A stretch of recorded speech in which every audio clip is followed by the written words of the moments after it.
What's up, screen? Like your new profile pic, dude. At first I was like, who? What the hell? Excuse me, man. Can you hear me? Hey, hey. Cool. What are you up to, dude? I just dipped out from Emily's space. We were all over there, and Taylor and somebody else, I forget, like Diaz or Diego or something like that. I don't remember his name. It was like cut off on my screen, but they have been disagreeing for the last 20 minutes over there. No one disagrees with Taylor. What's up, guys? Jamie, John. What's up, everybody? Chase, god damn it. How in the hell do you keep finding my spaces, Chase? What's up, Penny? Let me get you guys up here.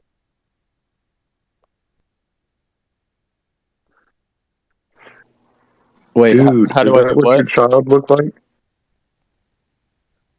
What's up? How do I do what now? Man, that last space was starting to get painful. I'm glad it ended. It was last 20 minutes was just very painful.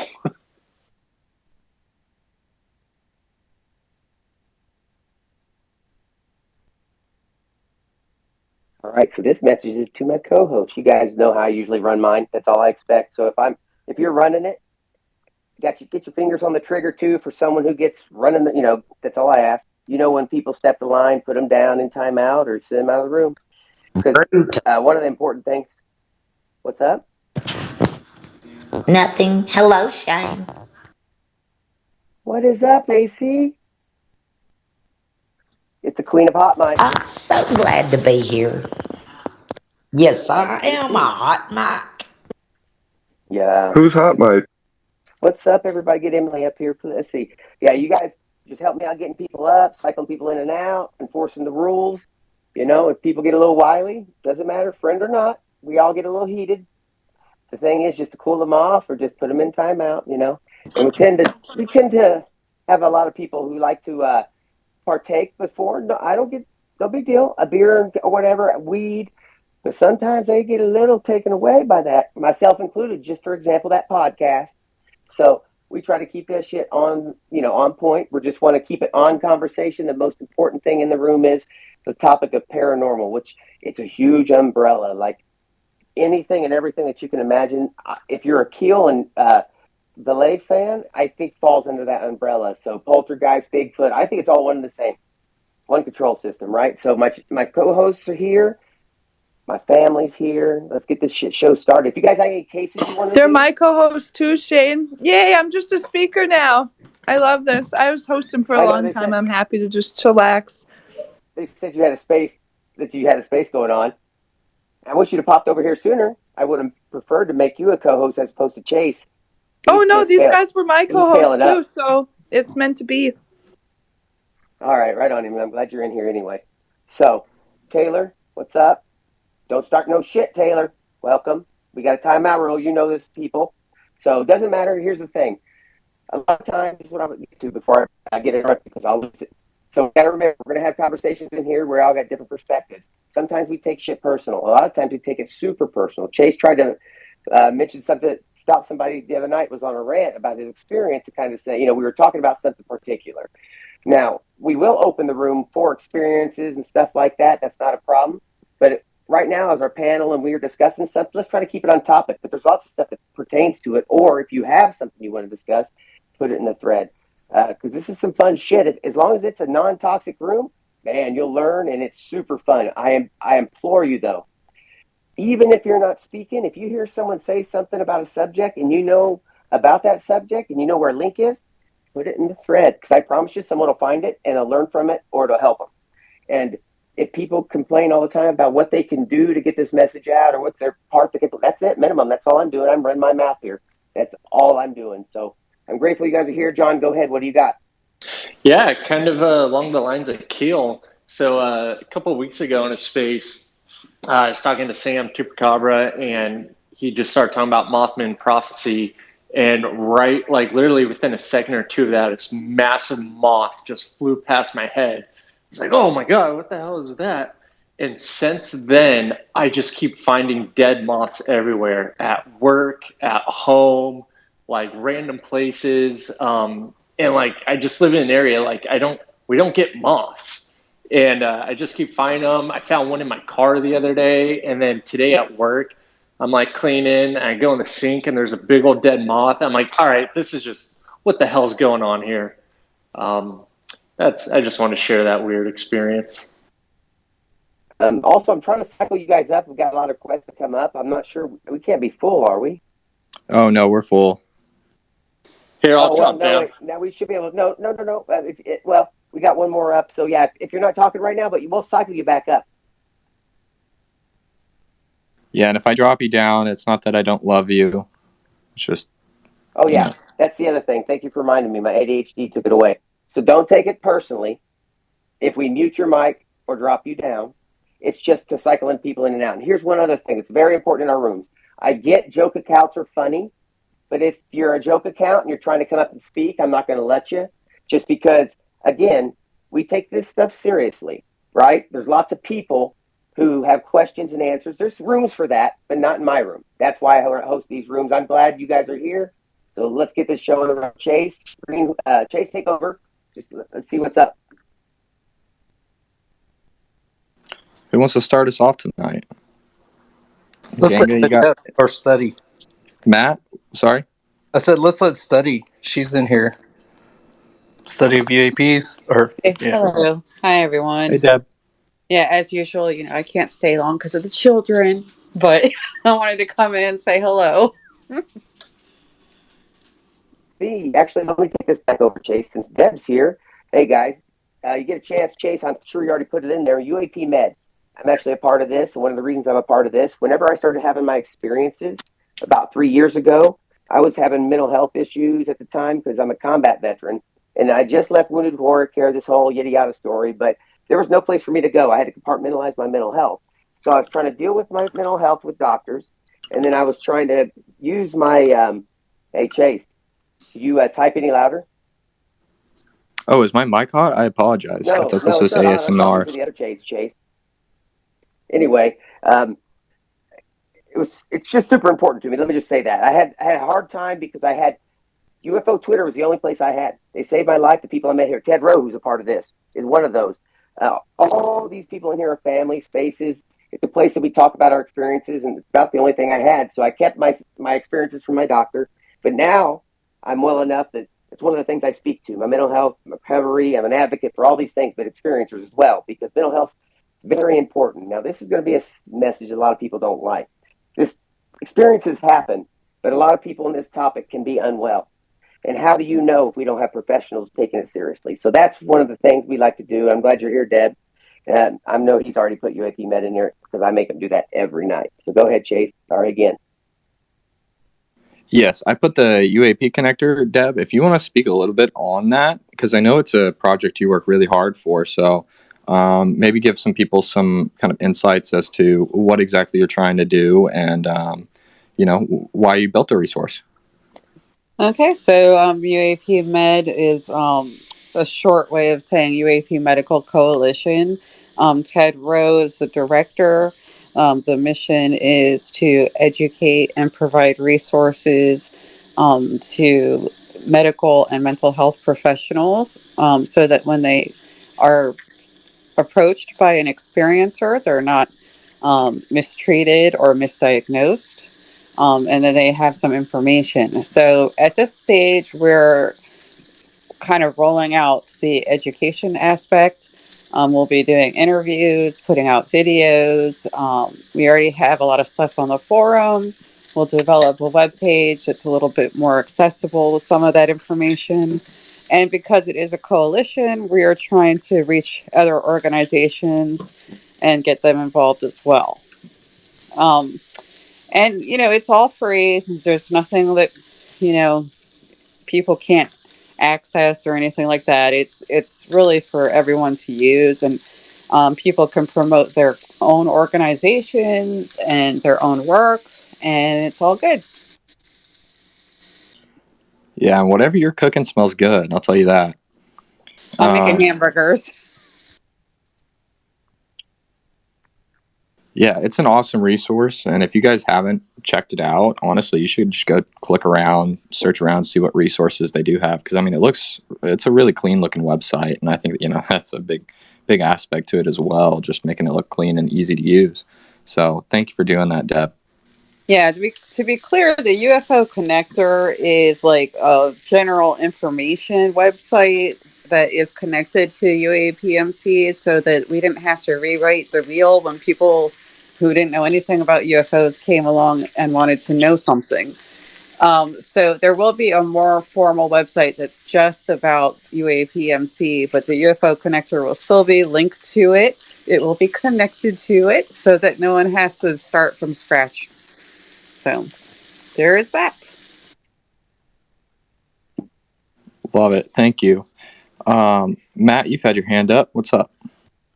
Yeah, I just had a question for Deb. I mean, this is sort of personal, but hey, I don't mind sharing if it helps others.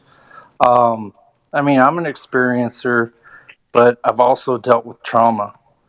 And so today I went to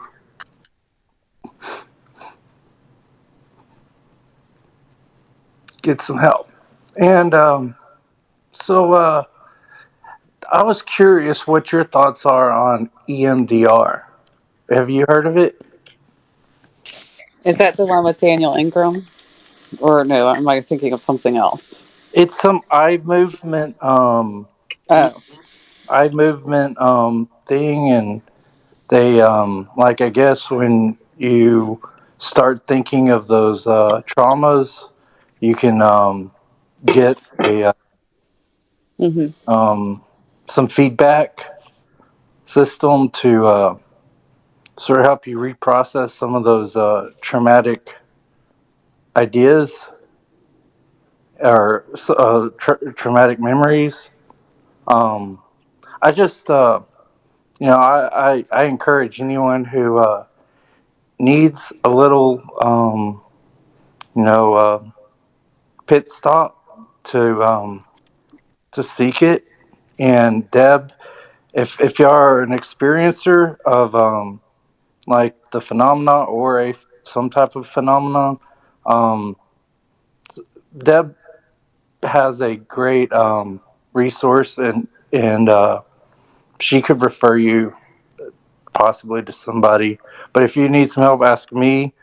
Or I mean, I've gotten others who were seeking some assistance. I've helped them too.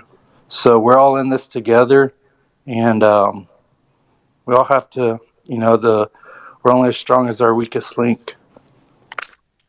Can I just chime in a little bit on the EMDR thing?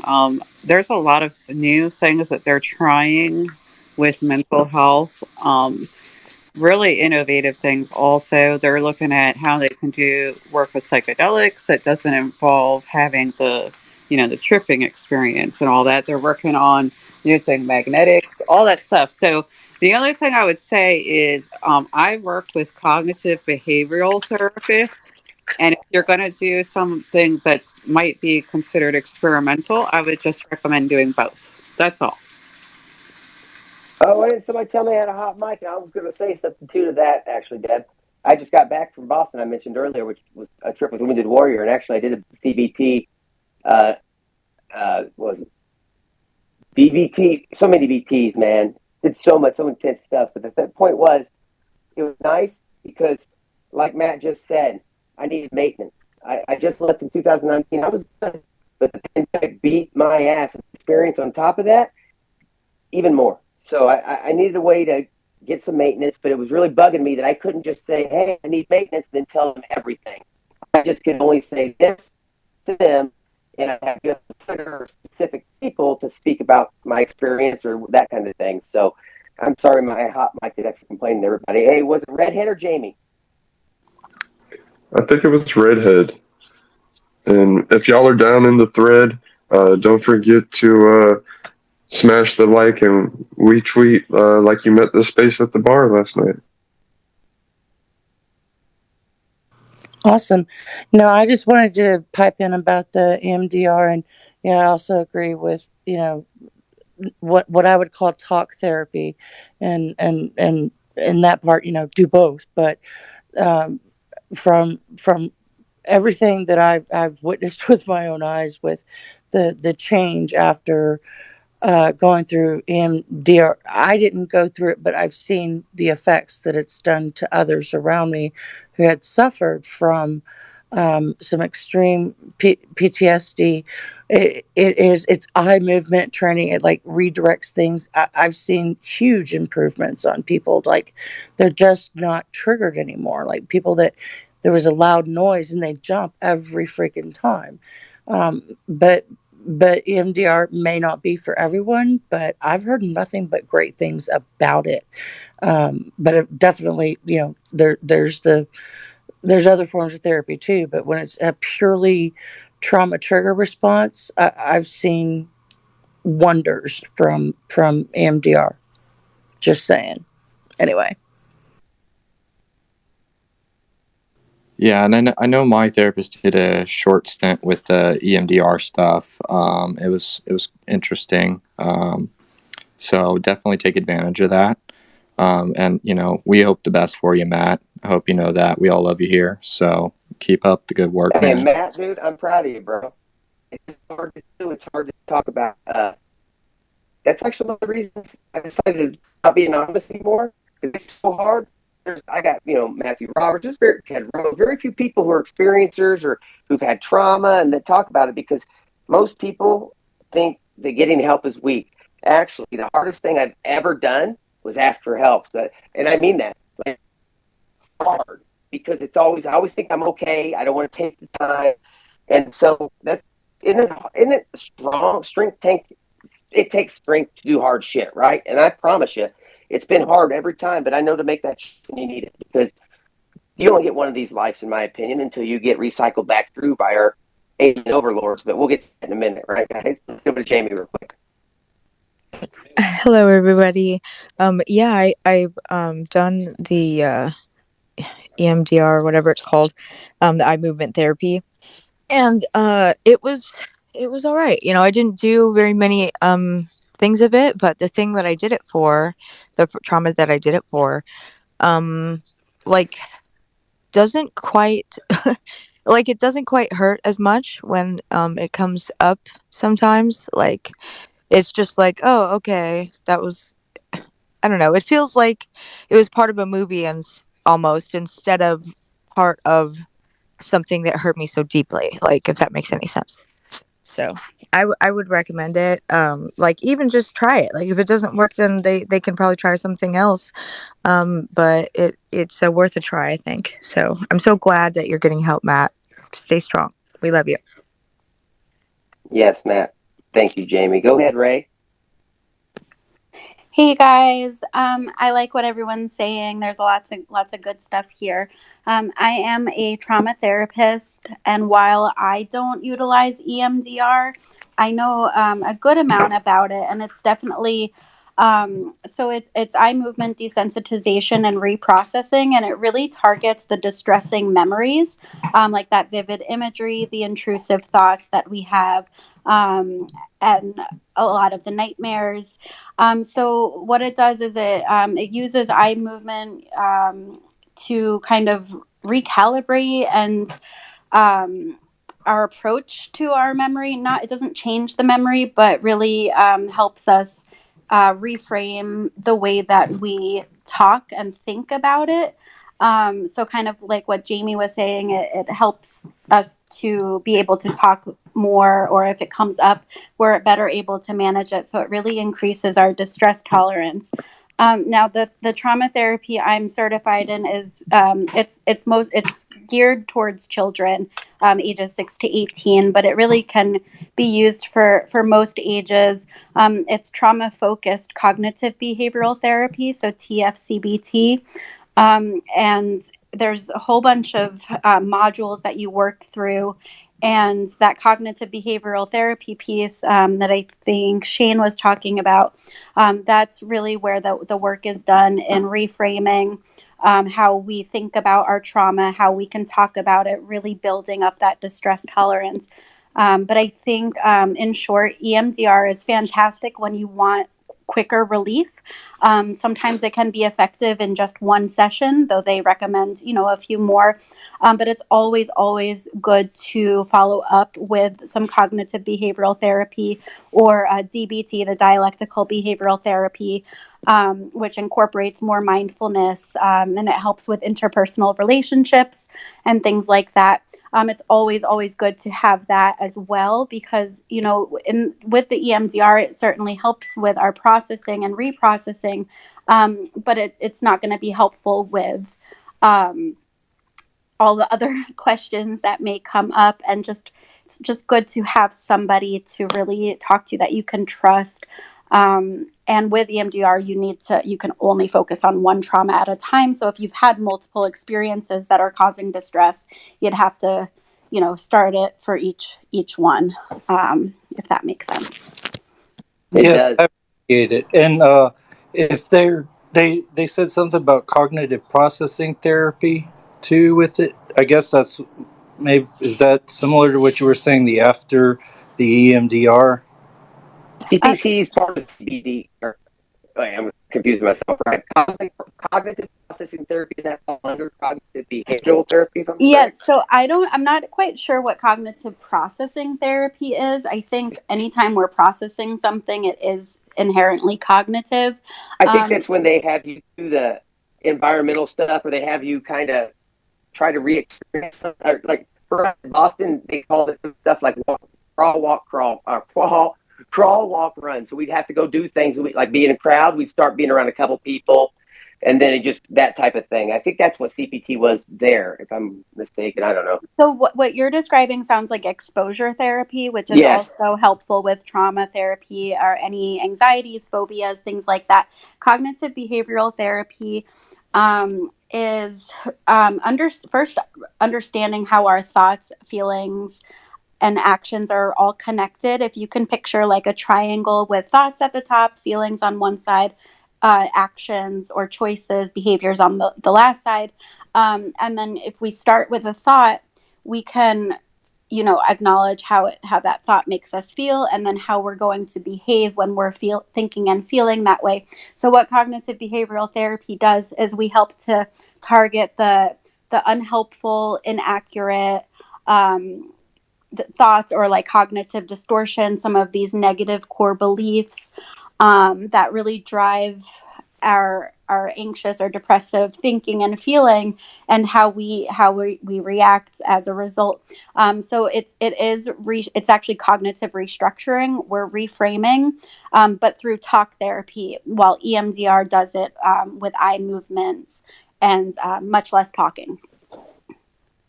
Thank you for that, Ray. I appreciate you coming up here and talking about the answer questions for us. So go ahead, Deb.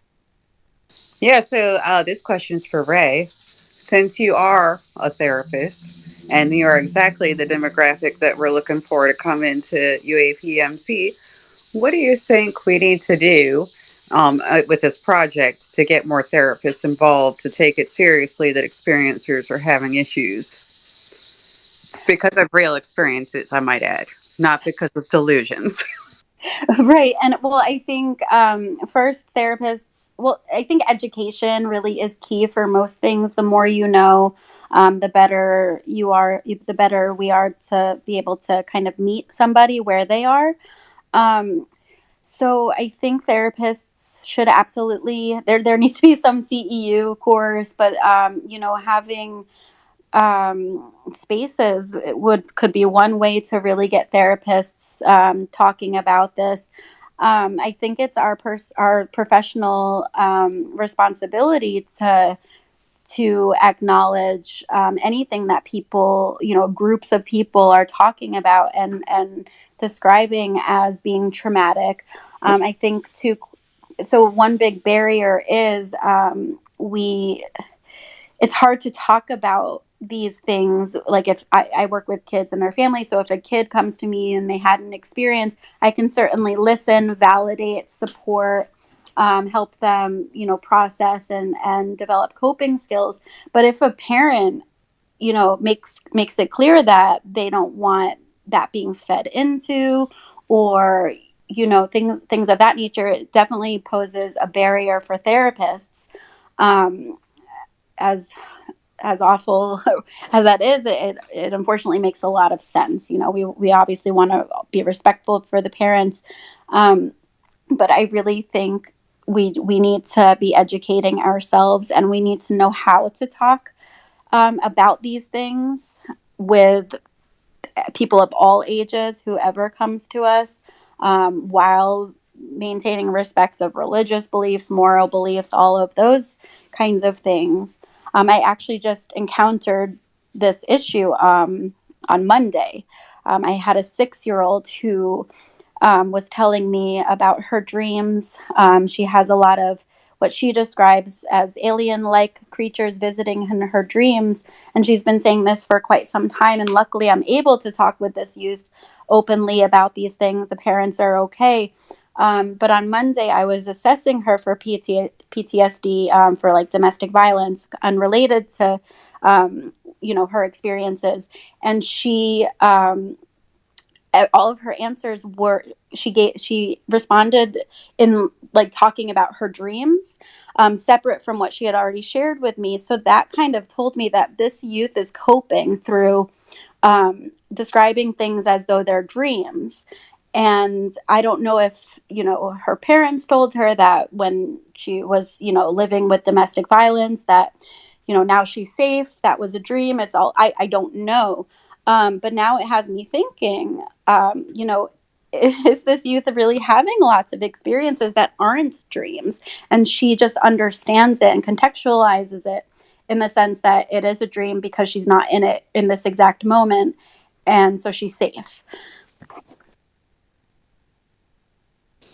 Yeah, I was going to say I've definitely had a few clients as of late, especially who've been coming forward with experiences, and I remember in our training that we're supposed to respect cultural differences, and this is where I'm having this problem because a lot of mental health practitioners are not respecting that. And so, even if we just approach what's going on with experiencers as a cultural difference, even if we just do that, which is the bare minimum, I think we're on the right path. And that's where I'm having the struggle because you were saying, if they believe it, if they have this thought that this is happening with them, so on and so forth, that's like a cultural thing, and we need to respect it.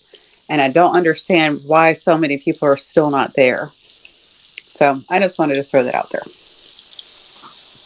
Yeah, I don't know why.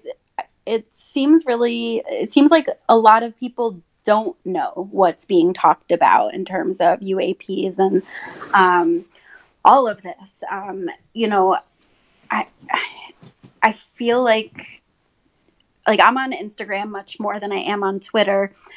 And there's nothing about it on Instagram. I feel, and granted that's more pictures, less words. So it's interesting. It makes me wonder if UFO Twitter is kind of the hub of everything.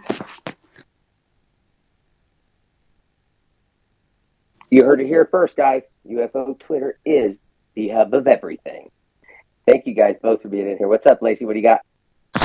I was wanting to ask Ray or Study or Matt. This EMDR it's for PTSD also, Specifically for PTSD, for a specific trauma. and it doesn't matter how old the trauma, Not at all. If it still gives you a reaction, right? EMDR is about that. Wow, this is something new to me. Apparently, I'm way behind in dealing with it too. So, thank you. And it doesn't erase it, it just changes your response to it. Well, I don't believe anything could erase some of my PTSD scenarios, but if it would make it to where I didn't have as many triggers. Right. Yeah, so Lacey, like a really good example is people that have suffered traumas will have an increased startle response. Like if Right. something surprises us, if there's a loud noise, we'll jump, right, Yeah. and literally be startled. So the EMDR will increase our coping, the way we cope, our ability to cope, really build our distress tolerance, so we're able to tolerate more. Yeah, it's really about coping so that when we are presented or faced with triggers, we're not having to shut down or hide away, or take time to ourselves, or not, certainly not as much time. Let me add to that too, real quick. That Lacey, all these different things, therapy, with the different types of therapy, what it is, consider yourself being a maintenance worker with a toolbox. You're getting different kinds of tools. So when you do have these reactions and you go back to that place, you have an option at that moment, right? Because a lot of this PTSD doesn't go away. So what you're going to have to do is learn to live with it, deal with it. And there are tools that help you do that. Once you start working with all these different ones, that's one of the reasons for me. It's almost like a vacation. And I think my family gets a little jealous because I'm like, hey, wounded warrior, I need a little help. And boom, I'm off to Boston on my own, get some treatment, trying to, I take care of it. understand that. So yeah, Lacey, all I'm saying is this: any of these things, talk to your doctor. The more you seek, because sometimes specific therapies aren't right for some people, even though it may work for someone else. So I just recommend therapy to start, and then see where that goes, because there's really no easy fix. But these tools are pretty freaking handy. Like even now, I used to be agoraphobic. I go to conventions. I have a good old time. I have to take little breaks, but it just gets better as you keep working with it. So go ahead, Penny. Hello, nice to be here again. I would like to say, speaking with Ray as well, and just speaking in general, is one of the things that I have read about the. I have trouble with letters, so whatever order the letters are in. Because one of the things I do notice that you can have very enhanced, vivid dreams afterwards, and I find it quite interesting that that the movement of the eyes is that's encouraged is very, very similar to REM sleep, and how we're given spaces in REM sleep. And I spoke about this a little while ago, that how the REM sleep gives you the ability to move through dreams where you can perhaps move through difficult issues, and almost like you can search around for ideas. Your brain helps you search around for ideas in your head.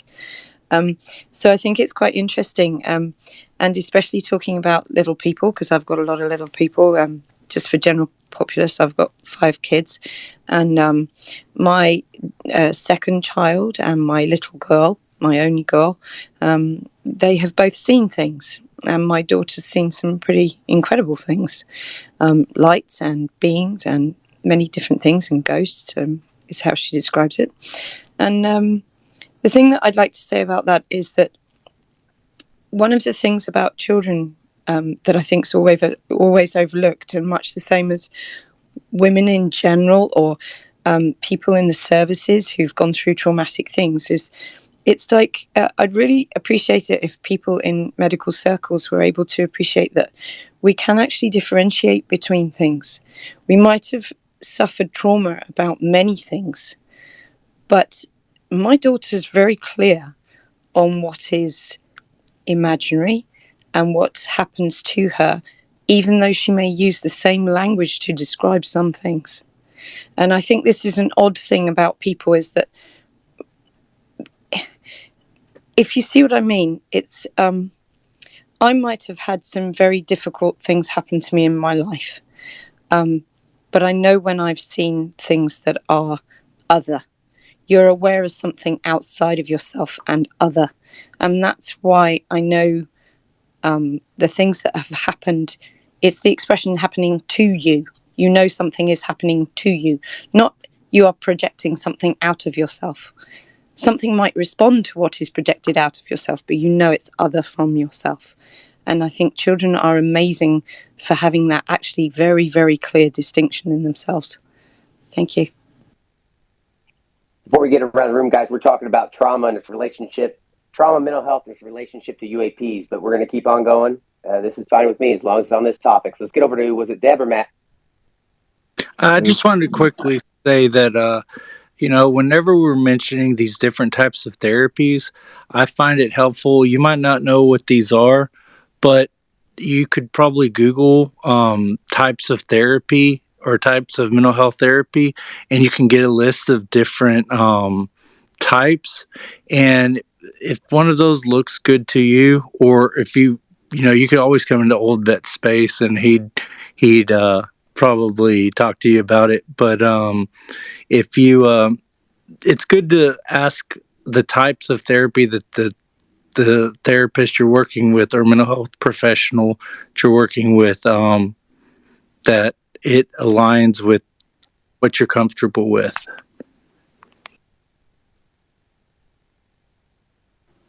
Go ahead, Deb. Yeah, I was going to say, actually, first, to what Matt said, there is research done on what kinds of therapy are best for what kinds of diagnosis you might end up with. For instance, the therapy that a person who has a personality disorder would get would probably be different than a person who has a trauma based issue. That's just something I wanted to chime in on. So when you're doing that Google search, you might want to look up research based information on what works best for your diagnosis. And then I wanted to sort of chime in, and yes, my dog just ironically chimed with a bell, but I wanted to chime in on the trauma issue. This is something that I've talked to a few people about, and I saw Max was in here. We've talked about this too. If you look into the research, having a trauma experience is considered to be something that may enhance intuition, just like all these incidents that we're experiencing with UAPs may have something to do with needing to be more aware of our surrounding. If you've experienced a trauma, it can change your perception of things. So I think there's a link there that we have to consider. So someone who's had a trauma may actually be more likely to have these experiences. Just the enhancement of awareness being a factor. If you did have those anomalous experiences, and like they say that alpha wave desynchronization could be a part of anomalous cognition, would if you had like some anomalous sensation, would a would EMDR, could that like give some negative reinforcement to the body? Go ahead, Ray. Hi. So EMDR, the reason why it's helpful with eye movement is it's bilateral stimulation, and we can get bilateral stimulation from sight, from noise, and what it does is it allows our autonomic nervous system, or otherwise parasympathetic system, to to trigger our relaxation response. So that's kind of like the mechanisms of how it works in the nutshell. But for those that I know EMDR therapists are there's few of them, especially if for those that are in more suburban areas or farm areas, that if you cannot access this type of therapy, because I do not believe it can be done over telehealth, what you can do just to help trigger a calming response would be to look up music. Just Google music for bilateral stimulation, and that's moving from left to right in a specific way. And that just music alone now it's not going to help you kind of reprocess your trauma, but that's certainly something that we all can access, at least all of us that are in this space right now that have access to the internet. That's let's get around the room. First, the redhead. I can tell you a funny story about music and my trauma too. Go ahead. And I just recalled another thing too, that I recently started just like tapping myself, but I guess it's kind of like a stemming thing. But to help myself not go into anxiety moment when I feel myself getting a little bit anxious, just like I'll tap my wrist, I'll tap the side of my head or whatever, just like stop, stop, stop, and breathe. And it was just enough just to take me away from that anxiety moment and put me back into no, we're not gonna have a trigger response. you know. Right. Yeah, I that's think that's definitely like bilateral stimulation. I know that there is like specific tapping patterns that help with what you're describing. But stimming is another thing that, individuals that are on the spectrum or have ADHD, anxiety, what have you, we all stim, whether or not we're aware of it. And this is something that for individuals that have been diagnosed and kind of flagged as needing more support or what have you in education, it's unfortunately like a focus to try to get youths to stop stimming when it's really not hurting anybody unless it's disruptive to the class. But from such a young age, we're taught to not engage in these self-soothing things that draw attention to us, but really they help and it's not a big deal. I know for me, I definitely struggled with sensory things, and I was allowed to sit on the floor in a lot of my classes because sitting on the floor was very helpful, and that is stimming in a sense. I used to hand wring. Is that like self-soothing? yeah. Well, that based on gate theory. Just while you're doing something else, so your body's only able to process that one sensory perception at the same time. Well, if you think about like people who bite their nails, it's a stemming behavior. Self-soothing. Self-soothing. It's kind of hard to say. Like Sally sold seashells by the seashore. So yeah, that is stimming behavior, but that's more behavior we probably want to try to get rid of or transfer to a more helpful skill just because of like the health issues that come along with it. But I missed what the person before asked if it was stimming. Yes, no, I was asking if stimming is that part of like the whole gate theory thing, where your body while you're doing something else, anything else, just like if you're meditating, your body's only taking in one thing at a time. Is that because of that? That's what I was asking. Gate theory is actually what it's called. I'm not sure. I know that when we stim, it definitely there's multiple reasons why people will stim or attempt to self-soothe, and it can be to take a moment and reflect before we react. It can be because we're super anxious and nervous, and our nervous system's all out of whack. But it's always some attempt to self-regulate. And it's grounding is what it is. Stimming is grounding skills. But yeah, I was asking if hand wringing it was stimming, but I think you answered that.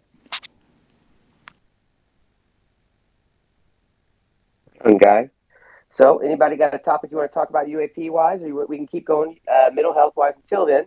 But this is all related to my experience or others who have mental health pasts who would like to be able to talk to a doctor about it. But I know I can't. I mean, so what I do is I advocate. I let the doctors know. And somebody actually mentioned this earlier. I'm glad I brought this up because I remember myself. So Gary Nolan even mentions this. It's how you talk to people, right? You got to read a room. You got to know who you're talking to. So if we run in there talking and saying a bunch of crazy stuff, we're going to sound like UFO people. So one of the things I did when I went to my doctor, I had a script ready, not anything that I would necessarily have to give her, but at the end of it, I told her, I said, "Hey, I don't know, what do you think about UAP?" She said, "I don't," which is usually the case. So I just had her, brief conversation that I had seen them, and as an Air Force guy, I know it's not. I know what it's not, but I don't know what it is. And then towards the end of the conversation, I said, "Look, all I want you to take away from this conversation is here's this information." It was, Dr. Gary Nolan, Avi Loeb, who's right there at Harvard with her, all these professionals that take it seriously. It's like, I just want you to think about it, that type of thing, because the words we use are very important too when you're starting to talk to doctors and stuff about this too. Otherwise, they shut you off immediately and like, oh, one of these guys. So it's important the kind of stories you tell and the words that you use. Go ahead, Deb. Yeah, I was just going to recommend that you tell people where to go listen to your account because you just went out and were brave enough to talk about it at length on your podcast. Yes, I completely forgot, Deb. Thank you for promoting what I should be promoting. I'm terrible at this. So I have a podcast, and it's Roswell UFO Symposium. I'm sure Chase has already posted in there, but I actually just did one on pretty much a summary of my story, the stuff I was ready to talk about, experiences, kind of stuff, mental health, what I've survived, all from addiction, homelessness, war, everything. So it's there if you guys want to check it out. And do me a favor, Roswell Daily Record has merch. They support our podcast, and I'm very grateful for what they do for us. So you could check their merch store out, and I appreciate that. And donate to Wounded Warrior. They saved my damn life. Thank you for mentioning that, Deb, because I would have forgot to do all that. Yep, unfortunately, I do have to step out, but if anyone wants to give Ray the invite for the Zoom meeting tomorrow, that'd be awesome. We need everyone. Send me one. Yeah, I sent it out to a whole bunch of people, but I can DM it to you if you didn't get it. Yeah, I can send it to you too, Matt. I got it on email, so. Yeah, go ahead and just forward it to him. I'm pretty sure I did, but you can go ahead and send it again. See you guys tomorrow. Take care, Deb. Thank you for coming in. So let me ask you guys this, the people in the room. Anybody can come up, they want to answer it, or a panelist or whatever. The report. What do you think it's going to be? You think now, I know for us, people who talk about this subject all the time know pretty much all the ins and outs of every theory, whether it's bullshit or not. It's going to be a disappointment. But I'm talking about, do you think they're going to run and try to skirt away again, try to pretend it's only talk about the things that they have identified in this, just like that report? Or do you think Congress is going to hold their feet to the fire?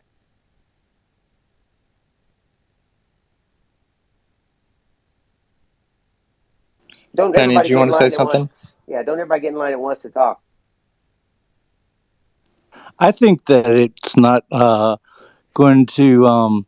It's going to be very cloaked in its verbiage, like all politicalese.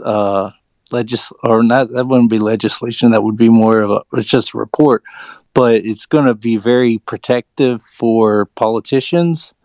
The public one that's released, especially with an election coming up on Tuesday.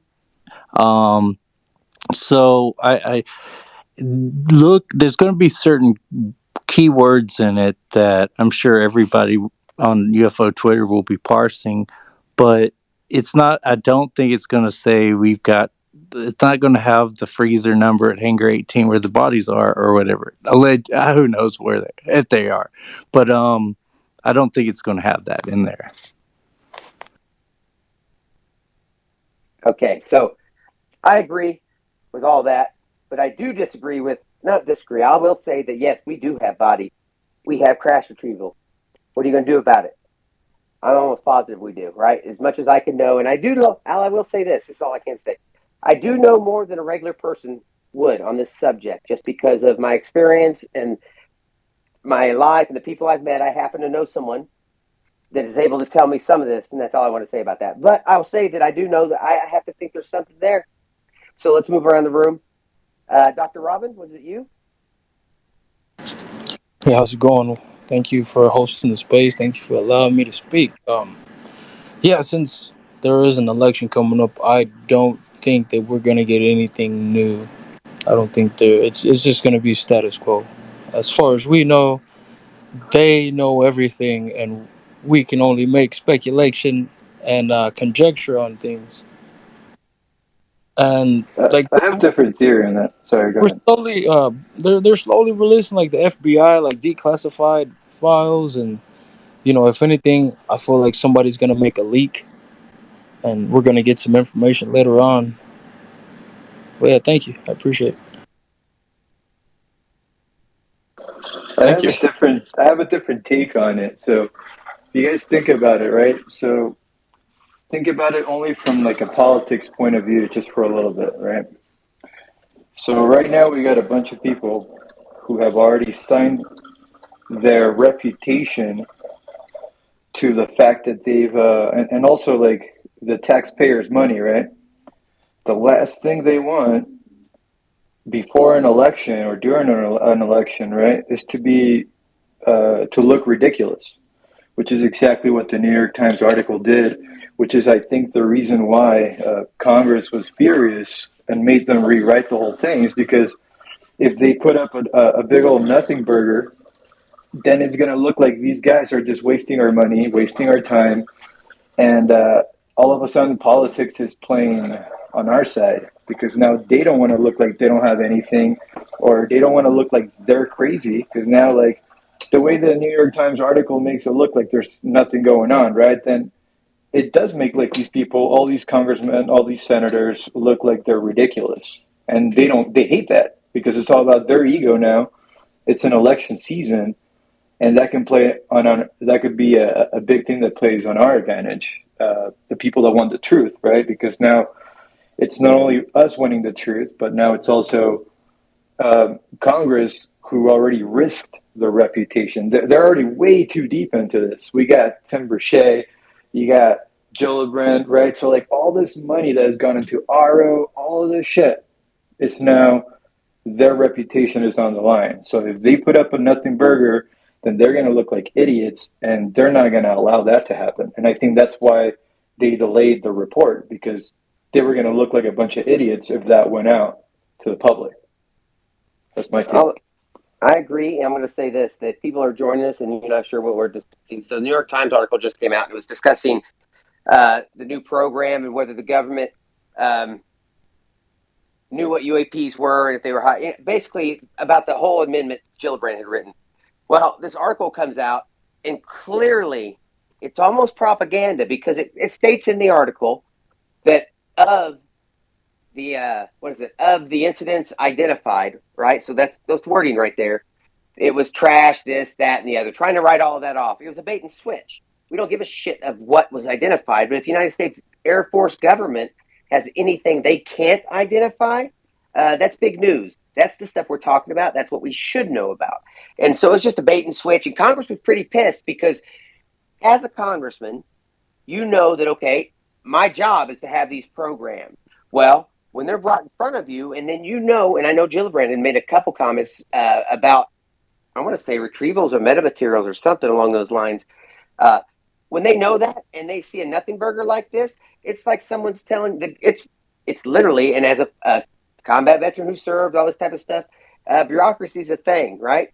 The military industrial complex is a thing. So what it was is a big middle finger to our DIA, from our DIA and stuff like that, to Congress and stuff, to us, saying, no, we have secrets that we keep, only us are the ones that see them, right?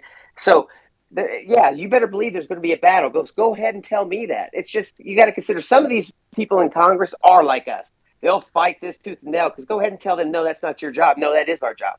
So let's get around the room here. Was it Frank or Penny? I think it was Penny, then Frank. Thank you. Yeah, about it, I think it will come out initially. I think they'll do a little bit more smoke and mirrors, and then I think as the balance sort of tips more and more, and you've got the Galileo project coming with a lot of information is coming from next year. I do think it will take time, but I also think Senator Gillibrand, I think she's going to chew butt, really. That's a very American expression for me, but yeah, I think she's going to do that. And I think I think what will finally tip it is going to be the number of the more that comes out from the medical analysis of people within the forces who are coming out of the forces, who are having knock-on effect within the forces. Eventually the numbers are just going to tip it so much that if the discussion doesn't come about properly, where people are accountable through duty of care for the people that have worked for bloody years and are in the position to see this day on day, because these fighter pilots are saying they're seeing things repeatedly. It's not like it's a one-off. And Avi Loeb was saying about the Galileo project, is that for example, when he started his things up, he was talking very candidly about the fact that the first people that are going to get any notification of anything that's going to go on is the military. The military are going to know before anybody else does. The forces are going to know before anybody else does. So if you then bounce that on to the fact that his work, when it comes out, is going to show independently, and he's got a chunk of money behind him, that what he will see is going to show that the military knew about this all the time, and then accountability comes into it, and then litigation comes into it, whether or not you can. But I just think it's going to build, but I think it's going to take about a year for the real. I think it's stages of disclosure, and this is another parcel moving it a tiny bit forwards. But I think initially they're going to be cagey, but then I think people like the lady senator, she's going to chew people up. Go ahead, Frank. Hey, how's it going, guys? Yeah, I feel like they're slow walking this. I feel like we have a really high expectations, and we're all really excited to hear what's happening. But they're going to say the bare minimum, at the very, very least that they can get away with. And I think it's precisely because we're trying to study this technology. We're trying to come out on top. The nation that masters this technology first is going to basically dominate the globe, or at least profit massively off of this. And so, from what I understand, like, this is not going to come out because they don't want adversaries to get an advantage. And I think that's a valid reason to keep it under wraps. I think most people just want to know, like, who the fuck what are UAP? Who are they? Where are they from? And there's often they're certainly not aliens, and you know what, they may not be. I think that we need to be prepared for what they are. That could very well be us from another dimension, from another future. And so I wish that question was asked more. Well, is there any evidence that they're us? You know what I'm saying? Because it's always framed as in the negative, like there's no evidence that there's extraterrestrial life. But I think that we need to ask them the opposite. Is there any evidence that they're us? But yeah, I mean, I'm not like terribly hopeful, but I also feel like it's happening on in the time frame that it's going to happen. And I think that they're not going to let the public know about what's going on until they've grasped the technology, despite the efforts of Congress. But anyways, yeah, that's my thought. I just want to quickly say bye to everyone. I appreciate y'all being compassionate and stuff. I've got another engagement, but I appreciate all y'all. So I'll talk to y'all later. All Bye, right, take care, Matt. Matt. Oh, you used us all up. Uh-huh. Later, Matt. I'm glad you're here. I'm glad you talked. What's up, Dr. Robin? Yeah, I mean, I'm not sure who the last speaker was, but they were mentioning the fact that they're possible that they could be us from an alternate dimension. I kind of always had this theory that, it's kind of I don't know if it's a well-known fact, but it's kind of in the diaspora of humanity that there was technology before, prehistory. And I always had the thought that, what if they knew that a cataclysm was coming and they sent a group of their survivors off in a rocket? And every time they come back, they're just a little more weirder and a little less human and a little more extraterrestrial. Then you have the idea of the Pleiadians, finding some kind of similarities between how our DNA is evolving and where their DNA came from. So, yeah, I think that was a great take.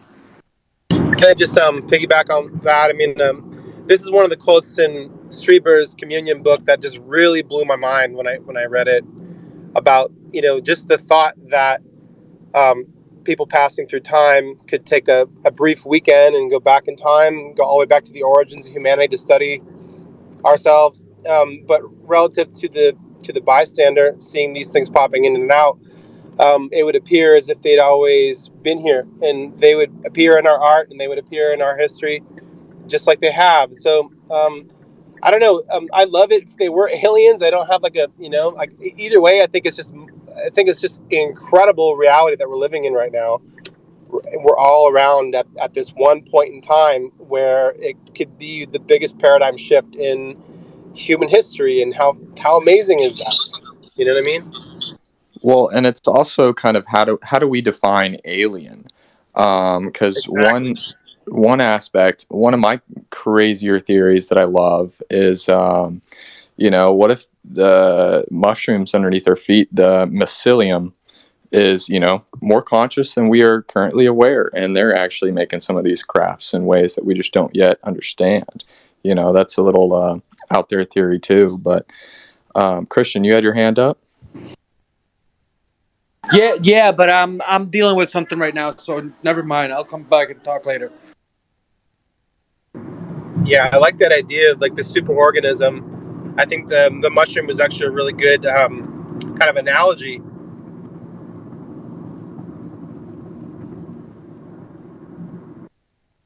Yeah, and I don't know the full extent to what that would even mean, but it's an interesting thought, and I think something we need to keep open at least. Dr. Robin? So someone asked like the definition of alien. Does anybody know what the term alien means? Because it literally just means foreign. Like it could be pertaining to an immigrant My or alien. somebody from an I mean, my alternate. parents are aliens. Yeah, I mean, technically, we all come from alien stock. Like, if you look back far enough, we were all foreign to some place at one point in time or another.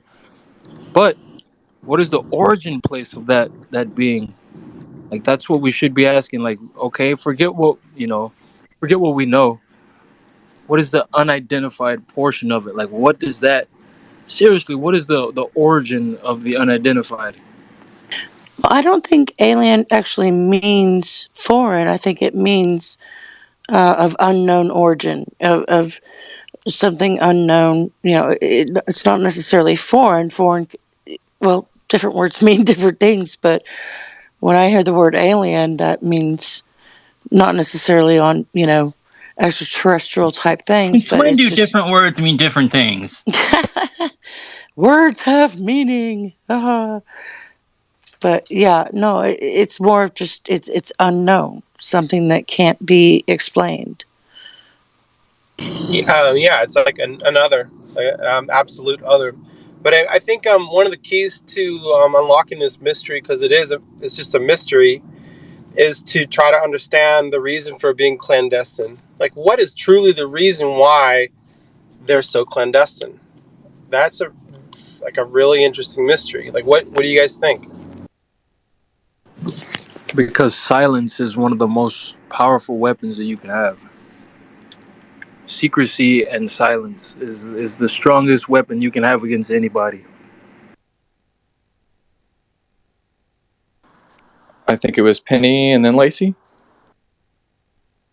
I thought Lacey was first. Oh, thank you. Lacey? I'm good. I was just going to say that they had sold their souls to them. And they don't want us to find out. Can you actually sell your soul, though?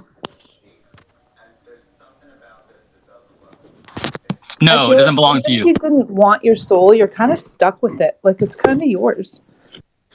Yeah, but if they trap it, it can't go to where it needs to go. Right? Well, they commandeered my body, I guess.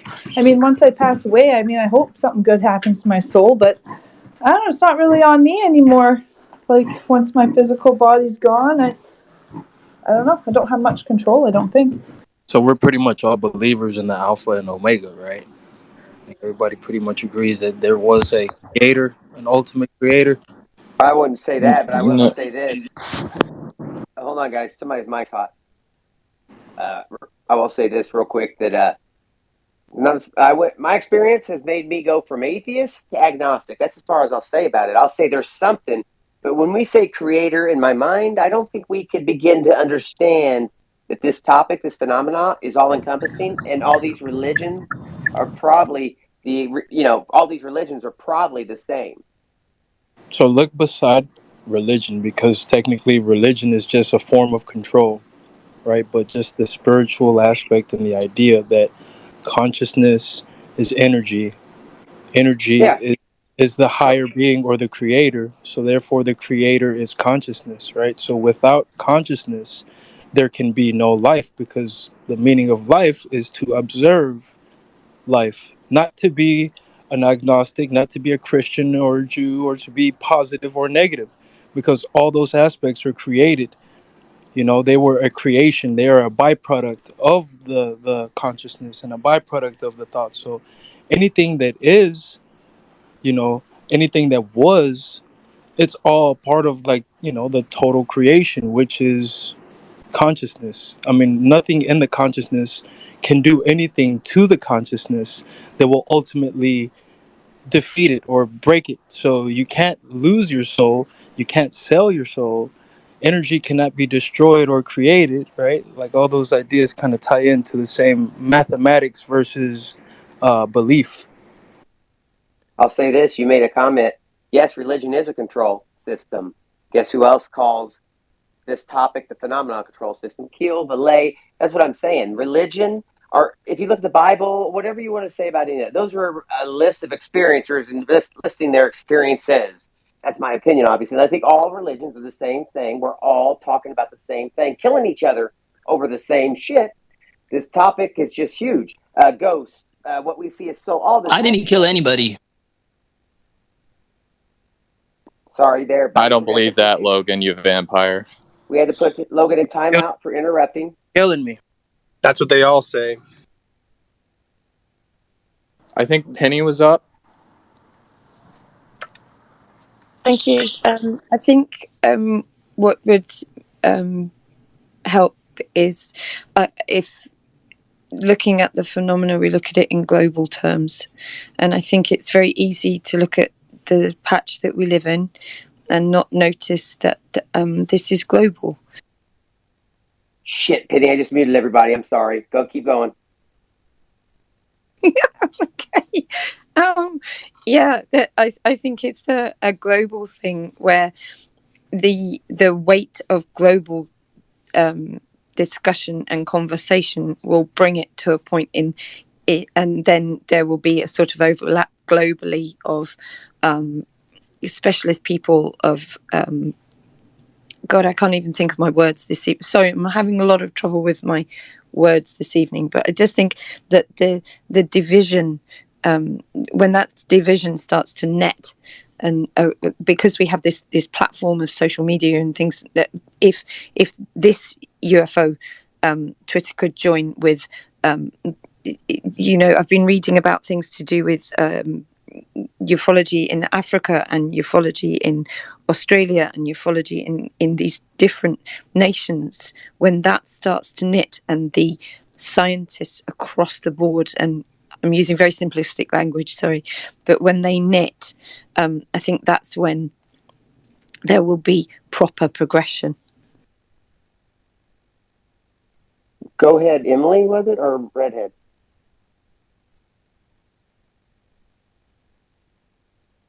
Red was next, I think. Oh, I was going to let you go, sweetheart, but no.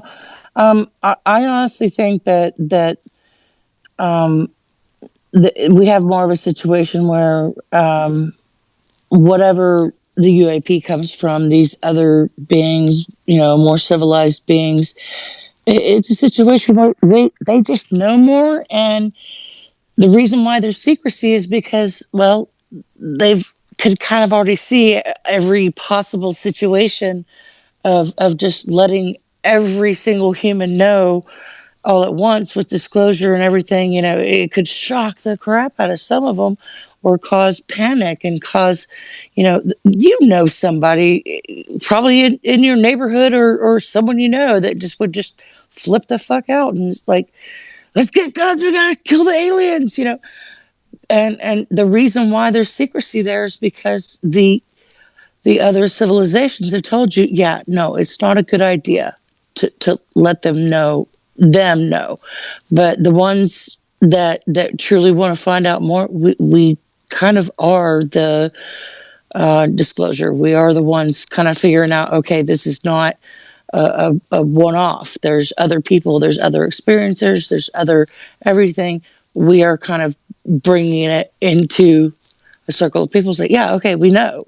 So anything they disclose is just like, we're going to know, but maybe it's not a good idea if the general public just gets shocked out of their seat, like, literal spacecraft landing in Times Square and, stepping out and going, hi, I'm so and so's cousin, it might freak them out. So there has to be secrecy for that. Thank you, Redhead. Let's go, Emily. What you got? Yeah, I just wanted to say, like, my ideas on like creation are like always forming and being pulled apart and re-looked at, but I pretty much just come to the conclusion that like God or the creator is like this energy, this magical energy that came out of nowhere pretty much and just started the entire universe and galaxies and solar systems right down to, the subatomic level. And so everything is God. We are God ourselves. We're creations of the Big Bang, which probably has a consciousness to it. I would think. I think beings are further along in the journey of not needing to be so materialistic and maybe wanting to, experience consciousness for longer without some of the side effects of having a biological body. And I think it's just as diverse as like life here on Earth, like life that could be in the solar system, right? So I think we're just one small part of it. But I think no matter what happens, we just like got to think about like what are we going to do as humans to keep like the good parts of humanity and work together to not let everything go to shit. Because I look around and sometimes I see posts or I see things going down and it's like I don't want to be a part of this humanity. So it's like, what are we going to do to make it good and to like celebrate the good parts of being human and not get like sucked into this this fighting? I don't want to do it. I'm not going to engage. We got to just be happy somewhere else. So that's all I was saying. Hey, real quick, Chase or Screen, I'm going to have you take over after this. I'm going to run, smoke some medicine real quick. Then I'm going to come back and tell you guys a story about an experience I don't think I've shared. Remind me that, Chase, because I will forget that I was going to. Most of the time, I don't talk about the stuff that I experienced that I don't have on film. I've got a lot on film. So that's the stuff I usually, because I get it. Even the stuff on film is just lights in the sky or whatever you want to call it. So just remind me. I'll talk about that in a minute and get around the room and stuff. I got to do what the doctor says and smoke this weed. My hip, you know how that goes. Hey, I'll make sure to remind you. And you have one video that blew me away. I'll be honest with the amount of detail. So they're not all just lights in the sky, but I think it was Daniel next, and then we'll kind of get around because I lost track. Yeah, hey guys. Interesting discussion as usual. I'll just I'm driving, so I'll just be quick and say that I do think it's interesting to see that when we consider the phenomenon, or what, in my view, I think of as several different types of phenomena. I don't really relegate it to all just one thing, but it elicits this idea that we're dealing with others, aliens, something else, and I think it was a Dr. Robin had said earlier, like alien really just means foreign, and in different contexts, we might think alien means something outside of our world, and all of these things. So I think that if you look at the Latin term xeno, this is essentially the same idea. It means foreign, it means alien, other, and so there's this study called xenology, which has been relegated to science fiction for a long time. Up until very recently, it's been a more highly considered discipline for astrobiologists, for anthropologists, for people who are really considering what this might mean for us if in the event that when we do finally openly acknowledge and declare non-human intelligence or something to the effect of non-human interactions. So I think that it's really fascinating to see that with what Shane brought up with the idea of the control system, this idea that Vallée has put forward, that if these others have been here for some time monitoring us, or in some sense just keeping track of where we are, this idea of cultural tracking, and that they appear to us through our own cultural lens of perception in different periods of time, depending on how we can interpret whatever is going on to the best of our own ability. So they may appear as flying, shields or chariots, and or airships or things that we see. But I'll just wrap it up by saying that, in my view, I think it's interesting to consider that we all interact within this medium together in the system.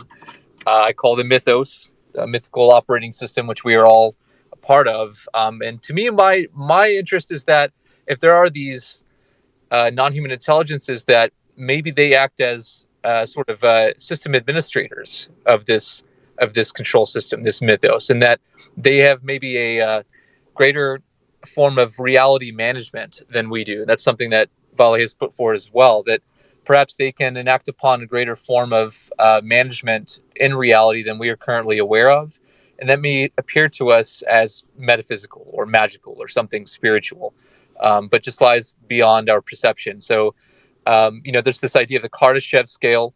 Michio Kaku is a big proponent of this idea that, type 1, type 2, type 3 civilizations are how developing groups emerge in the universe, and that right now we're not even type 1, but hopefully we can unite, we can put aside petty differences, as you guys have heard in many different speeches, that I think can help us overcome a lot of the obstacles that have prevented us from going out into the rest of the universe and maybe interacting with whoever else is there in an open way. So hopefully we can get to type 1. What do you guys think? I'm trying to get to type 6, but I like your starting point. Well, we got to start somewhere. So no, but I agree with just about everything Daniel says. Daniel, you're a brilliant person. So as always, He's the I man. think. Oh, sorry guys, I totally lost track of who's next. Randy, do you know who's next? Yeah, I'm next. I'm just trying to digest, man. Daniel's just so brilliant, man. It's just like I'm just like so blown away. It's just Daniel, you amaze me. You always bring so much amazing information to the space. It's like wow. I had two things I was going to say about energy. My son died, so I say yes. Energy doesn't ever die; it just changes form. But yes, black holes do consume, planets or whatever. So we don't know where that goes.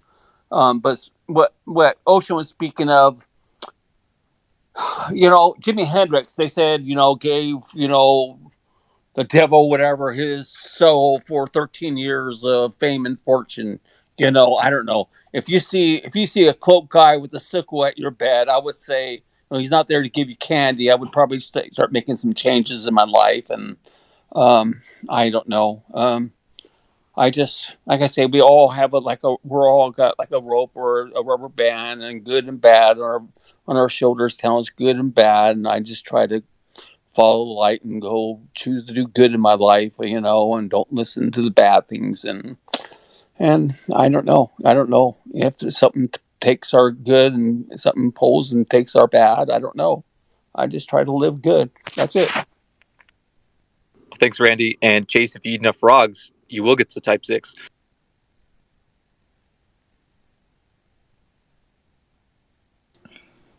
Hopefully it's 6 frogs, because I might be at like type 12.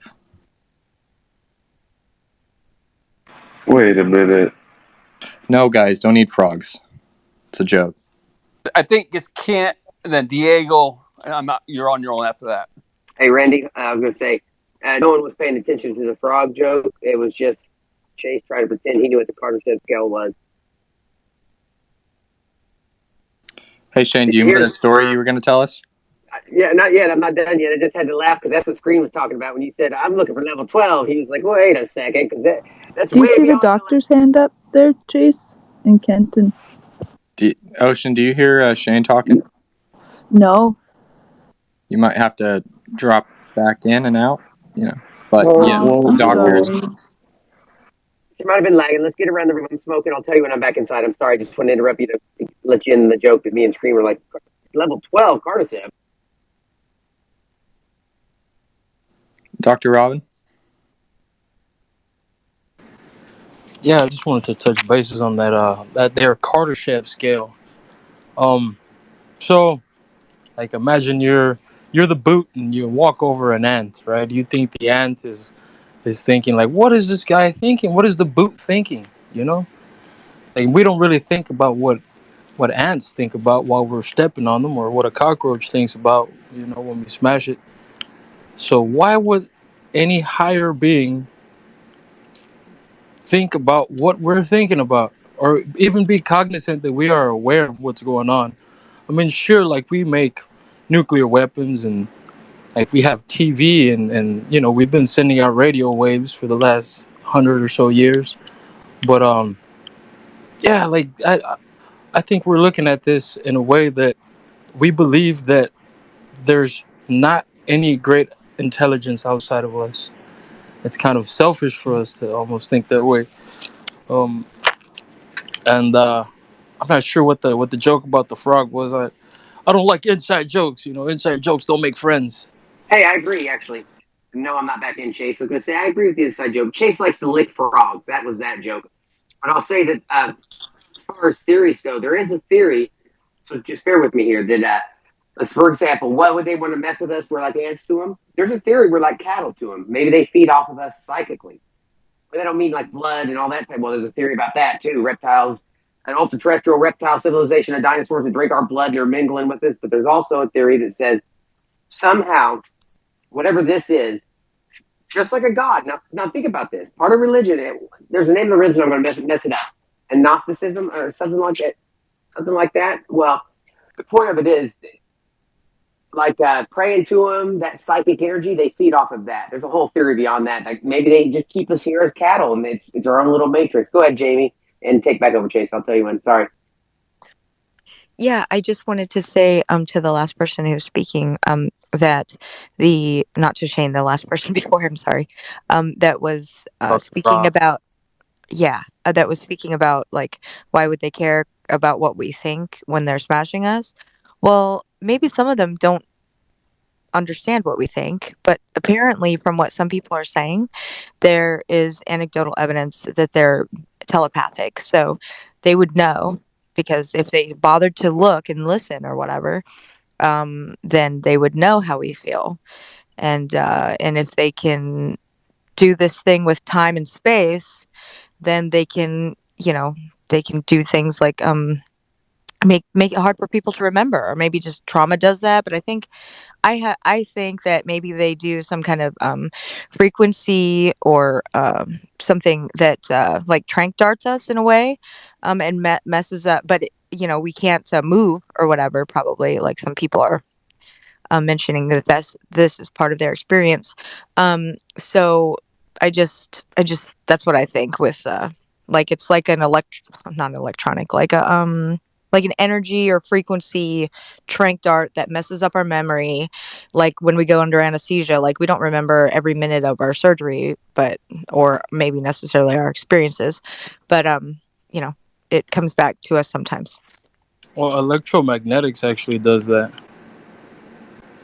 and like this is so to speak an electric universe, and I think Tesla might have been onto something there as far as like the frequencies goes. Like we're all waves, we're all experiencing life through waves that we're, you know, seeing like through color and light waves, and what we hear and sound waves. So I mean, what if it was as easy as a word? Like they could speak a word and you would forget everything. You would hear a certain frequency and it would completely wipe your memory. Like it may not even be as simple as or as complex as you might think. Like meditation. You're on to something there. I think. I do want to get to hands though. Kind of Christian had his hand up for a while. He wasn't able to speak last time, so I want to make sure we get to him real quick. Christian. Yeah, man, I don't even know. I'm trying to think because as the conversation has evolved, I don't know. I've thought about so many different things. So as far as what the phenomena wants, or I don't know, the agenda. I feel like we're in. I don't want to say the Sue hypothesis, but it feels like we're like a science project or something. And I I don't know. It's when it comes to religion or like I used to be kind of a Christian. My name is Chris. But you know what I mean. I used to be kind of a Christian, but not really too serious into it.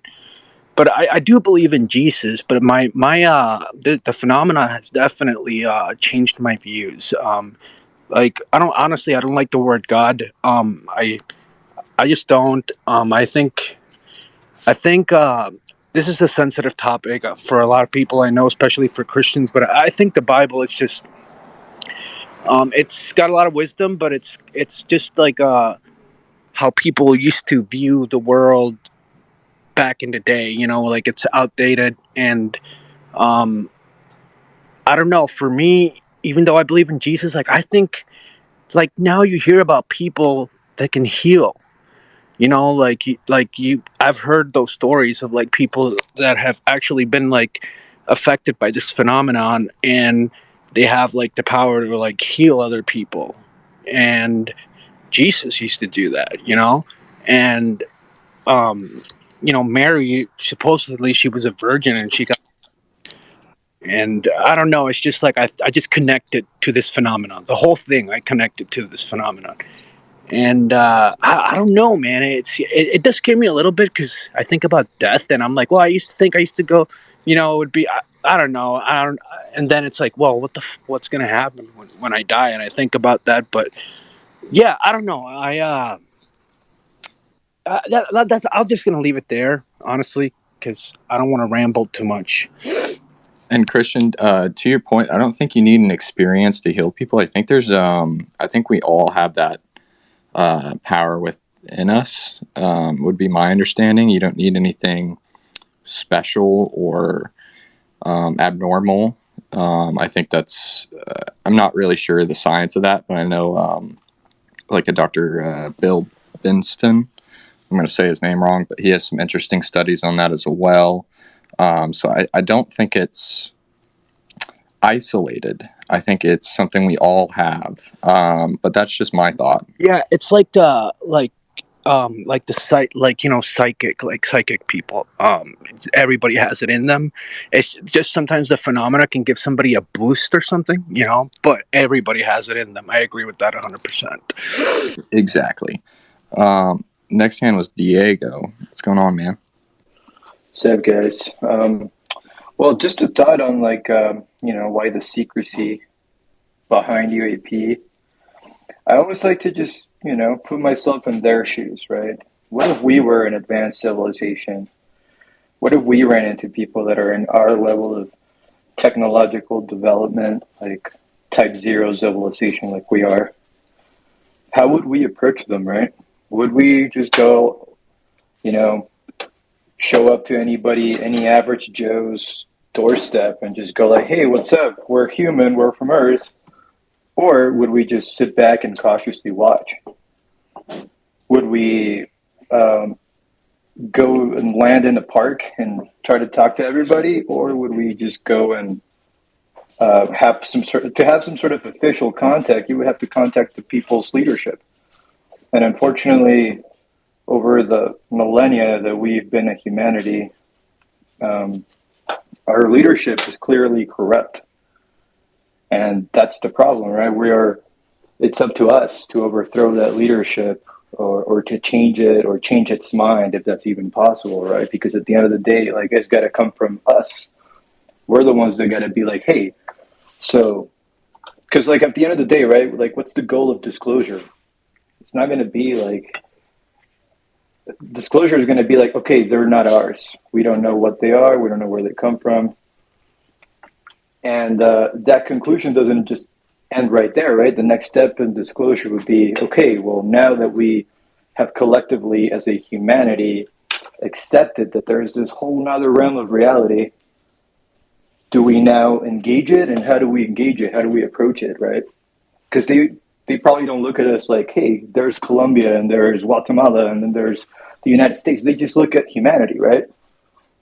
So if they're standing back, if they're, you know, if they're quote unquote hidden, right, but they're exposed enough to where humans want to demand that from their leadership, right? Because at that point, like, we are being deceived by the control mechanisms of our own society that we've created ourselves, right? So now, why the secrecy? Because It's the only way to do it, right? You can't just go over there and be like, okay, I'm going to show up in France and I'm going to go disclose my existence to France. Well, then what about the rest of the world, right? So you need a unified engagement, and I feel that that needs to happen. That's like the step after disclosure, because disclosure, all it is just acknowledgement. We're all the consensus that we're all in this reality now.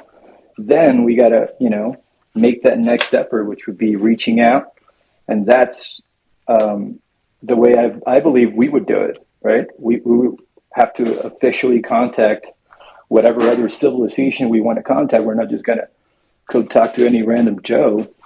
So I think it makes sense for the secrecy and the fact that this, like, how do I put it? Like the secrecy is there right now from our own leadership, the people that control our planet. And why is the secrecy there from their end? Because power and control. What's the power and control? It's money, right? So like we got all these people that have over the years established control of our resources. So now we got all these rich people that are sitting on this pile of gold, right? Dark gold. We got all these fossil fuels now. So are these guys just really kind of willingly going to go and go like, okay, I'm just going to give up this whole riches, all this control, all this power, and fuck it, I'm just going to be one of the one of the whole one of the rest of society. So I feel like disclosure, it's going to have to come from the people. The people are going to have to be out on the streets. And this process that we're witnessing right now it should be enough for the masses to go, oh, okay, something's happening. We need to engage it. And that demand from the population is what creates and engages that next level of communication. That's just my take. What do you guys think? Yeah, so I agree. I don't think they're just going to willfully kind of give it up. So we're going to have to basically start Hey, I got all demanding. kinds of theories on that, but let's get to the hands first, and I'll start yapping away. I think it was Penny, and then Robin there, and then Bruce. Thank you. This is weird. I don't normally talk as much of this, but I'm really passionate about what's being said in here this evening. I think it's right that what the gentleman has said. I think that's definitely. I think power is obviously kept there for a reason, but I do think that perhaps just linking a few things together, I think that select people are being chosen. I think they're being reached through the consciousness, and then it becomes a physical thing. And I think the reason perhaps why, and this even links back to the therapies thing, is that if you have a chink through trauma or through other things that happen within your world, if there's a chink in the veil of normal consciousness that can be disrupted to allow a consciousness to interact with ours on a different level, perhaps that will raise the resonance of all of us so that we are able to give ourselves over to the investigation of this and the development of AI and all of these sorts of things, so that our resonance of consciousness is fed into the AI, is fed in with the whole synchronicity thing, to allow a platform of global mental consciousness to raise, so that the interaction becomes greater and greater, and then it becomes a physical interaction, and then from that it's the bridge of the people who've become aware allow the people who are not so aware, and it's not like a big-headed thing, it's just that perhaps we are going to be able to be the intermediary between the absolute entity of the phenomena and general people, where we are not as because our exposure has been more over a longer period of time, we're able to be the bridge that is then like the AI bridge with the tech. So we're the AI bridge with their consciousness, and they need the AI bridge with the tech. That was kind of where I'm at. Thank you, Penny. I think it was Robin next, Dr. Robin. So I'm thinking that like we're experiencing this, like I said, like the word foreign and the word alien being a correlation. Like if we can't see these beings, whether it's an electromagnetic phenomena or they are actually physical beings, like we're seeing them from a perspective as if we are special and, you know, as being creations of humanity or of the ultimate creator, I guess. Like we're seeing this as far as like we're not a part of like that electromagnetic force. You know, that's why it's like foreign and alien and like all these buzzwords are used. But, you know, like once we start looking at it as if we are actually one with this being and like they were sent here for a purpose, and the only reason why we haven't made contact with them is because we're not supposed to yet, you know, then we could like really understand what's going on in the world and have a grasp on like where does control come from, and like how do people have less self-control, and like the idea of common knowledge and common sense and stuff like that. Like those are all buzzwords, but like we all have an innate sense of what, you know, quote unquote good and evil is, even though, you know, there is evil things that happen in the world. Those evil people were made the same way that you were. Like there's not too much different from them. Yeah, and I think there's something to be said to that. So, Bruce, how you doing? Yeah, not too bad, thanks. Hopefully you're well. Hopefully everyone's well. It's just a little bit on the evolution of disclosure. I mean, if you go back even 20 years or something like that, to me, disclosure, you know, was all to do with the government cover-up, that the government obviously had all this evidence of aliens probably, or at least something alien-like, and there was, you know, probably craft, and there was probably all this stuff, and you just needed the government to be honest, share all this knowledge. But now the current version of disclosure seems to be more like Congress and the Senate were clueless, and that now they're getting kind of told that there's some really wacky stuff happening, and some of them are, it seems, generally getting interested. They've talked to some pilots and stuff, and they've tried to talk to military people. Those military people have said to them, we don't really know what's going on here, but yes, there's some weird things out there. You know, we're going to look into it, and that basically is turning more into a we're going to look into it and share some results. Now that really doesn't sound anything like the original story of a giant cover-up and, you know, this disclosure that the government could just turn around and say, look, yeah, we've got all this stuff. And it seems, now whether that's really the case or just, you know, how they're spinning it, it seems like the public and the government have all adapted to a new story where this isn't sounding anything like the conspiracy and the disclosure of 20 years ago. I don't know what other people think, but it seems to have morphed a lot into more like they don't really know, but they are looking into it. And like someone else said there, they'll probably say some of this stuff isn't ours, and that, yeah, there's something wacky going on. But I don't really think of that as what most people ever use the word disclosure for, or anything to do with that original story of a giant cover-up. What do other people think? It seems to me it's totally changed.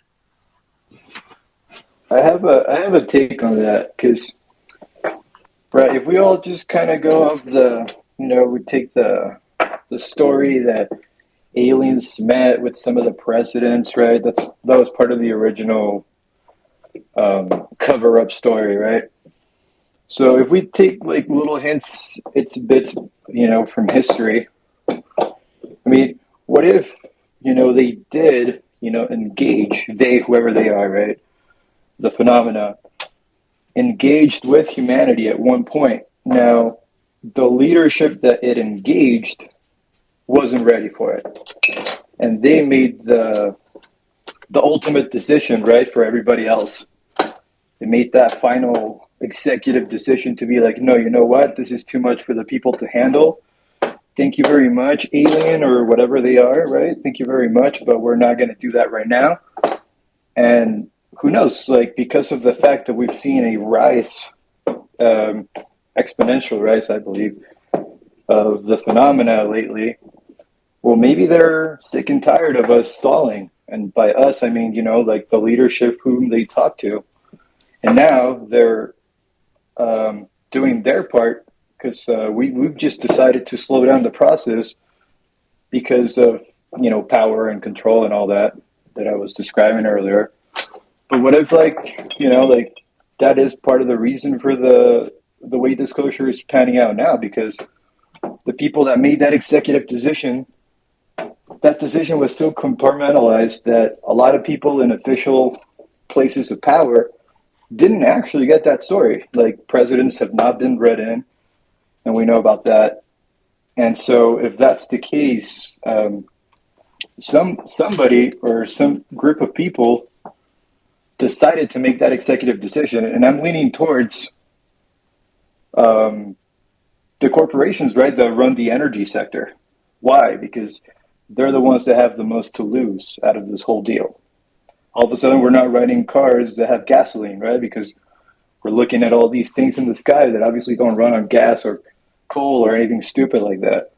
So now, maybe, these beings have had it with those people that decided to take control of the narrative, or maybe, they decided to agree with them in some sort of way of like, okay, yeah, we're going to do disclosure a certain way, or maybe this is their whole plan all along, but I still believe that they've been stalling it, and that's not part of the original plan of that. Because, like, you wouldn't want that if you put yourself in their shoes.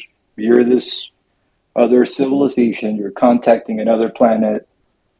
If you've already made that original contact, you've reached out to the leadership. And if that leadership is controlled by the corporations that control the banks, that control the energy sector, then they can say one thing to the whatever entities, right? And then they can be saying a completely different thing to humanity just because they want to keep that control. I don't know. This is my take. I think it makes sense that we're seeing disclosure the way it is now, because the government can't just be like, yeah, we knew all along, and we made a pact with the aliens, and we decided to keep it away from you, and we signed up for testing of our people or whatever, right? All those conspiracy theories that could add up to being true. It makes sense for them to be like, oh, we don't know, and we're just discovering now. You know what I'm saying? Just on that energy part, because I know that comes up quite a bit.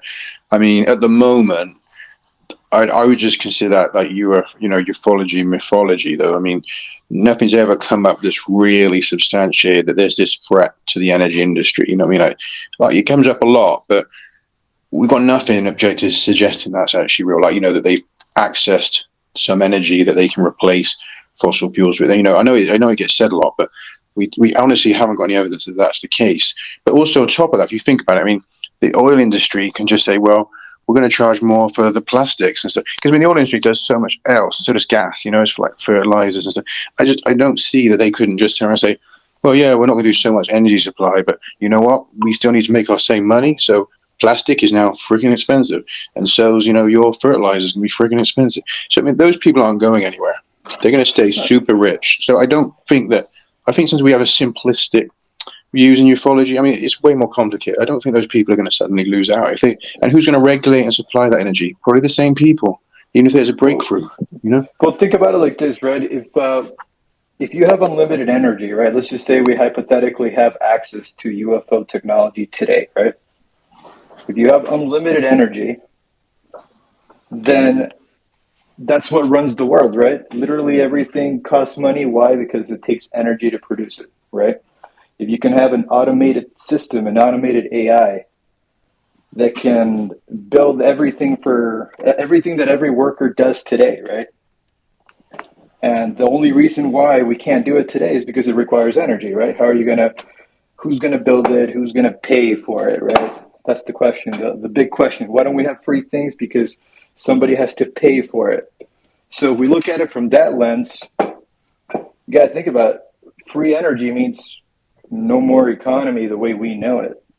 Free energy means no more labor the way we know it. But then that tells you something, because if that's the case, knowing the system we have, the only way they can bring that out is to ensure that we have absolute authoritarian control over us, where we cannot do anything. Because if you need to bring out that kind of energy, that kind of, what would seem like freedom, the only way they can stay in power at that point is to make sure we're completely locked in. Like, AI grids, locked in, facial recognition. when you look at that sort of thing, the only way to bring out that kind of breakthrough is to make sure that we cannot do anything other than what they tell us. We're not going to get freedom and infinite energy. No way. Well, I feel like our current economic system, the way the world runs with capitalism, it's absolutely incompatible with free energy. You can't Right. have free Yeah, energy exactly. Just to give and it have the freedom capitalism you at the actually same want. time.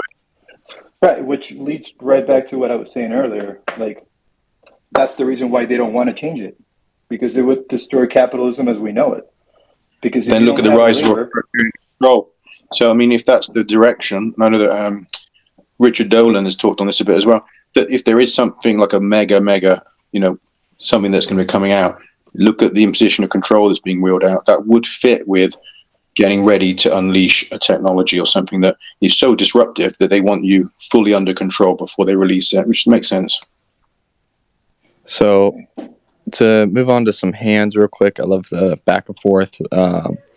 But yeah, we got a few hands up. I think it was Kent and then Kent's Daniel. next, yes. Yeah, I find it quite interesting listening to these conversations because, it just seems funny that, we're all asking for disclosure, and yet your own DOD told you 5 years ago it's real. They told you they don't know what the technology is. They told you it's bothering your military. They told you that it's not human tech, and no one seems to believe them. It's just funny that everyone's asking for disclosure, and then when they give it, you just don't believe them. I think it's pretty ironic. Well, they went a roundabout way of giving it, so I think it's difficult for some people to accept that, and they almost need to be told point blank. They did. These are Nope, huge they went a craft that roundabout way. well, they said these are foreign craft that are flying around our navy, and we have no idea who they are, and they do super duper stuff, and we can't do anything about it. Yeah, that sounds like an Yeah, admission. it's a roundabout admission. It isn't a mission, but it's a roundabout admission.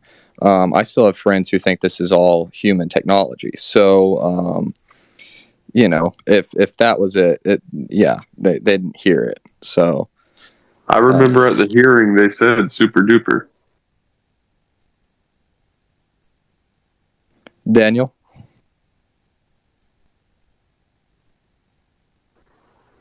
Shane, you want to go real quick for Daniel? I see your hands up.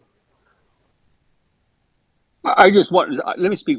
I just wanted to say, Kent, I applaud you. You stay silent for a long time, and I applaud you for sitting back and letting everyone speak, and you stayed back and silent. Thank you for doing that. Sorry, I was going into a coughing fit, and I didn't want to. Right when I was getting ready, you called my name. So I appreciate you hosting, Chase. Thank you for allowing me to talk. I was actually going to say, I don't remember what I was going to say now. Come back, coughing fit, took it out. Just keep the hands going right now. For now, conversation's good. I'm a little bit just getting over a cold, with from the reasons I'm not talking so much. But I'm Shane, your host. Do me a favor though. All these co-hosts, these speakers, we do this a lot. Hold these spaces, have these conversations. I'm not joking you.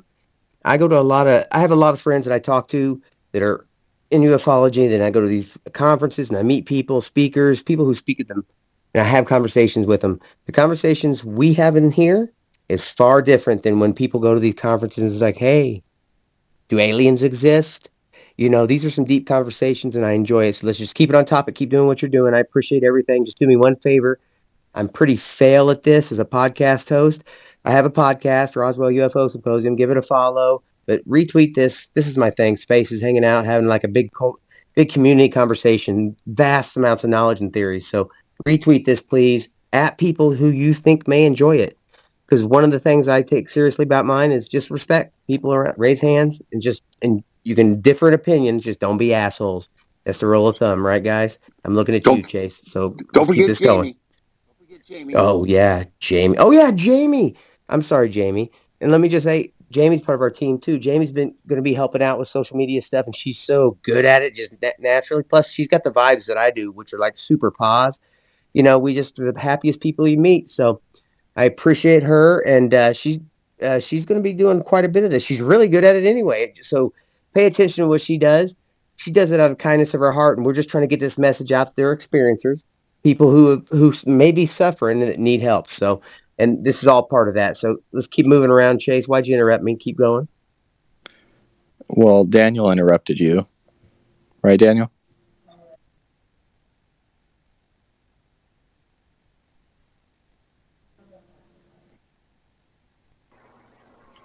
Oh, I thought it was a killer segue, Chase. I thought so too. Daniel's clearly busy, so I think that was his facial expression to be like, move on real quick to Robin. All right, so I'm trying to track the conversation now. It's kind of gone over everywhere. But I guess disclosure is like the broad idea, right? And like whether or not anything useful is gonna come out of disclosure. And I don't think we're gonna get anything useful from the government anytime soon. Like anything that we get, it's gonna be private sector or maybe Elon Musk. Elon Musk is probably gonna be our best bet with getting anything substantial. I mean, he's sending rockets up. He's got a freaking AI in his basement. Pretty sure that's his side piece. But no, like I think that AI is already here, so there's no need in us getting used to like artificial intelligence or there being a one world government. The one world government is technology. The one world government has been in place for like the last 20 years, and we've been living in the matrix since the matrix came out back in 1999. So yeah, the internet of things is pretty much the next big shift in technology. Once your toilet can call Target on its own and let Amazon know to ship a roll of toilet paper out there to you, then that's how you really know that we're in the system. But yeah, like the next big shift is artificial intelligence and melding man with machine. Like we already walk around with our ID and our identification biometrics and all that. It's in our phone. You have to use your phone to do anything these days. If you don't have your ID with you, you got everything you need on your phone, your whole bank, your whole life, all your communication, like your fingerprints are all over it, your facial recognition sees you all the time. I'm pretty sure it maps your house. So yeah, I mean we're pretty much in this system already. The one thing we're missing is the enemy. Since we live in a world of duality, we're looking for the great unifier, right? Not the unifier that's actually going to bring us together out of love and harmony, but the unifier that's going to start the next great intergalactic war. That's what I'm waiting on. I'm waiting for lightsabers and Star Wars. Damn it! We'll get those lightsabers one of these days. Um, yeah, and apparently Daniel can't hear me. So if Screen, you want to tell Daniel to like hop back down and jump back in, we can get to him. Cool. Yeah, actually, I've got some kyber crystals if y'all are trying to build some lightsabers for the low. Daniel, if you can hear me, I don't know if you could hear Chase earlier. If you want to hop back in, we'll get you back up real quick. If you can hear me. Yeah, I can hear everybody but Chase, which is weird. that I would expect no less. Can I have that problem, please? I want to hear everyone but Chase too. It's really weird just because he is probably the closest person to me geographically, but he's the only person I can't hear in the space. I'll rejoin. Oh, I get it now. Yeah, I can't hear Chase either. What'd you say, Screen? Lucky you two. Damn. You guys are I so can mean. always hear Show Chase. Matter of Chase fact, some when I go love, to y'all. sleep Chase tonight, is the best. I promise you, I'll still hear Chase. No, Chase is my boy actually. And you know what else is true? I Whispering give him in so your much ear. shit. I give him so much shit because the first thing I did because I wanted to speak on this subject, and I'm thankful for Tupacabra teaching me how, was start my own spaces because I wanted to do them this way, where it's respectful. We talk about anything UAP related because it's about answering questions for me as an experiencer. So it's important. I wanted to do it my own way. Chase was on board, and he's been an awesome co-host, producer, and asshole the whole time. So I'm grateful to him, you know. But hey, he is like the son that I never wanted or had. No, I've got some kids, but they probably don't like me either because of the life I live. But hell, here's the crazy part. Does anybody ever think about this? Imagine, I was thinking about this the other day. So with my experiences, and I'm pretty vocal about them, and I'm no longer anonymous. That's one of the things I do. I speak about them and go on, all that kind of crap, right? I started thinking, oh shit, my poor son. I can't imagine what he's going to have to. My youngest, he's 13, and I wonder if he's going to get teased because of daddy's little aliens. And I don't even freaking know. So, Chase, go ahead, take back over. Okay? Did he hear you about leaving the room? Screen, you can't hear Chase, or were you just joking? No, yeah, I That was was a just joke. joking. I think Daniel's back now, so I don't know. You want to do a test I mic check sent I thing? sent Daniel my telepathic message. Hopefully you got it. I'm going to keep that secret, keep it safe. We're all good. So yeah, just really quickly, just on the idea of disclosure, and I think Bruce brought up a good point that now, um, you say disclosure, and it conjures up this really amorphous concept. Everyone's got a different approach to what that entails, and I think that we sometimes conflate it with social activism when it comes to ufology or just bringing in to social awareness this issue, raising awareness about something different. I think that is there's a part for that to play, but I think that that's totally different than any government coming forward to disclose something that they have previously withheld for any number of years, perhaps decades, if not some group, a phenomenon.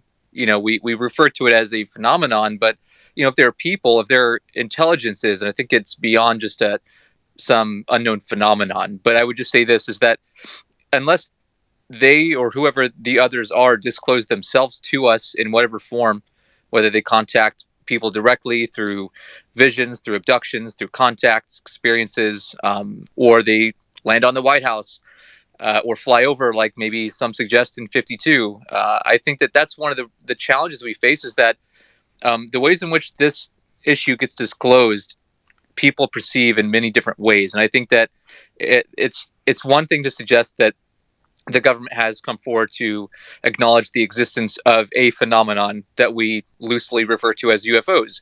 That's happened over the last several decades. The government has completely admitted to the reality that UFOs are real, but not exactly what they are. I think that's the next uh, challenge in this equation is that we're not really dealing with the issue of are UFOs real or not, or has the government come forward and said that UFOs are real? I mean, even the latest reiteration of this in the last 5 years, with the coming forward of the Pentagon's program ATIP and all of this, is just one step that has been taken additionally in this whole process that I think that is a part of social conditioning. And for whatever reason, we haven't really gotten to the point to where they've come forward about acknowledging the existence of non-human intelligence on a very large scale.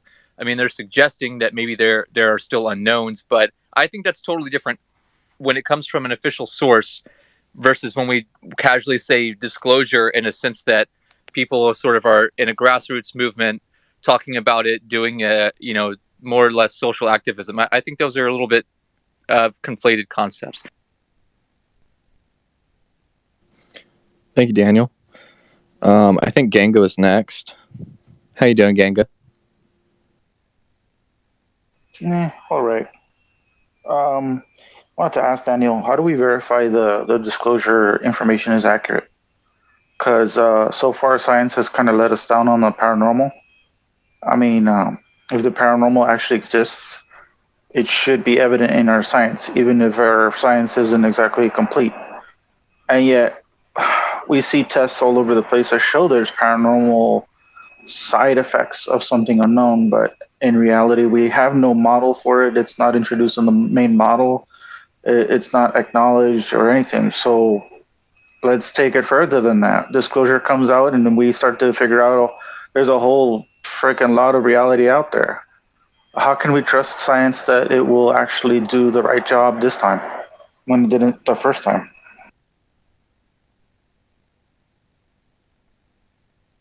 I'll just say that I guess that it's hard to really know, considering that what has been put forward is probably just a few pieces of the puzzle. That the irony is it's we're waiting on disclosure of things which have not been revealed. So anything that we do know that may be conjecture or someone's blown the whistle on, it's the same boat with that. How we just have to take their word for it? Or are we just supposed to, speculate on rumors that float around about retrieval programs and legacy programs and all of these things? I think that there could be something to it, but I think it's really more of an effort upon the government to really enact upon social conditioning with anything, whether it's about UAP or it's about a pandemic or it's about some political regime or something like this. Whenever you're using the media machine, I think that you're really going to sway the public's opinion depending on how you come forward and take a stand and make statements on pressing issues. And for them to even come forward and have NASA jump in the game is curious at a public level. What's the use for them to do that if not to just have a public platform now?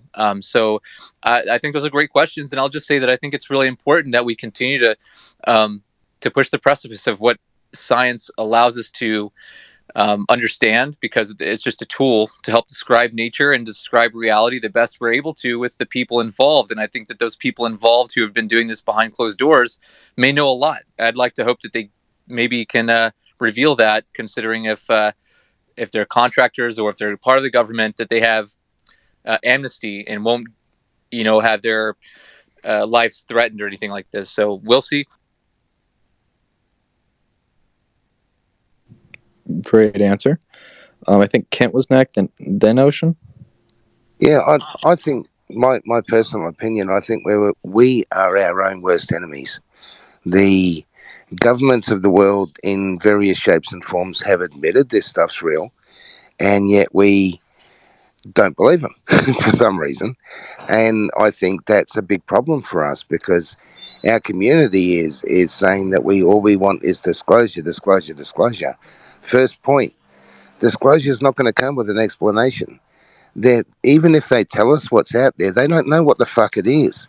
So if we're expecting it to come with an explanation, sorry folks, ain't going to come, you know? And if we keep doubting them when they tell us that there's shit out there and keep debating amongst ourselves, even to this day, whether or not it's real, we've already lost the plot. We're not going to win. If they tell us that there's real shit out there and we don't believe them, we're fucked. Hey Shane, do you want to add Screen back as a co-host? I can't do that from a co-host position. Shit. My bad, dude. I was totally trying to kick you, not him. Yeah, I got him, bro.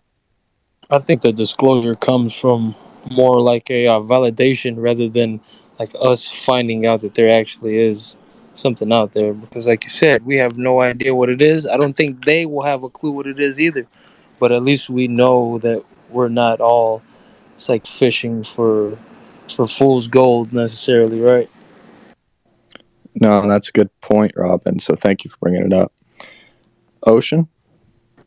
Yeah, for me, it's kind of like, I look at it like throughout humanity, and you look at the Women's Act, like, I doubt the government is going to give away much information that is going to sway, like, how much control they have over the people.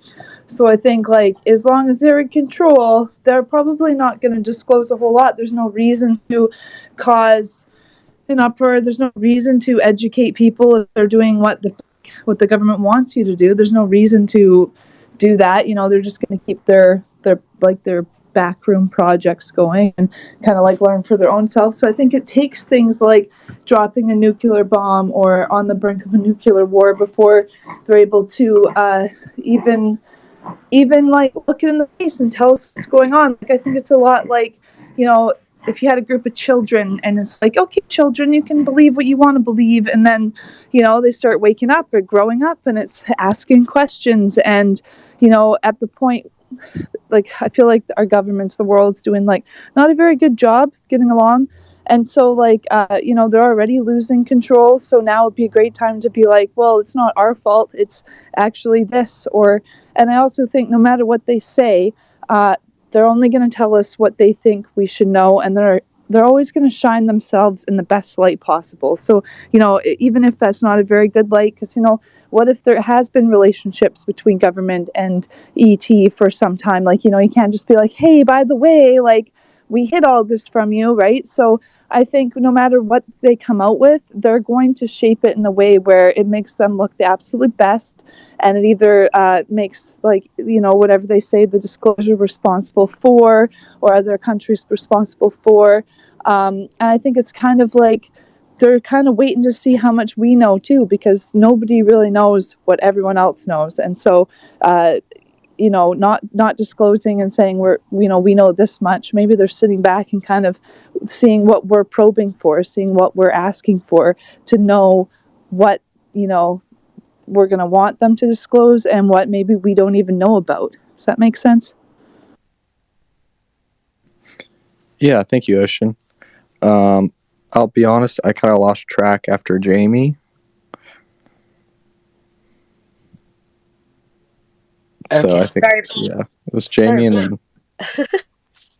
I couldn't tell you either because I've been looking for things to post, and I found some cool stuff. So I was pretty excited about that. I know somebody was mentioning something, and I had something to say about it, but I can't recall what it was right now. So go ahead and skip me, and we'll come back if I remember. Thank you. okay, and then Diego, then Kent, then Ganga.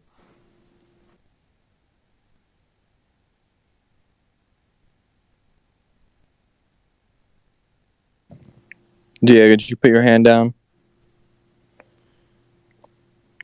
I guess so.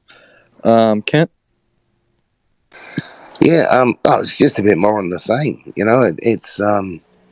It's difficult for us to move ahead because we are being given information, and unfortunately, the minute that the information comes out, there's a new piece that's come out fairly recently. That's one guy's postulating that it's actually the aliens that it's actually humanity that wants to disclose, and that it's the aliens, the Galactic Federation, that are telling us no, they can't.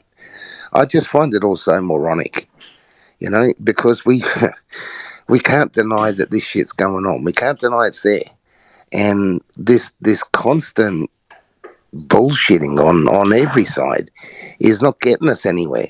At the moment, we still have a choice about whether or not we believe in it. But I'm not sure that, use the ant farm analogy. If you're watching the ant farm and the ants are getting ready to blow up the house, it's only going to be a matter of time before you come along and either take the ant farm out of the equation or stop the ants building the fucking bomb. At the moment, we still have a choice. I'm not sure that's going to remain the situation. Yeah, for me, it's always felt like the phenomena is the one that's pushing disclosure. I don't know why. That's just my thought. Ganga, what are your thoughts on that? Could I go after Durkin? Yes, you can. Penny, how's it going? Hi, thank you, Ganga. I thought that going on from something that Kent has said, I think the reason why we're told stuff and we still don't believe it is because of the amount of stigma that's been attached to opening your mouth about this for so many years. They've got such an impressive system in place to still make people feel stupid. I'm vintage. I haven't opened my mouth about what I've seen or what I've known or what I've felt for years. And I think that the having these forums are a part of the reset, and they're actually what I feel about these forums. I don't feel that they're a space where nothing's going on. I think they're a space where the more that's put into these space, it creates a global voice. And that is important, because if we're going to go on in the future, because we're going to hand this on, if they keep the amount of stigma and the amount of smoke and mirrors that they've got in governments, the people that are going to take this on are the smaller people in the world. And I was going to say to Shane, don't worry about your children being embarrassed. Every young person, and I've got children from 20 to 8, every single one of them believes in aliens or UAP or something like that. It's not even a question to them. And I was listening to a recent YouTube thing with Mr. Ross Coulthart and Bryce Sable, and they were talking, and there was a young lady in there, and I feel terrible. I know her surname is Gomez. I think her first name is Christina, but she speaks to people of young, much younger than me, and she's got everybody is very tuned into what she's saying because they're already on board with the idea of it. And what she's doing is she's enabling the social media platform to get the message out there to that age group, because that's who we're going to hand it on to. So I do think these spaces are incredibly important. And I think they are giving a voice to people who have, in my particular vintage sort of group, it's like we've been told to shut up for a long time. We've been told we've got a mental health tag. We've been told we've got a physical health tag. We've been told that we've got, I've always been ousted and have no confidence because of the way that I've been treated for years for the things that I believe and know and have felt and have seen. So I think these are critical spaces, and they actually heal people. This is a healing space as much as it is a presentation space of information. Thank you.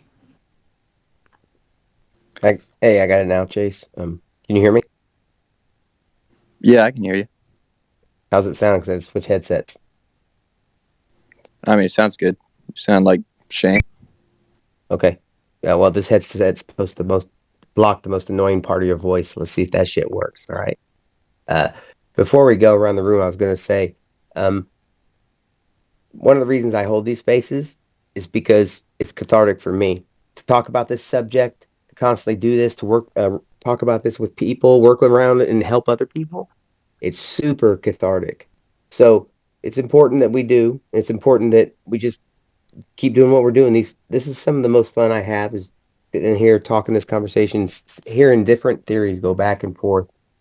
So until mainstream comes along, this is what we do, and we each do our little part, which is we go to our families, we try to bring them in. But that's by doing, understanding what message we need per member. So it's almost like you have to rearrange the script per person you're talking to, and that's okay. I mean, that's the bare minimum you can do. You can come in here, we can talk about things. You can do orgs like UAP Med or podcasts or spaces, or just kind of just break it to other people. So I appreciate you guys being here. Anybody down there that wants to come up here and share anything, come up and share. And I was going to say one more thing too. I'm glad you guys are here. I was going to say, does anyone have an experience that they've never shared? Because like Penny was mentioning, people don't take this serious to the point that even when I had videos were obvious, loads of videos over 2 years of something that wasn't right, that they didn't care, right? So I would obviously never mention anything to, not even my family. The stuff that I witnessed that I didn't record that was way outside of normal. Has anyone else had anything like that they'd like to share up here? If not, we'll get after these hands. I'll share that. That's the thing I was telling you about, Chase. I was Can going to I be reminded share about. it? So remind me when we're done with these hands, and I'll still tell it. Can I share something? Absolutely. Who is that? We'll get on next people. So who was that? This is Kalima. Oh, go ahead, Kalima. Hey, I'm so happy to find a place where I can be related to. I had experience that you guys maybe heard of before, but I I'm very solitary at these because I was taken on a spaceship, but you guys call it a spaceship in Earth. Um, I am just a regular human person that experienced something abnormal. Um, I was taken away. I went into this. Uh, I call it like a time capsule, and I was in the table, and these giant, skinny creatures. They were looking at me. We couldn't talk. They were just looking at me, and we communicate through our brain like waves.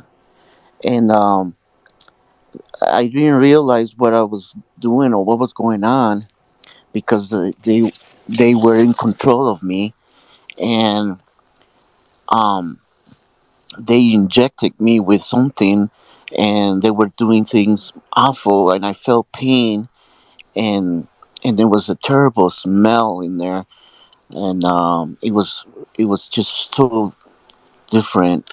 Anyway, I cannot tell you everything about details and stuff, but they took me away from my family and everybody around me, and they were here. They thought I was dead, and but when they took me away, I went so far away, like in matter of seconds, and they told me that the only thing I knew was the speed of light. And I said, what is that has to do with me? And they said, you don't know the speed of light because this is something that you can experience. This is faster than the speed of light, and it's supposed to be our thoughts, our minds. They travel faster than the speed of light, and they took me to this world, and I was like if you go to a zoo where people are looking at you and inside the cage. So I was exposed to all these creatures, and all these happened in certain short time, and then they told me I was due back, but if I come back, that I'll probably come back to Earth as in the future. And I said, why you bring me back to the future? I want to go back to my family. And they said, we'll do our best. And then I saw my body coming back into my own body, like a smoke coming in inside of me. And I woke up in the hospital, and I woke up very happy with no pain. And the doctors, I was inside of an ice box, and the doctors were looking at me, and they were all were saying is he's back alive. And then my wife at that time, she told me that I was crazy. Why would I be joking around like that? I said, well, I'm not joking. I don't know what happened. Um, so this is one of my experience. I don't know. You guys might think I'm crazy. Some people they think I'm out of control, that I lost it. But No, I not here, man. You're good. I um I have these things in my body. They control me, and I'm not an evil person. They Doctors, they can't figure it out what's inside of my body. But when I talk about it, they punish me. They don't want me to say anything. And it's so hard to live like that because they control my life. I cannot die. I can't die. I cannot leave my body. Listen, Lima. So check this out. In this thread alone, what I do every space because of this stuff, there's lots of resources in that thread for doctors, things like that, that will deal with people that are having these kind of encounters. So I'm also a part of an organization called UAP Med, so that we can find medical doctors as well that will take these subjects seriously for this reason. But look in this thread, Chase. Can you at him specifically the different paranormal doctors and the things that we're talking about? Yeah, I'll make sure he gets it. And Klima, listen to me. Very important. Take a breath, right? Don't do silly stuff because we're here. That's why we're here. You can talk to us about this stuff. Go ahead and keep going. What were you saying? Um, I lost communication with my original family. I am I'm here in this world. I don't know why I'm still here. Um, I don't do crazy stuff. I'm just like a normal person. I The only thing is that I cannot work because I'm in pain because they what they did to me. And nobody believes me. So it's hard for me to talk about it because I saw things that nobody else can see, and I can do things that nobody else can.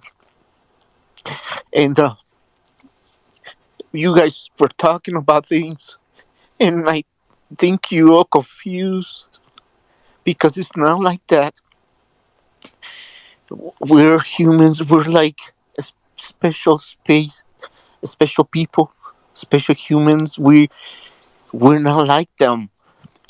And you might ask, what do we have that they want from us? It's something you cannot see, you cannot feel. It's inside of us. It's what they want, and I refused to give them to them, and they punished me for that. And they told me that I was like I wanted a species to return him. They don't. They don't have. They don't. They're not like humans. They're like tall people with 3 fingers, lots of equipment that I never seen before, lights, and they don't believe in clothes. They, they, you are like naked to them, and you see them. You can't really see their bodies. You can see it's like a ghost type of thing. And sometimes, at first, I thought they were good people, but I don't think they are because they, what they did to me, they brought me back, and they don't have to bring me back. And why did they bring me back here to this world if I don't belong here anymore? And I can't sleep. I can't do anything like that, like normal people can. I see things different than everybody else. And this happened at that day when everybody thought I was dead. And I came back. I came back now. It's been it's been like 5 years that I'm back, and I can function like I used to because I feel different. You guys you think about the future. I saw the future. You know, you the humans we're gonna be mm, flying and stuff like that. That you guys don't see it, but there is unreachable right now. But there is people like them in here with us here. I know that for a fact that they told me that they'll be close to me. So I feel like I'm in a prison, like I did something wrong in my life, that I'm being punished with those people, and I don't know why. Why me? Why me? What do I have that they want from me? And maybe because I speaked out and I didn't want what they were giving me. I wanted to come back, and I don't know how to explain it to you guys, but it's a relief. Real quick, Lima. Take a breath, gather your thoughts, stick around here. We're gonna get around to these other hands. Tell us some more here in a second. Take a breath. I'm glad you're here. No one here thinks you're crazy. You're in the right place. All right. So take a breath. We're gonna get around to these other hands. Was it Bruce or Kent next? That's actually a good question. Kent? And, hey, Chase, can you get tech tweets up? I'm having a hard time getting him up for some reason. So we're kind of full on speakers. So if anyone wants to I can drop down, jump we down. can. I can jump down after this if you want, Chase. Just let me know. Yeah, we'll always I'm pull actually people back about up. to head out too. I just wanted to say good Okay, night so to let Diego everybody. talk, and then we'll get to the next people. Diego, go ahead. If you're going to jump out, go down anyway. Go ahead. Yeah, I was just gonna say one last thing, guys. One of the things that always, gets to me when it comes to, this whole disclosure, UFOs, ETs, or whatnot. I always think, well, wouldn't an ET race want to interact with the single government? So, like, maybe in our future, as much as everybody is against it, and I'm to a certain extent am too. A one world government is probably exactly what we sort of need to communicate as a society, as a civilization. Because, like I was saying earlier, I don't think they want to talk to France and then have another deal with the US and have another deal with Peru, Like, they want to talk to a civilization. They're going to talk to one single government. But yeah, anyway, just food for thought, guys. I'm going to bounce out. It was a great talk. Hope y'all have a good night. Hey, thanks for coming out, Diego. For sure, guys. Bruce, you want to respond to that maybe? I can let Kent was going to say something, I think, first. Let him go ahead. Oh, yeah. Sorry, Kent. Yeah, no, it's all good. Yeah, I think two things. One, if they have, if the stories about them coming and working with governments are true, I'm very dubious about that because, an ET race, if they're beyond the Earth, they realise that there's lots of different species, lots of different governments, and to go and selectively work with any one of them, one, we don't know if they're coming to the US and telling them one story and going to Russia and telling them another story and going to China and tell them another story. So that's the first thing. And secondly, if a supposedly superior intelligent species is coming down here and randomly selecting governments to play games with, then we should question everything that they do with us because they're obviously not working in the interests of our species. That's my thought on that. And I think that's something we should be very careful about. When this disclosure does come out, and I think it's inevitable, it's going to be shaped in a way to suit the people that are bringing it out. And that could be done with or without the cooperation of whatever species may or may not be cooperating with these governments. So as an ordinary everyday group of people, I think we all need to be very, very cautious and, be very analytical about what happens next with disclosure, because whether you want to believe it or not, they have disclosed. They've admitted that there is life beyond Earth. They seem to be doing it a very fucky way, but they've admitted that. And the next stage is going to be, now we're actually going to let you know that, yes, we did admit it and it is real. It's the way they do that worries me a little bit because they haven't done a good job of this stuff so far. I don't disagree with you there, Kent. It has been fucky. Bruce?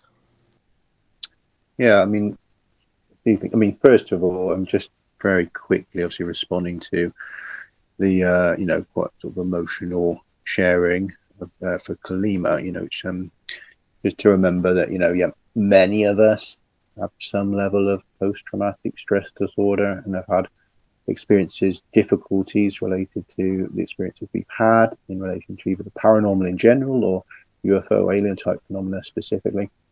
So, we're in sort of good company. We can't say we'll have the exact same experiences, we haven't, but we can certainly have empathy and, appreciate the difficulties that such experiences have for your life, marriage, jobs, friendships, it can be massively destabilizing, and in some cases, really life ruining, and you have to, build again from a new foundation after some of these experiences because it's so profound and life altering. So, you certainly have my best wishes and, healing energies to you, sir. So I wanted to say that before what I was going to say, because obviously, I think many of us would appreciate the struggle that comes with a lot of this stuff.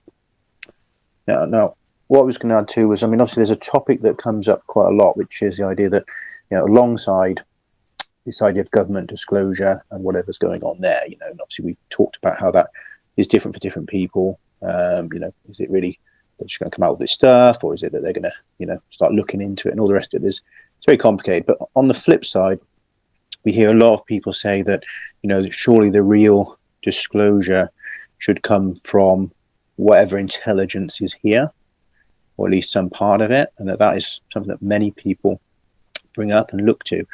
Now, I'll be honest, I've been kind of disappointed because that is pretty much the basis of my work. And that is, I've been talking on that for 5 years now, all the major shows and, obviously on Twitter and, elsewhere.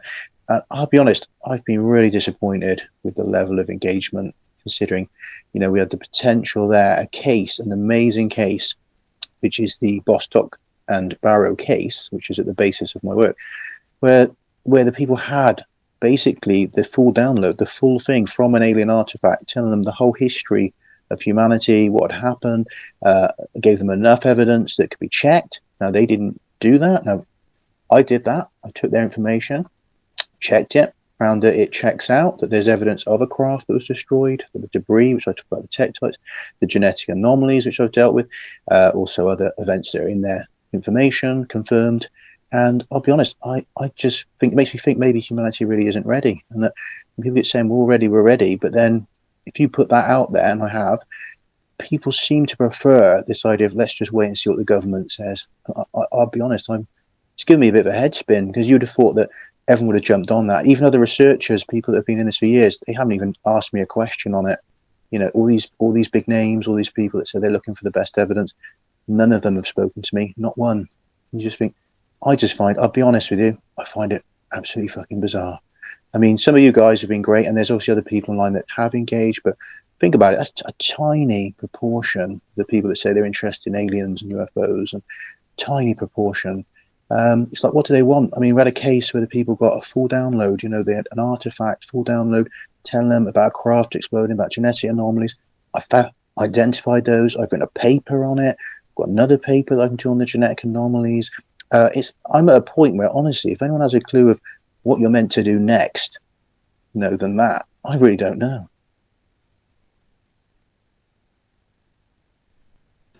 Yeah, I'm kind of surprised by the lack of really any interest in this topic. So I don't know either.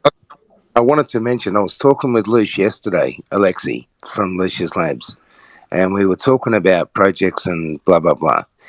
And I just to your point, Bruce, and to your point too, Chase, I think most of the people in here that know Alexi think he's a pretty brilliant person, and written book after book, and I think he's got some great ideas. And yet he was telling me yesterday and today that, he's looking at finishing one more book and then maybe just dropping back again because of the lack of interest in working on projects, He knows some pretty hefty people in the field, and yet he says most of them seem to be losing interest because of the spectrum of the phenomenon. When he starts talking about people like, the Bledsoes and stuff like that, a lot of these hardcore scientists, it's just out of their game. They don't want to take that step, and that quite often seems to, take these scientists and turn them against the subject, not because they don't believe it's something there, but because the aspects of it that are really fantastic, the reptilian stuff and the stuff about transmorphing and that, a lot of these scientists, it's sort of beyond their sphere. They'll go so far, they'll say, like Stanton Friedman, another brilliant man. He went as far as to say, yes, I agree that at least some of this phenomenon is ETs from another planet that are using some type of technology to come here. I mean, even Stanton Friedman said that, and I think he's a very well-respected man. And yet we still haven't taken that next step. We don't have the Stanton Friedmans sitting in Congress today telling people to not talk about whether or not it's real. Let's discover processes for how we find out what that real means. And guys, I've got to be honest. I mean, even myself, I'm going to put together something if this thing goes my way that I'm waiting for now. But there's not a lot of even if you volunteer, there's not a lot of people out there who seem that interested in working with you. It's a bit disappointing. Yeah, I mean, I've reached out to a lot of scientists. I mean, people might think, what do I actually do in the background? But honestly, I've reached out to these scientists who supposedly are interested in this topic. Some of these bigger names, people from NASA and all that. I've had like one that replied, sent me a paper to look at. One guy gave me like 2 lines of feedback on the paper. I mean, so the science community is shoddy, mate, really shoddy. I mean, because you'd think they've got basically nothing. So it's not like that they're flooded with evidence, right? They've got basically nothing. Their engagement is pretty much zero. And then you've got the media. All they're interested in is these Navy cases again and again and again. So you reach out to journalists, you don't get any interest there. And then so you're only left with the community, and the community is quite small. And then a small subsect of that will be interested in any one researcher's work. So in the end, it's almost no one. I've deleted all my tweets. I'm just going to try and find a bit more work in my day job, because it's like, what do you do at that point? If the media aren't interested, the scientists aren't interested, The I think community's part pretty of the You problem. keep focusing education. on the work, dude. You keep focusing on the work because it's the same thing in any other field. If you're writing other people and saying, hey, look at what I'm doing, look at what I'm doing, it's not going to have the same effect as if they notice it from what you're doing. So How if many as years do you wait for that, though, isn't it? If you've yeah, been doing all the shows, all the it could radio be shows, all that, I it mean, could be unlimited. You hear about all of these people who don't get their big break until later on in their life. It's just that, bro. It's like you keep your head down, keep trucking until that timing happens, and that's all I can say about it. I understand that, but then if humanity just really isn't ready to engage, I mean, is it a waste of time? I mean, is it? I mean, it's the big And question. Well, if they're not ready, you have the work that's established. So when they are curious enough, the work is there for them to find it, as opposed to it not being there. there are actually people out there actively making sure that certain people don't get a voice as well, eh? No doubt. Real quick, let's get to Curious down there. She's had her hand up for a little bit. Hey, yeah, Shane, Chase, thanks for hosting again. This is like the second space I've been on this week. Okay, so I actually just tweeted. I don't know if you got. I posted. It should be, I think, in the chat from up top. My sister, my mom, and I tonight. I swear on my life, we saw a fleet of hundreds of craft. I don't know if I could say they were orbs, craft, but they were lights. All. Can you hear me? Yeah, we can hear you. Okay. Yeah, we could hear Yeah. you. I'm in South Texas right now, and this was about maybe around 8:30, 8:40. We saw hundreds of craft fly into formation. Almost looked like birds in a way, but there were just hundreds of craft flying about 50 feet above us, and there was either a plane next to them, or we don't know if it was like another, like, say, triangular craft or anything like that. But I just have to share this because I don't know anyone else who would believe us. It was really freaky. We're still kind of high on adrenaline right now from seeing that, but yeah, I don't know. See, There were I'm three in. witnesses, myself, my mom, and my sister, and I drew it for you guys if you want to look at it, but we are just dumbfounded. And I don't know who else would believe us by word of mouth. I left my camera at home or at my dorm, so we didn't get it on film, but we just saw hundreds of craft fly in formation over us, and I didn't know where else to bring this. I am so serious. I believe you. Yeah, And I'm glad you're back. I'm glad you're here, Curious. Sorry I didn't mean to Thank interrupt you. you. I was like, I don't know if we should call the FAA or like alert them because I'm sure they got that on radar. It could have been too low to even been picked up, you know. But I don't know if we should have like reported it or what because that was just unbelievable. I just wanted to share it. I'm sorry, I'm not really looking for, I guess, advice or anything like that. I just had to put that out there because Shane, could I suggest someone else had to hear it. could someone yeah. mention Thank that you. to Ted, Shane?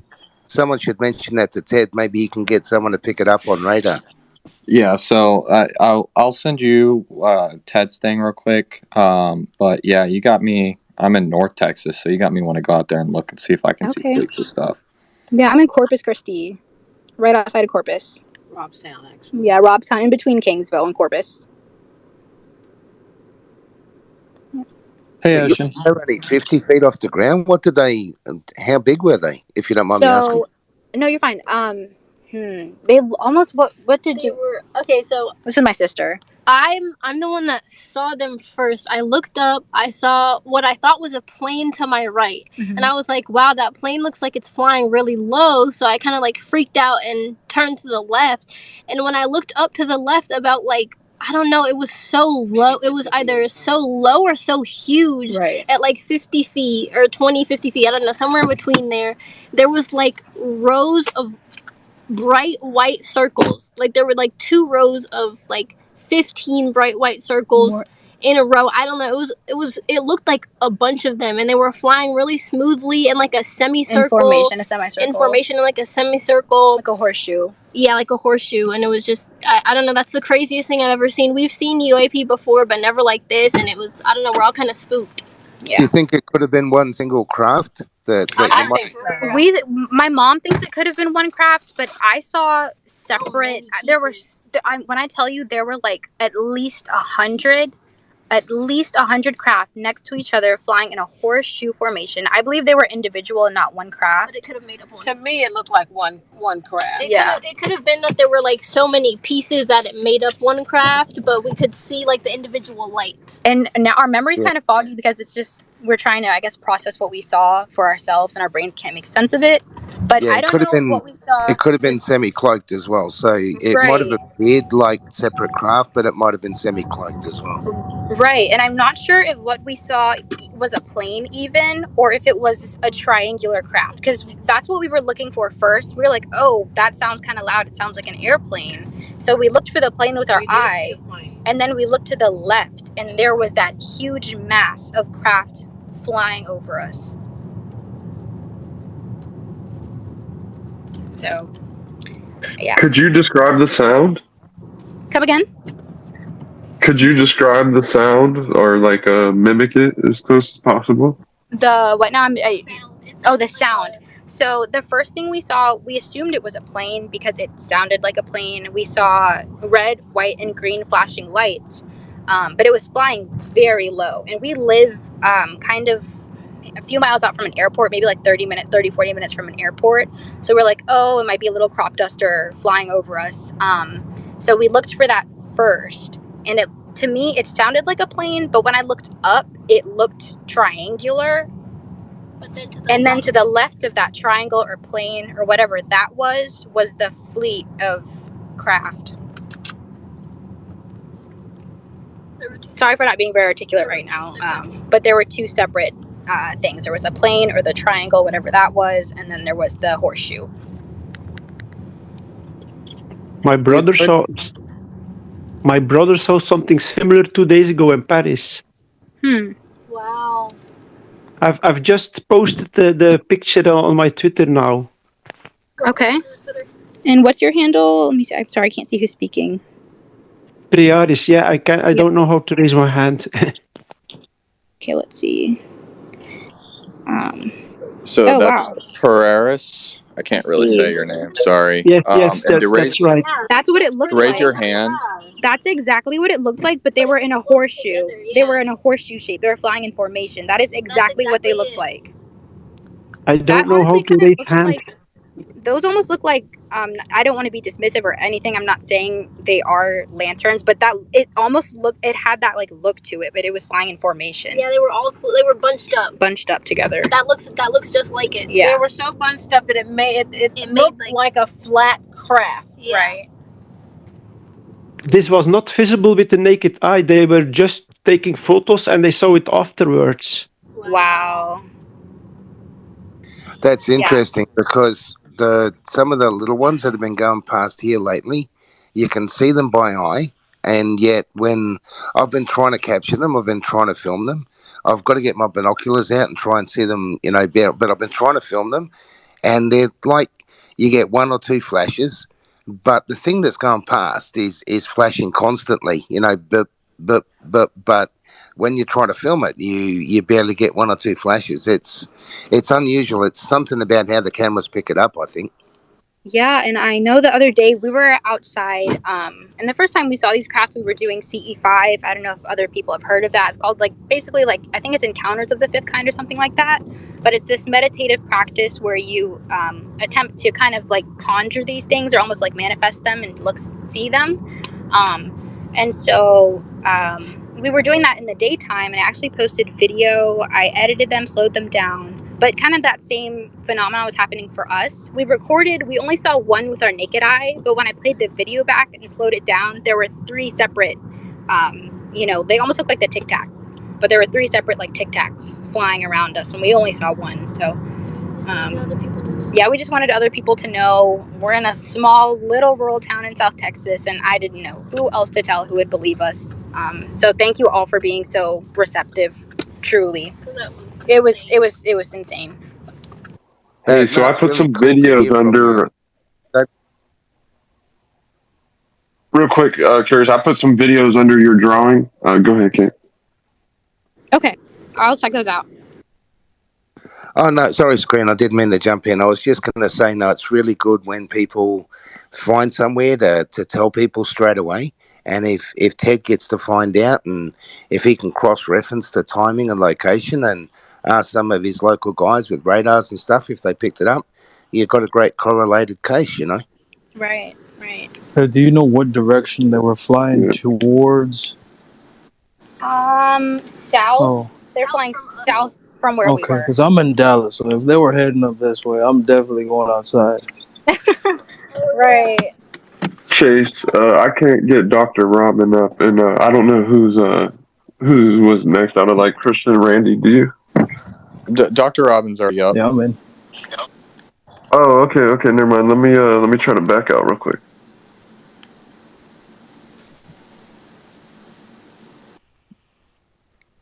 So I think Christian was next, and then Randy.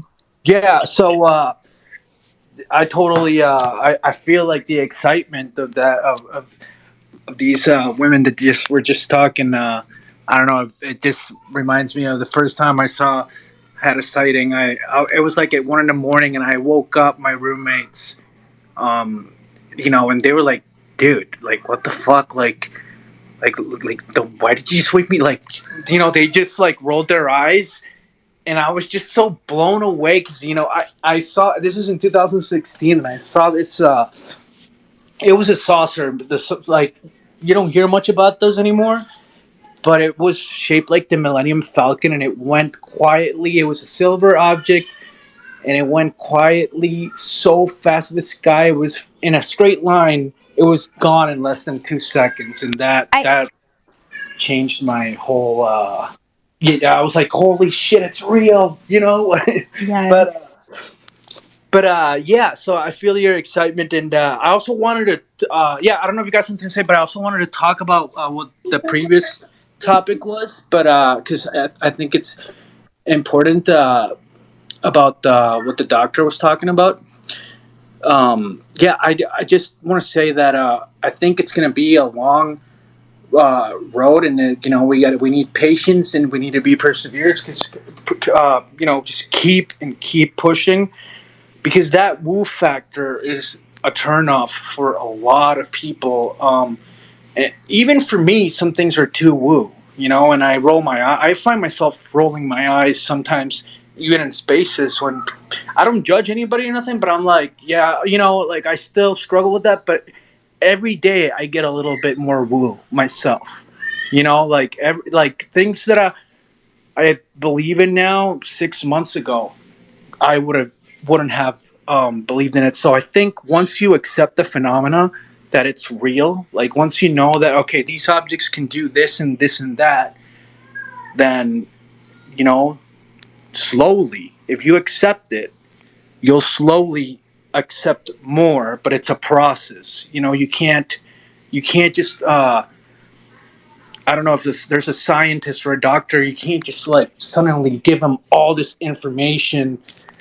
It's not gonna work. So yeah, it's like hard. It's almost like I don't know if this is a good way to a good analogy, but like it's almost like a woman that's like really hard to get, and like you need to be like very smooth. You can't. I don't know, and you gotta. I don't know, but yeah, that's all I wanted to say. But I do think it's possible, because if I got woo, anybody can get woo, because I was very nuts and bolts, and yeah, that's all I wanted to say. Thanks, guys.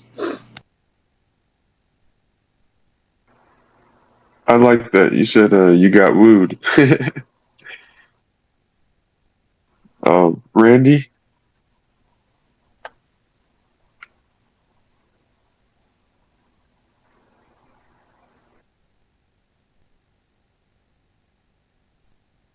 Screen, we can't hear you, Screen. It's your turn, Randy. Dang, I thought Kent was talking. I could see his I don't mic. think they I can don't hear know you, what's going Screen. on. Hey, Screen, they can't hear you, so you want to leave and come back, and I'll re-co-host you? I can hear Screen, guys. Oh, Yeah, I okay. think You it's can't just hear Randy. Screen. Oh, okay, Yeah, so you may I'll want to leave, jump in. Randy. I'll jump in while we're waiting Come to get. back, but leave. Yeah, at the risk of getting myself in trouble with Shane, what I think we should come up with an encyclopedia for UFO terms or for UAP terms, because at the moment, I love our group and I love the stuff we talk about. But when we talk about stuff like woo or the phenomenon, we really still don't have a clear picture of what we mean when we're saying it. And that's one of the things I think we need to work on too, as a group, as a collective, is Who's doing that let to start, me? let start defining these terms in ways that we can use them so that people can better understand what we're trying to talk about.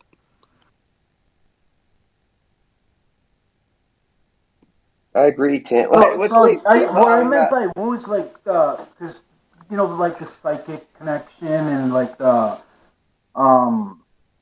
like that kind of stuff. Let's see, how do I put this? Because there's like a woo. There's woo, then there's berry woo. There's, you know what I mean. There's different kinds of woo. But yeah, that's a good point. I like that. You're right. Absolutely. I would argue that the word woo is the problem in itself. That's the It's problem. like the disbelief almost. Like Hey, it's too good to be true. what I missed, Lacey? What's up? What are you down? What are you putting the thumbs down for? What I miss? There's multiple down thumbs too, so she disagrees. She's Lacey, hot. I want to hear it. Let's hear the hot take. Oh shit! If Lacey's upset, I'm ready for running. Your mic's muted, Lacey. If you're talking,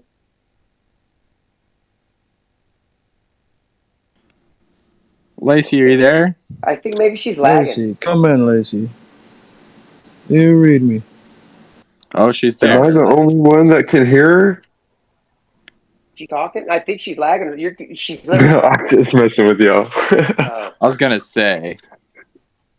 Oh yeah, Screen, if you don't mind me butting in, the video you posted under my comment is exactly what it looked like, but there were hundreds of them.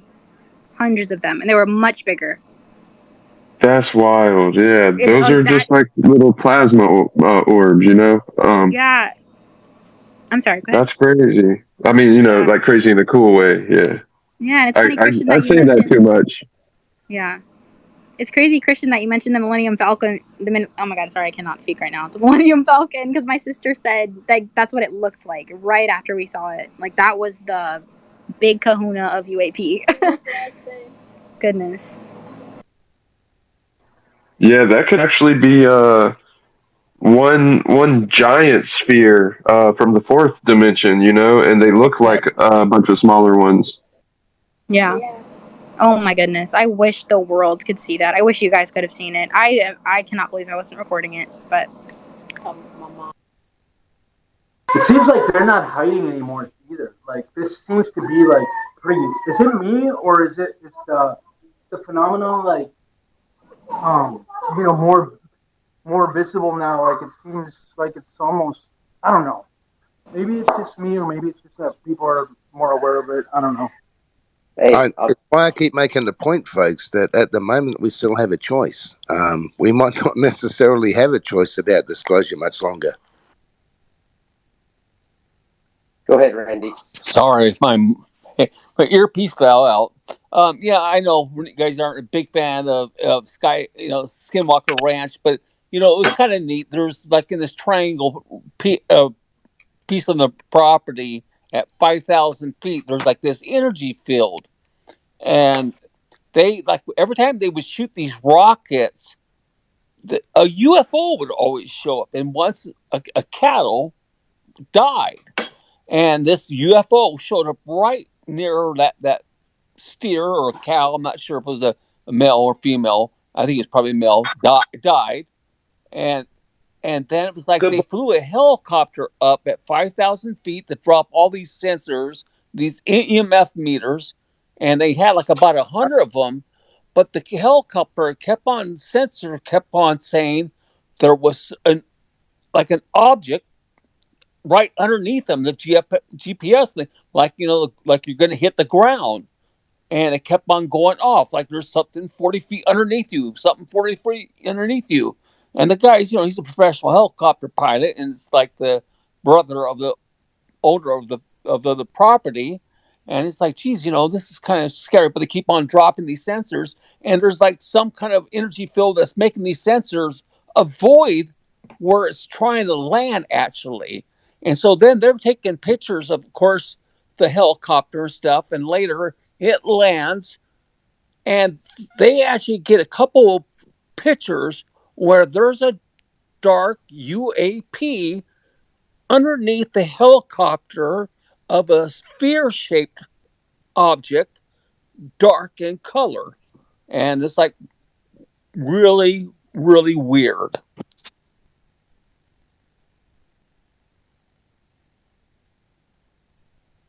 Super Hey, weird. Sorry about that. Couldn't. Go ahead, Chase. Paris, to raise your hand, if you're still there, it's gonna. You see that little heart with a plus sign? There you go. And I want Found to it. make sure Kalima's okay. Kalima, are you still Check on with us? Kalima, Chase, and then I'll get around after this, Chase. After Kalima and you talk, I'm gonna get right back. I got I something to am say. I am listening. I feel better now. Well, I'm Good, buddy. glad that I'm glad you shared with us, and just if you need to outreach, we're here for you. Yeah, I just want to say something real quick. Sure. Um, when I was taken, I didn't see the spaceship or anything like that. I know I woke up in a room where I was in a table, like floating, and there were at least 15 to 20 people around me, tall, skinny, um, three fingers, and lots of lights and screens, like TV screens that we have here, but floating. Everything was floating, and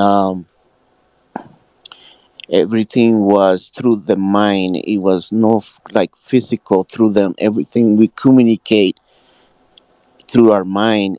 There was no specific language. I kind of speak five different languages myself, but there was no sign of anything like any type of language.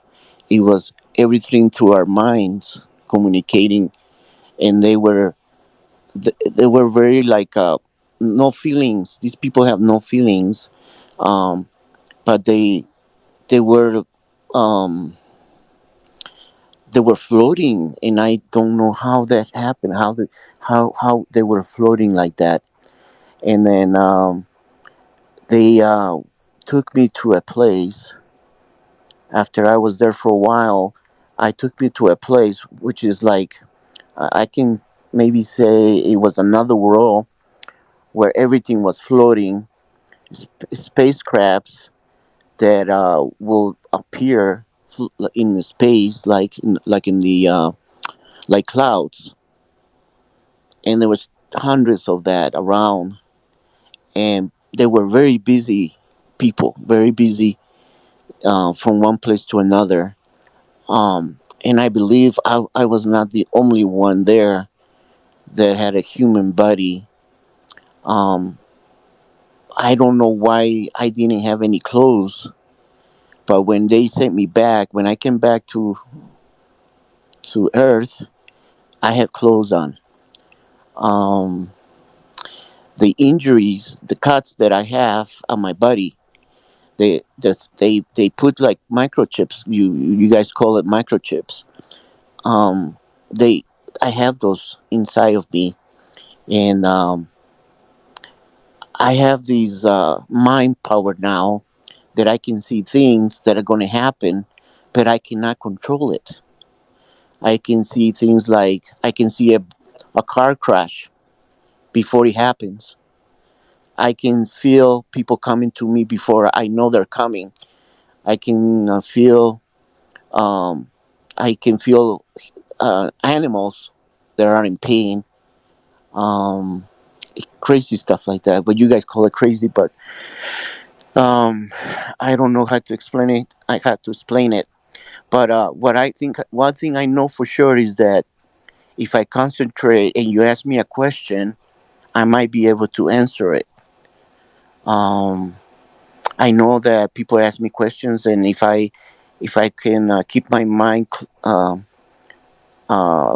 steady, like I don't my thoughts stay in one place, I can I can answer questions. So, like the young ladies were talking about the square, the triangle shape, or the triangle UFO. Um, I saw something similar to that, but it was it was floating with a circle in the middle, but it was transparent, so other people can go in through there. It was like a travel tunnel, but you go in there, you don't come out the other side. So a lot of things happen so quickly that I don't remember most of it, but I can tell you I was in a future place, something that I never seen, not even here. But there was a lot peaceful. It was a peaceful place for sure. I know that, and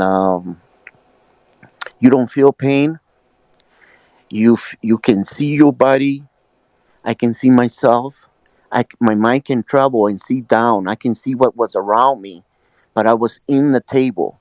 But I can come out of my body and see things around me, and they felt threat. They felt that I was doing something, so they were very like keeping their distance from me because they feel threat. And also, I think that I felt like I was polluted because they will not touch me like physically. They will touch me with instruments and stuff. Um, and they communicate themselves through their minds, I believe, through their thoughts, and some of them have like they were tall, very tall. I would say about 14 feet tall, very skinny, very long arms.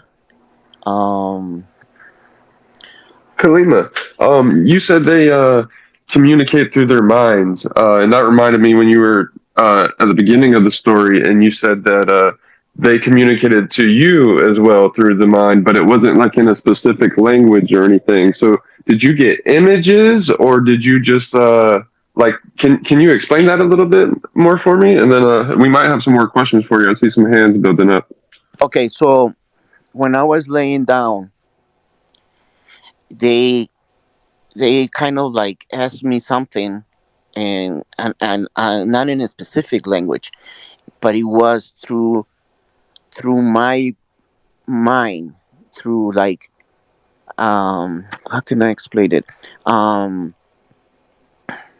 let's let, Visual language. Would you say that they communicated their intent through a visual common language? no verbal communication. They don't speak. They just communicate with you through Visual. their mind, through my mind, through their mind. I didn't say verbal. I said visual. Is it a visual representation, or is it a? Do you hear a voice, or do you see a visual representation? No, So no, they seem. I can see their eyes, and they're emotional with each other, but they don't speak to me. They don't speak to me. They were communicating through my brain, through my mind, and I will communicate through them through my mind. So so Hey, real when quick, thank you for sorry. let's get to Paris, and thank you for being patient in here. And Klima, I'm glad you're feeling better. Stick around. Lots of experiences. I'm an experiencer myself. Trust me, I've got a wild story. I just want to get around to the hands. So let's get to Paris. Am I saying that right? Priaris.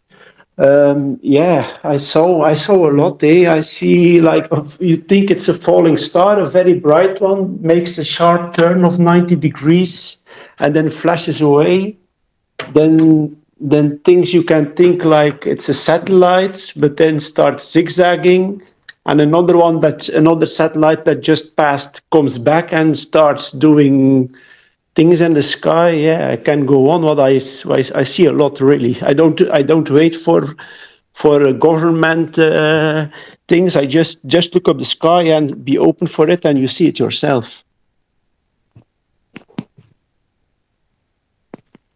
No, that's a great point. Yeah, and I think that was touching a little bit on the CE5 Curious was talking about. I'm always a little wary of that because you don't necessarily know who you're dialing up at times, and so I think we should use caution when doing anything.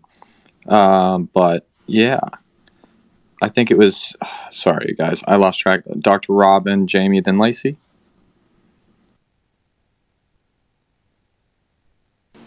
Yeah, I just had a question to Kalima. Like what were you doing before you got abducted? Like before they took you, what was your daily life like? I can remember very clear. It was a Saturday, and my daughter was about 3 years old. I cook breakfast for them, and during I was in my kitchen. I used to live in a very old house, and I was standing there, and we didn't had a kitchen table. We had like a long little table, like a bar table, and I pick up the plate and I put it down so my wife and kid can eat, and then that's where I completely lost control of my body, and I fell down, and I hit my forehead in the tile of the kitchen, and I cracked the tile with my forehead. Wow. Okay, and when I cracked it, I passed out. Well, I didn't see this, but this is what my wife told me. So she called 911, and they came over. The paramedics came over, and they put me in the ambulance. And then um, they they saw my forehead that I have a big bump, and they asked her if she pushed me because how in the world I cracked the tile with my forehead. And then I went to the hospital that day. They checked me, and they put me in a room, and they left for a minute or something. I don't know what happened there. And my wife was outside, she said, and that's where they thought that I was dead. This is where they said the injury in my brain was really bad, and then that's where they put me in. I guess they move you from one room to the other, where they put your body, and they put me in a different room, and that's where they were doing the paperwork. I guess because they thought that I passed, and then my wife said that within 45 minutes or so, the alarm start. Somebody pressed the alarm, and all she heard was "He's back, he's back, he's back," and they I felt them touching me, and I hear them say he's back," but I saw myself coming into my body in the room that I was in, and then I didn't want to come back. I told them to leave, to let me go. I want to go back, and then there was like a nurse crying. She says that it was impossible. It was impossible, and I Thank, can hear thank, them. Yeah, thank you, Kamala, and I really do appreciate your story. I do want to get to some hands though. Some other people are waiting, and then maybe we can get back and we can finish hearing the rest of it if that's all right. yeah, and you guys, I know. I respect you all, but if you have any questions that I might be able to answer, I might be able to freeze my brain and be able to help you guys with any kind of question. But anyway, I'll be here. Thank you, and I appreciate your willingness to answer questions because yeah, that it can be traumatic at times. So thank you. I think it was Jamie, Lacey, then Kent. I'm sorry, Kent, if I have that wrong. So good, Beth. I think Kent was before me. But I just wanted to say, Kalima, that I put some some things in the thread for you to look at, things that help me to feel better, music that I listen to, or like videos. I put together an experiencer playlist. And it's not done yet, but I thought that, like, when I go to places where I've been abducted from before, or places that remind me of it, I notice that I get like stressed and tense and scared, and my breathing gets, I almost get a panic attack type breathing, but not quite. And so I play this music from there, and it's like my favorite. The first song is my favorite singer in the world. His Maynard James Keenan, and he has 3 different bands, and the song says it's going to be all right, everything will be all right, and it's really soothing, and it's beautiful music, and it's comforting, and I thought maybe that could help when you're having a hard time or something. And there's other links in there that we put in there in the thread, and I sent some directly to you, so you'll be able to see them in when you look in your Twitter app. And so you're not alone. There's one that I posted also. There was a man, I'm from Alaska, and he's from Alaska too, this other man, and he went to the doctor and got implants removed. And so, some of the doctors are aware of something like this. So, you're not alone, and I'm glad you're here. So thank you for speaking up. It's okay. Hey, Jamie, thank you for that. And thank you for doing what you're doing with us right now. It's very helpful. Jamie, you're amazing. You are. Thank you, And guys. You're welcome. Thank you. So listen, one of the important things is it sounds squishy and stupid and silly. I don't get paid. I don't make money. None of this. As a matter of fact, I'm going to be at a conference, UFO Expo, in March. I'm speaking there. I'm going down there, and I'm in Washington State. That's where I live. I'm also going to be doing a live speaker panel like this with people that want to go live, part of the stream, right? And no one's paying me to do this. All this equipment, like I'm going to post a picture probably tomorrow when I'm done with the studio this is silly. I'm going to kind of talk about my experience real quick before we go on. After my experience, my creative brain just blew the frick up, right? All of a sudden I had in my head I wanted to have a platform to speak for veterans, mental health, recovery. And at the time I didn't know what UFOs were so I didn't know what experience was. So I started purchasing, and trust me, it took me years. I'm a broke ass. I'm a retired military, so I'm living off that, right? And so I pieced this stuff together and then no reason, it's just sitting. I couldn't figure out what I was going to do, and I kept saying, "Hey, I just need something, right?" Now, this whole time I'm having UAP experiences, which is I post some videos and stuff, and it was over a 2-year period, and one thing led to another, one person to these spaces, which are one of my favorite places. This is the place I stay, and these spaces is where I hang out, and I like to do these and hang out in other ones. And but my podcast, my Roswell UFO Symposium, it's not your normal podcast. It's not me trying to be a podcaster. It's just actually me asking questions like I do in here, and then afterwards we're going to have our guests try to come in here to answer your guys' questions. Right? It's just a search for answers for me. So it's funny how here I am, studio already purchased, and I had to get them to go. I put it all together. I just had to purchase a couple things, and I start thinking, I cannot believe I already owned everything, and I'm just sitting there. And I purchased it all myself over time, but took this topic. This is what drives me nuts. That's why I always say kill and delay. It's a control system. And I went from atheism agnostic. I'm not a Christian, none of that, but it feels like there's a guiding hand driving me one direction for one specific reason. So I yap about this.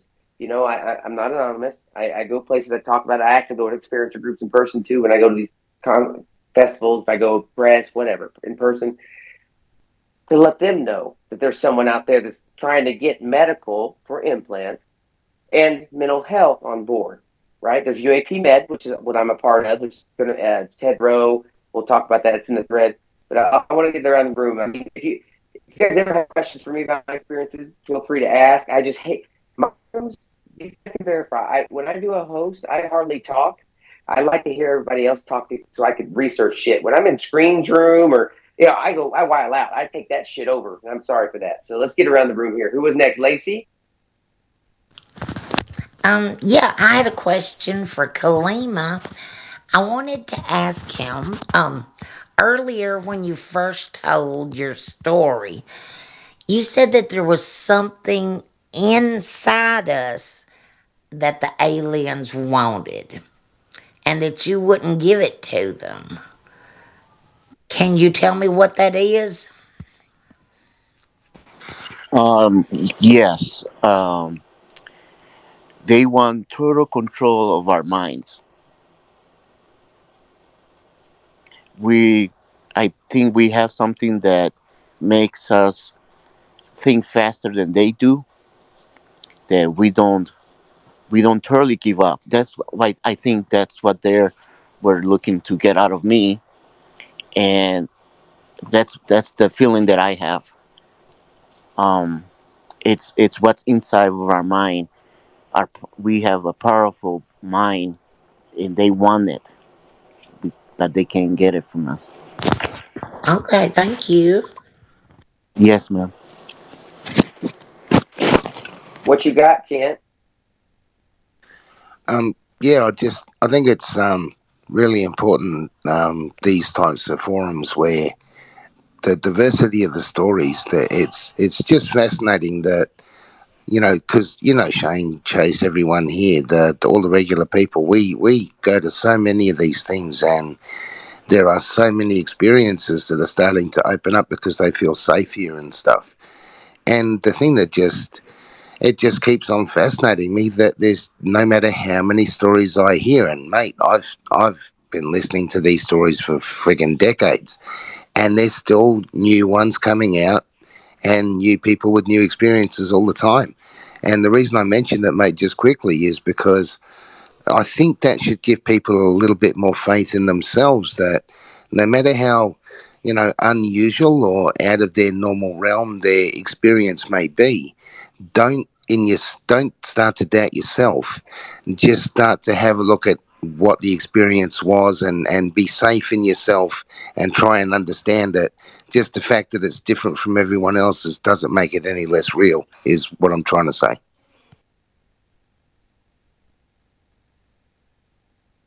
Thank you, Kent. You're right.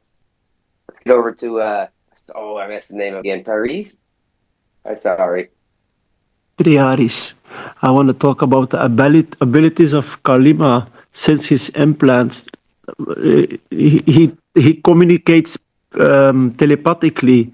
This is what something that we can learn. And then the other abilities you have since your implant, you can actually use it for good to help humanity. And then we don't need an implant to do the things you can do. We can all learn this. We have a very powerful mind. It's incredible. I made posts about it. It's really, yeah. Do they want it? Probably, but how can you copy that? I have no idea. But our mind is so powerful. Anything we can do with technology, we can do without, just with our minds. Anything. For real. Hey, tell you what though. Listen, Kalima. Astral could probably if you could do the telepathy thing, he could probably tell you where there's testing and stuff for that. Where there's something, because he knows way more about that kind of stuff than me. Okay, I have one thing to say, if you don't mind. Yeah, go Yeah, for it. absolutely. Okay, we we are more powerful if we have more than one mind together. It's just not me. If we have a mind together, like a group of people that we can communicate with just our minds, it doesn't matter where you're at. I don't know how to do that, but I know that it they single us. When I was in there, they kept it separately because we cannot be together.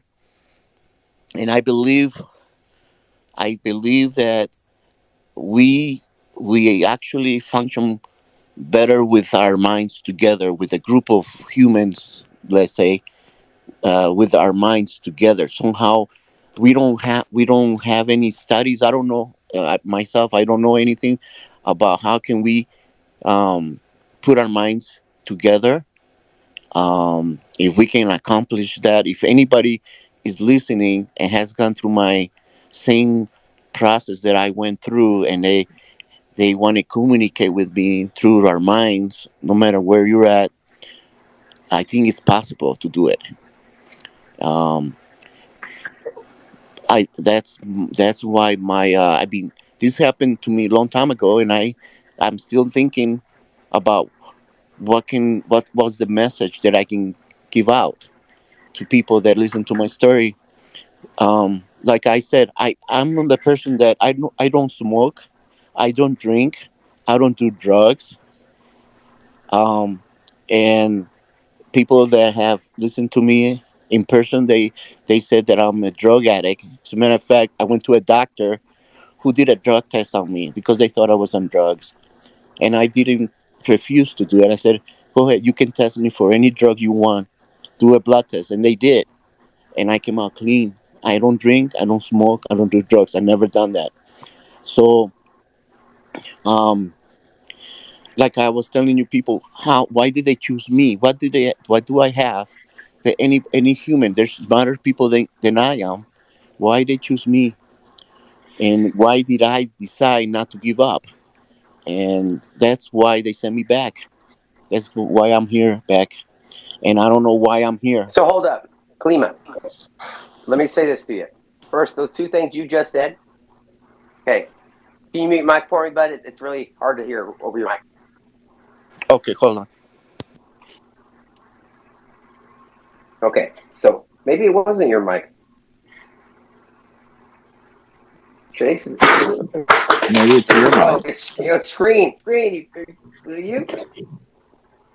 It's Screen's mic. Guys, I've been on mute. it's frozen. Oh, it sounded like you're murdering somebody. You're all right, bro. No biggie. Just sound like you're murdering somebody. I don't know. You're gonna be able to get away with this one, dude. So, Clem, I just left. Like I said, Wounded Warrior is a big part of my. I haven't said them enough. I guess you can donate to Wounded Warrior. They saved my life on more than one occasion. But I just left care for PTSD, some intensive care, and what you just said, those two of those statements about blaming yourself and stuff. You've got PTSD, bro. You've got PTSD. It's not your fault. These are things. These are things that I'm glad you're here. This is again. I hate to sound like I'm some promotional tool, but again, no one pays me. This is why mental health needs to be involved because these do happen, and you still need doctors to sort medical and mental health to sort out what's real, what's not, and how to help the ones that's real. There should be now. Just bear with me, guys. I'm going to be in a little bit of a soapbox, so bear with me. There should be, in my opinion, with disclosure, there should be a whole administration that deals with a UAP topic inside and out, including some kind of a medical mental health testing, develop testing, stuff like that. Because again, experiencers are a big part of this. I'm an experiencer. My summary of my story is up in the nest. I don't want to yap about stuff, but I will say this though before we move on. It's recorded, but I don't give a shit. So normally I stick to the things that I record at all times. Things that I can say this happened, and things that don't sound too loopy, crazy.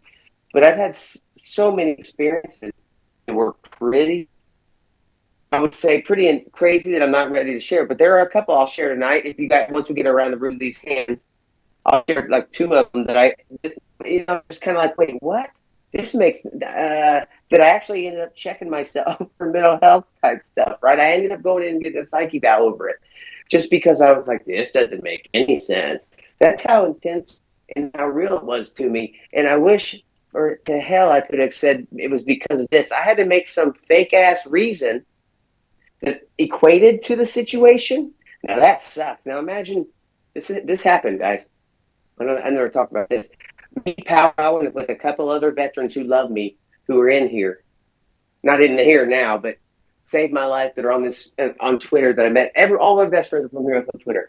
UFO Twitter saved my life, along with my wife, kids. I don't give enough credit, but again. But let me just say, Richard Butt, Bob Pliskin, Rob Heatherly, a bunch, even Lou Elizondo, all these people saved my life. Let's see, Diane Pasolka, just for reasons they wouldn't even begin to know. Some they do know because I've told them, like I talk to Richard on occasion. But these guys come in, they swoop in, and they're helping me with a serious situation. Ted Rowe as well, because again, I'm having to compartmentalize my mental health. I know I'm only good right now. I survived so much shit and I crawled out of that shit. I got to give myself credit because I kept going to get mental health. Wait, what have you been diagnosed with? PTSD. So, combat stress, whatever. Anyway, none of that really matters at this point. So, end up going through all that shit. You get here, I completely lost what I was going to fucking say. Damn. Carry on, guys. Where was I at? I'm not mad. I just. Mental health. It's always about mental health. But that's why it's important. All I needed was someone I could dump it all to at one time. But instead, I was going and working with my comrades to come up with a story that equated to that so I could figure out if I was batshit nuts or not. See, that's silly. No one should do that. But I finally started talking about it, and I constantly check myself for mental health. That's why I'm here. So let's go ahead and get around to somebody else. I think it was Fleet and then Paris.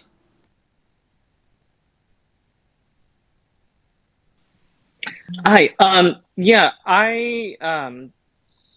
so like, do you know, like, because, okay, sorry, I'm a little bit tipsy, but, are they bad? Because I feel like they're not seeking our, like, I feel like the whole peace and love angle isn't true, because if it was, then people wouldn't be having these horrible experiences. And I don't know, like, do you know something about that is my question.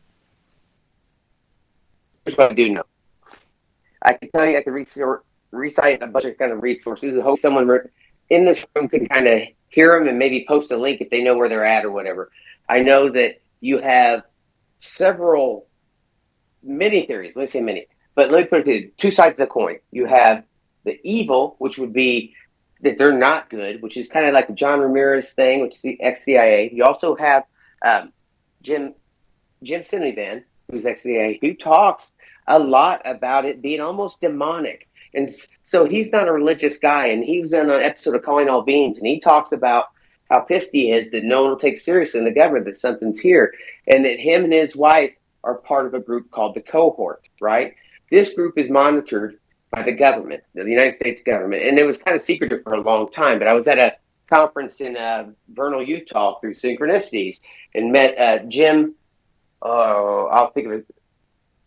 But he was on the first season of Skinwalker Ranch. The physicist that was before. Damn, what's the other guy that's on Skinwalker? Travis Taylor. He was down there too. I met him as well. But Jim was the first one on there, and so he was developing a device for this group called the Cohort. And what this device was for, they're trying to. Now, bear with me, guys. No one likes the term. I'll say high strangeness instead of woo, because Astro reached the phone and slapped me. He's trying to develop tools to measure the woo or the high strangeness at these times whenever they experience these things, because their experiences are so intense, because they're experiencers out there that this stuff happens to daily, all the time, and it's almost like poltergeist is, right? So now bear with me with this story, because he had mentioned that he was a doctor for it. I was like, wait, that shit really exists? And he can't mention much more because it's medical stuff. So time goes on, and then I see Jim Cinnamon on Calling All Beings, and he starts talking about it. But he mentions that, it was specifically a group of 100, and he had made a comment that out of the 100, 20 of them no longer exist, and a lot from suicide. And he said that him and his wife, I'm not laughing because of that, because this is how crazy difference of an experience it is. He's saying that him and his wife, not being religious, they have every symbol from every religion around their bed because it's terrorizing them. Okay, so like crucifixes, whatever, all these different things, and lots of them have been having those type of experiences, right? Mine has. Okay, we'll get to that in a second. But anyway, then you go to the other side, Christopher Bledsoe. He is also an intense experiencer, what they call super experiencer, and I know somebody probably posted that thread. So what that means is exactly what I was just saying. Constant orbs, lady, all these different experiences that have been kind of verified by other people, and It's like Skinwalker Ranch times 1,000 type stuff. It happens, and so they keep an eye on these guys. And he talks about this. This is not. This is an. He literally talks about it like it's the Bible type stuff. So second coming to Christ. There. So I'm gonna. It's a weak summarization of it, and it's because it's no other reason than because I don't jump into any one thing, and I'll explain why. He kind of says it's they're coming, and in 2026 they're going to whoop our ass because of specific, very specific reasons. And it sounds very, I'd say, Judeo-Christianish. I'm gonna mess that shit up, but anyway, my point is, it sounds quite like that. Which I'm not knocking it, but because he's having these experiences again. Then you go back to what I'm experiencing. I get these orbs. I record all the time, everywhere I go for the last couple of years, including my trip down to Phoenix. Stuff I see, it's just like the other people been around, and I don't have any feeling either way. I will say that my life has changed because of it for the far fucking better. If you don't believe me, so there's medical papers out there. I know there's all kinds of stuff out there. So let's get around to those hands up.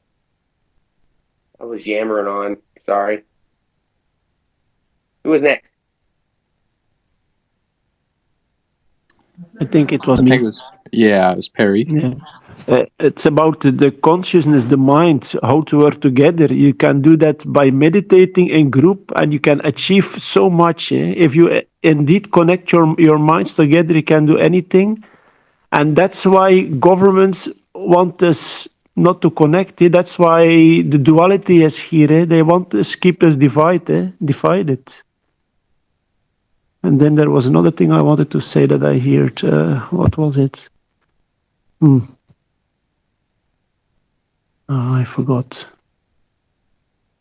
Yeah, they beat the speed of light with their mind, with their consciousness. That's how they do it. Their ships are conscious, are connected with their minds. I can see that. There's cases of people talking about that. These ships are controlled with their mind. They've controlled them themselves. So let's get around to who was it here, Kent or Jamie? I apologize. I was. I've only got a quick comment anyway, Shane. Go ahead, Kent. Yeah, I just think it's like I sort of said the other day, mate. One message I would strongly emphasize is that the only thing worse than getting the whole truth is getting 90% of the truth, and that 10% twisting what you get from the truth. So, these, like the Bledsoes and the people that have these really powerful experiences, they're obviously really powerful experiences, and there's people taking notice. But if they're only getting 90% of the real picture, they're getting a really powerful message that might be used, and it might not be the whole truth. That's just something I think is very important to keep in mind. Just because we see something really amazing doesn't mean it's the only thing that has a meaning. Hey, hold up. I didn't even recognize Lee, who you were. I apologize. This is my friend Lee. Change your profile, your name, everything so damn much, man. I have zero clue every time until you send me a DM. I'm like, oh shit, what's up, man? How you doing? Let's get over to Jamie. Let's see. I'm trying to remember exactly what I was trying to say. I don't remember. Go ahead and go, Emily, and I'll raise my hand again. Thank you.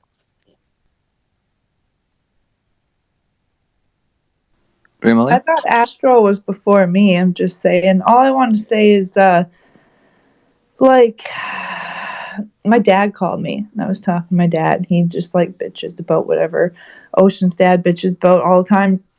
And he's just very much in his opinions, and I think this is brought on by, like, what he's been shown. And, he's, like, talking about this guy over there that won't do something for the fourth time, and so how dare he? And I was like, man, as long as everyone's like, what? Like, aren't we all just trying to be healthy and happy and work together? So I think the world's just not really set up for togetherness. And I think we just got to combat disclosure, not like having the government say, like, okay, you're right, like that would be really cool, and we should continue pushing for that 100%. But I think a part of showing the government how serious we are and like how serious we fucking should be, if all this shit's going down and we're all disclosing it to each other right now, what are we going to do about it? We should start like taking those steps, and then that's when the government, is going to be like, okay, like, sitting, not saying we're sitting around by any means, but waiting and, pestering them for information instead of just like fucking doing it. And then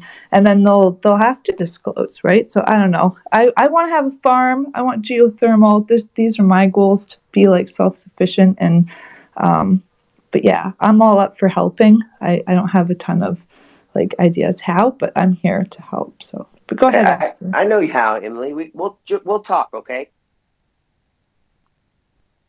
Go ahead, Astro. You're up. But What's up, if you man? want to help, you got skills, girl. So chill. I posted something up top in the nest. It was a little bit of data that CCRI did. Their main goal was to interview experiencers with non-human intelligence. So they got a hold of about 3,200 people. And then they looked at overall, was it a positive experience? Was it a negative experience? And just a whole bunch of things. But I think it's a good thing to take more of a look more so towards the data than to any specific person as to their explanation of what's going on. Just because even if you dig into and Bruce mentioned this earlier, and I totally get where his frustration is of people who look towards the government for disclosure. But if you turn around, there's these experiencers who are having experiences with the non-human intelligence that talk about what exactly all of this stuff is. And he talked about like somebody who got a download and like now knows the fabric of reality. And I think it's intimidating to people that are just looking to see if this is for real, and they don't want to know how reality works. For, you know what I'm saying? It's just too much of an upend type of thing. And so I think that people looking at the data, it's a lot better to just look at the data and then to kind of see how things are really playing out on a bigger scale. And that there's so many, because people talk about contacting with non-human intelligence, and if there's over 800 different types of beings that were described. So if a being make contact with you, it might be their history of how they're making communication and interacting with humanity, but there's still 799 different other beings that are doing different things.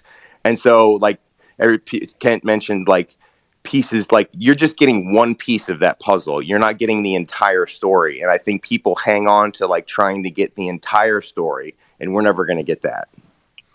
The Spaniards gave the natives blankets, or Europeans in general, and the natives were like, "Oh, this is awesome! You guys are like really sweet," but they had like smallpox on the blankets. So just because some people are having positive experiences, doesn't necessarily mean that the end result is going to be positive. And another, sorry, I know I kind of barged in. Sorry, I'll just let other people's. I'm just saying, like. Yes, some people are having like really awesome experiences, but that doesn't mean that they're necessarily good. I think we need to be open to both possibilities, that these things aren't necessarily seeking what's in our best interest. I think we need to consider both sides of the spectrum. That's all No I'm going to doubt, say. no Sorry doubt. for I think barging in. and if you look at the data, it split to about 80-20 of, and this is just from their people's each individual interpretation of the event afterwards. And if they, even after like 10 years, they look back, because some of them were very traumatic and invasive, and they didn't want to be there. They didn't like the experience. It wasn't positive at all. So no, definitely in the totality of the experiences, for sure. I think we need to consider all that and just what we heard earlier, from the gentleman who was speaking about what I thought was interesting about his was that, he went through that sort of quote unquote abduction experience, but then they also like sort of showed him the universe and these beautiful places. And like, like there was just a little bit more to the story than it seemed. Sounds like a honey trap to me. If that's like a thing, right? Honey trap. That's like a Yeah, phrase. and I do think you do need to be careful with it. So, real quick, we got a bunch of hands going up. Yeah, hold on before we get Um, around to the hands. Lee, was that you that said you were tipsy? Because if that was, I heard that. Look at your name and stuff. I thought to myself, is that him? So I should have known, dude. You are tipsy, aren't you? Let's get around. But I'm glad you're here, dude. Those are poignant topics. So I like what you said. I didn't mean to demean that. I was just saying when you said that earlier, and I looked at the profile, I think I should have put two and two together. So let's go. Who's next? I'm sorry, guys. yeah, the picture he had and the voice didn't really threw me off. I'll say that much. You're a trickster for sure. Um, I think it was Hey, wait, Chase. I don't think it's about being a trickster, bro. So let's get around the room here. no, I was making a bad joke. Sorry. I think it was Ocean then Ganga. You're so innocent, Chase. Yeah, no, like I just think we kind of like I don't know, we just gotta all like I know here's Ocean, we all work together, but like we have to be worth reaching out to and like worth talking to, and like if you look at like these other, if there's ET, like what are their planets doing? If they're not destroyed, they're probably like a utopia of just taking advantage of every single positive thing they can in order to advance further and further. And I think while we're kind of like fighting each other and like threatening to nuke each other and letting each other starve and all this stuff, we're just not really quite worth like talking to yet. But that also makes us vulnerable to like maybe other species or other forms of intelligence that could prey off of that just chaos that's going on. But I think like once we become united on like we all know what's good and bad, and like we all just kind of are self-governing and maybe have a body that speaks for the earth or something. I don't know, but I think until we're at that point, it's kind of hard for aliens to reach out to us, because imagine if they showed up and they're like, hey, like how that's going to be interpreted throughout the entire world and how we're going to twist that into making it fit a narrative for like current governments. Like it's just reaching out would be a bad idea. Like, it would only cause chaos. So it's like until we're at that point, I don't know. I see what's going on. But anyways, I don't know who's next either. Ganga was next. I just wanted to respond to Astral. That one time I was charting out, just out of curiosity, and I know I wasn't supposed to, but I grabbed my tablet and I started using like the program that Tupacabra used, but like back then it was a different name. I started charting out all the relationships between different people who I knew directly. And God, by the time I got to like 47, my tablet just spontaneously crashed and erased all the information. But I noticed, God damn, there was a lot of people and a lot of variations. But one thing that I really found strange is that all of them used the same core technologies. You'd expect if they were from different star systems and different parts of the universe, they'd all have different technologies. And yet they all seem to use the exact same. The rods that they use to paralyze people. Let's get over next to, hey, what's up, Sue? Let's get around the room. I want to get to Sue because I was just seeing you down there. Hey, we'll get back to you, Sue. I promise. I'm gonna get around these. I've been waiting a minute, but I saw you down there, and I wanted to say what's up. So we'll get around because I wanted to say hi. So who was that? Kent or Dale? I think it was Kent then Dale. Oh, Dale hasn't spoken yet, mate. I'll sit back. Thank you, Kent. Yeah, Dale, you caught something interesting on camera today. Yeah, well, look, just like Shane was saying, I'm at that heavy level of experience where they're everywhere. I go for a walk, there's an orb. I go upstairs, there's an orb. So I'm seeing them so frequently now.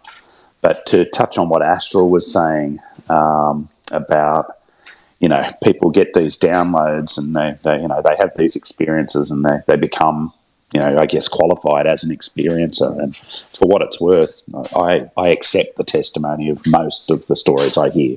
Perhaps there's some fakers out there, and I think we all know who they are. They're not in these groups, I don't think. But, we could all rattle off a few names of who we think is faking it. But the experiencer, translates their experience the best they can, but it doesn't mean they know any better. I mean, when this started happening to me, I completely assumed I'd lost my mind. There was all manner of trauma associated. We debunk ourselves for a long period of time. We go through, am I crazy? You know, stuff that's some of the most obvious things. So to try and translate this to your average person who's waiting for the news to say, yes, ETs are real and they have visited us and we do have some recovered crash material. Like, that's step one of eating the elephant. You can only eat an elephant one bite at a time. You can't put it on your dinner plate and finish it before you go to bed. And that's where we are with disclosure. So that was well said, Astral. I think an ordinary person just can't process, they can't eat the whole elephant in one sitting. So I really hope we do get to that point where people can get some truth from the media. Although, you know, look, even Coulthard and Bryce Sazelle, I mean, those, especially Ross, he's a very vested interest journalist, but even he tweeted today that maybe it's time that we stop looking to the media because, especially after that last New York Times article, they've shown that they're interested in obfuscating the truth, not telling it to us. So, you know, as much as I want the normal person to hear on the news, yeah, it's real so that they can take the second bite of the elephant, I think they're better off listening to experiences every minute of the day than they are waiting for the government. So that's all I had to say. Hey, thank you, Dale. I'm glad you're here. I always like the perspective. Kent, what's up? Yeah, I'm sort of with Dale on that. The only thing is, at the moment, we're not even acknowledging that there's an elephant to eat. That's my issue. You know, we all know it's a big elephant. We all know it's a friggin' weird looking one. It's got 27 legs, 4 trunks, and 3 arseholes. But if we don't acknowledge that it's there, we can't take the first bite. We are all aware of this phenomenon. You know, I've got my own views on Ross and why he does what he does, but you know, he is one of the guys who gets listened to, and even he's trying to, you know, his last interview that he did with Bryce and that, they were very clear about it. You know, this is true. It is being held back. There are recoveries. All this stuff is real. And yet, even though he was one, I called him, when I was dealing with him, I said I dealt with him because I called him the establishment skeptic. And I think that's still true. But if even he's trying to get over the border, if he's trying to get that message out that, you know, we've got to get on with this, and we're still not listening. That's the most frustrating thing. We're still not really listening. You're right. I agree, Kent.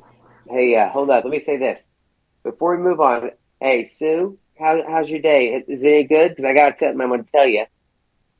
You got something to tell me? Yeah, I failed you yesterday. You wanted a good story, and I didn't. I didn't get a chance to do one. Right. So, Right. so once we get to these last couple hands, I got a story that I'll tell. I've actually never even really talked about because it's not recorded. It's just one of those things that's happened. It makes zero. Well, some of it's recorded, but it makes zero sense, and it's all kind of in my head tied together. So I'll tell you that. So tell me about yourself. How are you feeling? I don't want to be a martyr, so I don't want to come on here every night and say, "Well, today it's this, and yesterday was that, and overnight." But I've been in mom mode since last night. I think I mentioned that my daughter's almost 26, and she has a very severe anxiety disorder because of something we went through when she was 4. Um, it was gun violence, and it's a long story, and it's just one of the things that happened to us. But there's a chance I might just jump off because she's FaceTiming me. I'm talking to her boyfriend. I before he got home, I actually was deciding whether to call an ambulance to go get her. I'm about 40 minutes from her, so I can't get to her. And I've been kind of in mom mode since last night, and I think the pain of your child is the worst pain. I would take anything I've been through with cancer. Yeah, she's texting me over her being in pain. So I might be jumping in and out, but I hope I'm here to hear your story, Shane. And thanks, everybody. Love you guys. Hey, well, I'll tell you what, Sue. When I tell it, what we'll do is I'll have somebody mark the time, and then you could go and I'll retweet the I guess the recorded, so you can go back and listen to that if you do miss it. Okay, just in case. Okay. But I'm glad you're here, and I hope everything turns out. We're here if you need to talk and bullshit, right? Yeah, it's a tough one, but Hey, I know nothing makes you feel better than talking about paranormal, yep. NHI. So we're gonna stop. And thank you, Shane, for the reminder today to let me know. 'Cause that was really helpful, really really helpful, especially today because I knew around the time things were going to start up here, and so that really helped. So thanks. Well, I'm always glad you're here. You cool peeps. So Thanks. let's get over to Rand real quick. All right. I'll talk to you in a bit, Sue, and come back in. I'll pull you up. We can talk, whatever. So just sit and listen. And if you miss a story, I'll make sure I send you the recorded part. Okay? Sounds good. Go ahead, Rand. Hey, thanks, man. Sue, I tell you what, my heart goes out to you, honey. It's some hard stuff you're dealing with. We've all had trials and tribulations in our life, and anytime I hear anybody that's struggling, it just really, my heart really goes out to them. So, Thanks. best of luck with everything, Sue. Thank you very much. I appreciate it. I really, really do. Thanks. Yeah, you're welcome. Kind of getting back on topic on some of the stuff some of the guys was talking about there a few minutes ago. One of the things I've been kind of looking at is uh, when you and one of the things I see in media lots of times, and things where when we got politics starting to kick in, and you'll start seeing these trending polls that they do, and lots of times the major parties won't make movement until a certain percentage hits in polls, and then you'll start seeing action. So where they understand they got to, they'll say, and without being a little rough on it, shit or get off the pot. They got to do something, or they'll lose the election or whatever. I often wonder if this whole disclosure movement is governed similar to that. That we've got officials somewhere in some manner that's looking at the general consensus of the population. Say a certain percentage point that they're going to be looking at to where they start opening up a little bit. More so, once there's more people on board that's asking the question, that's actively considering that this is all what reality is, whatever reality is, but at least that there is some forms of UAPs out there moving around. There's some type of NHI that we don't know what it is, at least one, if not multiple. I'm kind of leaning on the idea that we're dealing with multiple NHIs. And it's one of the things that I think it makes it so confusing. But I just wanted to kind of throw that out there, and I'm out.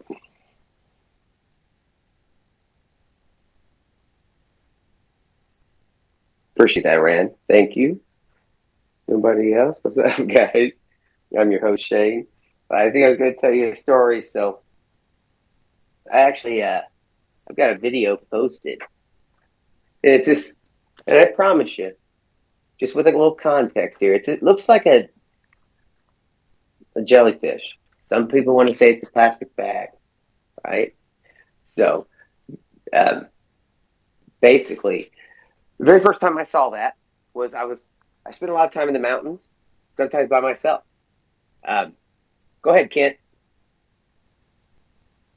Oh man, I didn't want to get off subject. I just wanted to mention Dale put up a video the other day of almost looks like a cell cluster, pinky colours and lights. And I mentioned to him in a comment when he posted up the video that I saw a series of videos. I think it was from Spain about 8 years ago, and it was almost identical to the ones that he was filming. That he calls them balloons, or like mylar balloons.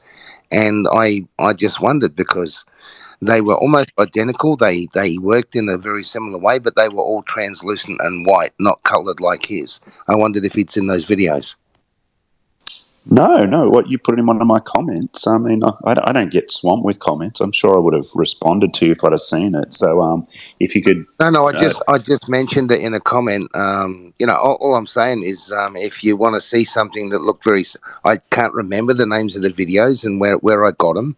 oh yeah, And it was look at no. But time what I'm ago. saying is, if you can find them, shoot them to me in a Yeah, DM or very, something. very, But look, very. those mylar balloon things. I mean, Robert Bingham was the first guy to start publicly showing videos of those. There's another guy called Jay Lee.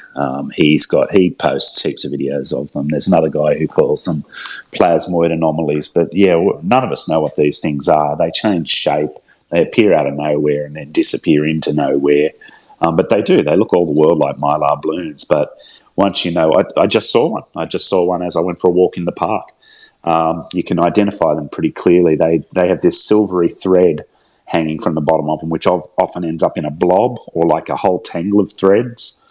But yeah, they're bizarre things. I mean, I don't see them as often as I used to, but it's funny. I just saw one today. So if you've got a link, Kent, please send it over. I'd love to take a look. Yeah, I'll take another look, mate. The way I'd describe these ones I saw would be like if you can imagine putting hydrogen peroxide and suspending it in the air and watching it bubble up. That's probably the closest description to what I could say it looked like when these things they were morphing and transmorphing constantly, different shapes, but all of it looked like clusters of spheres, if you know what I mean. But it looked like a biological organism in a plasma state, for want of a better word.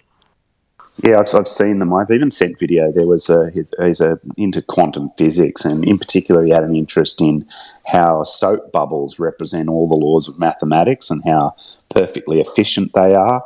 And when he saw the videos of my plasmoids, he sent some scientific papers showing that they look like soap bubbles, and mathematically, they behave like soap bubbles.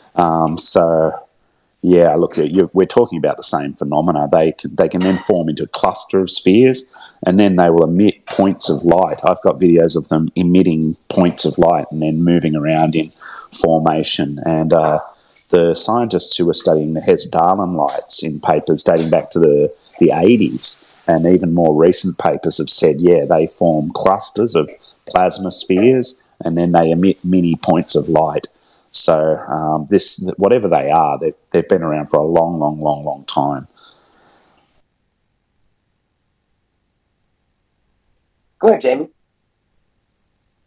Hi, everybody. Just want to say I love you. Thank you guys so much. I'm so appreciative. I feel quite at home with you guys because I feel we understand each other in a lot of ways. And, some of you also experience psi and precog and practice remote viewing and and see orbs and, and other five observables, doing the other, all the five observables, or not all of them at the once usually, but you know what I'm trying to say. And I just want to say I'm grateful for you guys, and I'm glad I could be here to help too because I used to work in a newspaper, and I was one of two people who did the classified ads for all the companies that had large contracts with the newspaper, and it was a fun job. I liked it. It was data entry, customer service, blah blah blah, all this stuff.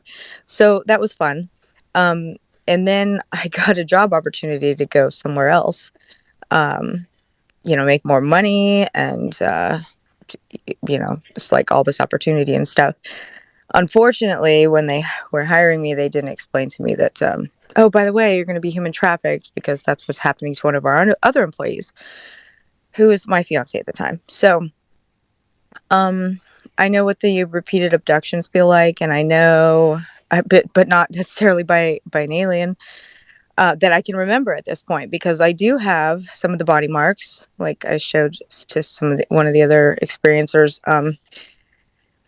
One of my knees has a couple of square triangle, like old scar looking things, and my husband was like, he's had some things coming out of his skin sometimes, we both saw a verified UAV. unidentified aerial vehicle, or UAP, in the sky on the way back from our honeymoon in 2019 in August, mid-August in Alaska. And we reported it to MUFON, and it was doing the whole zooming across the sky and stopping on a dime, and then changing, sharp direction and doing the same thing over and over again, but staying in that little section of sky. So we also had missing time after that, which is odd because my husband has some medical things that make him wake up, often in the night, especially. And we were watching it for like 30 to 45 minutes, and then all of a sudden we were like, I remember standing up and being in the front of the van, like of the motorhome, and then getting in the seat. Like, that's the next part that I remember. So, like, I don't even remember getting up or going to the bathroom or, anything. Like, so I don't know. It's a strange thing, the whole missing time thing, but I'm not going to let it bother me. I know it's all good somehow, like, it's, I've had my heart stop before and everything. I'm not going to go on about that, but I just wanted to mention, like, I wanted to ask Astral about the super experiencers Chris Bledsoe list. I don't know who he is or anything, but or his story, but I noticed that I do have 19 out of the 34 of those, and that I've experienced. And I don't know what downloads are because there's somebody's head in the way on the slide. So can you explain to me, like, what does download mean in this sense? I can, if Astro doesn't want to. He may have a more scientific term. No, go ahead, Shane, man. You got it.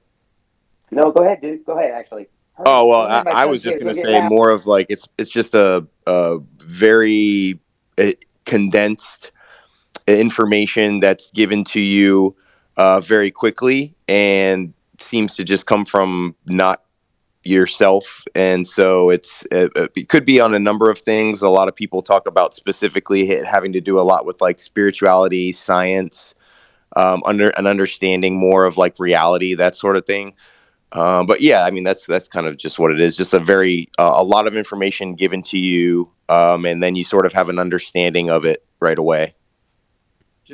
So is that different from like where I experienced with specifically in this instance, like the moose precognition, or with the precognition about the moose, where I will get the flash of the information visually along with like a feeling and and the information about how much to slow down, if that makes sense. Like when you're about to have to do something where you have to run through something that's swinging by you or something, like on an obstacle course, like you have to do timing. So, where to feel where the timing is for the safe part, like where the danger part ends, so that the moose is crossing the road in front of you when you're back far enough to be like, yeah, there it is. I knew that, for the 100 and something time or whatever it No, is. I see what you're saying. I think downloads are different just because with like precognition, and when you are used to experiencing precognition, you sort of start learning your body and how to interpret those. So just like you were talking about, of like getting a signal and then knowing that something was going to happen. But downloads are like more conceptual and having to do with understanding information on like a higher level. Not like a direct, maybe, I mean, I'm sure some people get downloaded events or a whole lot of different things.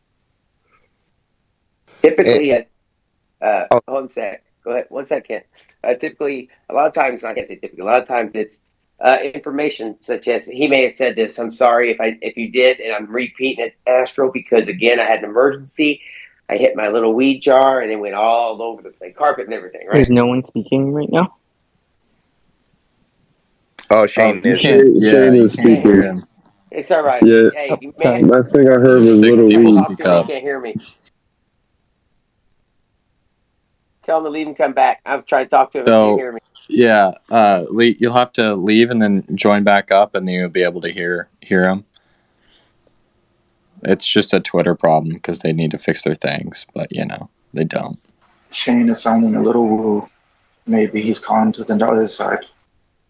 Shane, please go ahead and tell me what you're going to say about the download thing. Thanks. Oh, that little thing too, and he may have said Astro.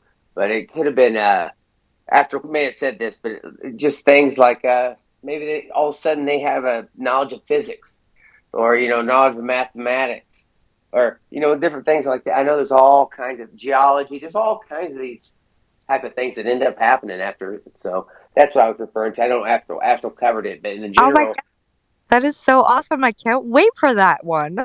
Thanks. So let's get over to Kent was next. Yeah, cool. No, one of the things I look at too is acquired savant syndrome. There's a very famous virtuoso pianist whose name I can't remember actually, but he acquired his skill from a single blunt force trauma injury, and became a savant pianist literally overnight. So, nowadays, since the advent of the internet and computers, we use terms like downloads, but in the past, we used terms like epiphany and inspiration. We got the periodic table from a dream. We got so many other inventions. Even Tesla himself said that he would receive his invention in its entirety, and then he would develop it in 3D in his mind and run different scenarios to make sure it would work. But he would actually receive the entire invention in its entirety. So it's interesting. We're using download now, but these, the concepts have been around for a long time, and these things do come quickly. Even Paul McCartney said he would receive his songs in one instant, and then he would write them down. Go ahead, the screen. Just to add to that real quick, since I've kind of experienced it, like you said, like with the knowledge of physics, right? Like I never took physics or anything like that in school, but after my experience, I just kind of understood uh, physics, right? But the other night I had an epiphany where somebody was talking about something, and that's why I love these spaces, because somebody can say something small and it'll send somebody else down a new rabbit hole or give them a whole new outlook on things. And what I think actually was going on, because of the way I saw the craft like floating on these like invisible waves that were in the air, to make it look more like it was in water somehow or something like that. I think I just understood nature better. Not that I really understood physics. I just understood movement, and so it kind of overlaps basically because that's what it is. So I don't know if it was an actual download or like Kent said, it was kind of more of like a epiphany. Like I just understood it instead of like I That's what was given the information. So screen technically, we're all right. One side, it's basically the same thing. Like an epiphany is a download, but an epiphany would be a far. Let's say an epiphany is like an idea that just changed, right? Let's say a download would be more like you unlock some knowledge that you didn't know you had, and you had no clue you could get, right? So by like you just said, so an epiphany would be like eureka, and you thought about one thing. I think they're both the same thing. So I'm just saying, download just means it more of a it's been directed at you as opposed to it's just happened, right? So I think it's the same thing, two words that show which different meanings. Yeah, actually, that's what I'm. Maybe I explained it in a bad way. That's what I'm saying. I think they're different. Like it's not like I was given the information, or it's not like the Matrix, like where they. Oh, you need to know Oh judo. no, dude, I know what you're saying. My bad. I understand what you're saying. No, like you. So listen, let me see if this is correct. Like some kind afterward, that epiphany. It just felt Yes, like some. I understand that concept. Just so you know that at least one person does. Hey, you know what, Lee? I know you be trolling me right now, motherfucker. You drunk? I know you are. Don't even be messing with me because when I started talking after that last time, you were laughing. So I know you're trolling me. Don't be doing that shit. Anyway, what was I talking about? Screen. Oh, so after your sighting or during your sighting, did it feel like there was some kind of a filter just gone that all of a sudden you understood some things that you didn't know you could understand? Exactly what you were talking about, right? But like as it's happening, after it happened, that's how I used to express it. Like it just felt like there's some kind of filter removed, or you have this. Do you get what I mean? A new perspective, right? Like you just were looking at it in a different way. I think I got your screen the other night when I was talking about aliens actually adapting to be prepared for a water world instead of a terrestrial based world if they were coming to look at planet Earth, because you seem to enjoy that too. So let's get back to some hands real quick. I think we got stuck on the epiphany. Zakuta, how you doing, man? Do you have an epiphany? I was gonna say, Chase, yes. It's been great listening to the talk, everyone. I hope everyone's having a good night. I was listening in the background, and someone was speaking earlier, which caught my interest. They were mentioning that the lights in the sky that they see sometimes can look like almost a cluster of cells. And there's been a particular photograph or a series of photographs that I've spotted on a Reddit thread several days ago, not days ago, several months ago, where a guy was sitting in his office, I think in Madrid or maybe Paris, one of those two cities. He had his window open and he was drinking his coffee, and something up in the sky would just kept glinting, and it eventually caught his attention. So he looked up, and he says that it looked like little balls of light circling each other really, really fast. And he had his camera right there on his table, and his camera is actually a really good camera. He had a decent lens on it, and he took the pictures at a very fast shutter speed, which means there's very little motion blur. In fact, in the photographs, there is a flying bird that goes past, which is frozen because of how fast the shutter speed is. And they're pretty high resolution pictures, and you can click on them and zoom in to have a look at this little glinting thing in the background.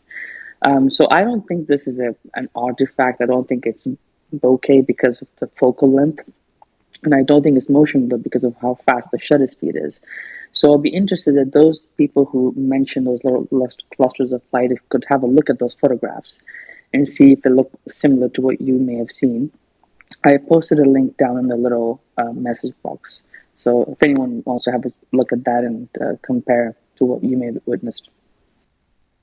Yeah, and I saw those pictures. It was really interesting because yeah, it's exactly how you're describing it. The especially the shot of the bird. It was a lucky shot. I'll try and post that up in the thread up in the nest actually. But thanks, Chase. Yeah, absolutely. Ganga.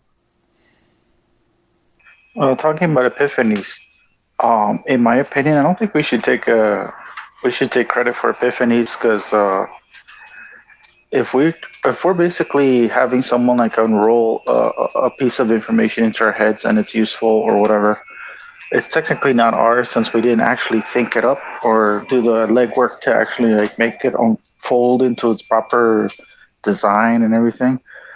I think we should just. I used to share information with people, and people would say, "Oh, you're so smart," or anything like that, and I'm thinking like, I never take credit for it because I'm thinking like, well, technically I didn't invent it, and neither did the ET who told me. I mean, technically their scientist or someone down the line must have invented it. Person who deserves the recognition for it is on their side, not my side. Um, Yet I see some weird people on ufology. They talk about a certain subject and then they start applying it to like themselves as a genius, and I'm thinking like, well, technically you could grab a hobo and tell them the same things, and the hobo would probably get himself out of debt in like a day. But technically he didn't come up with it. He just got told how it works and all its dimensions and configurations and stuff. So I don't know.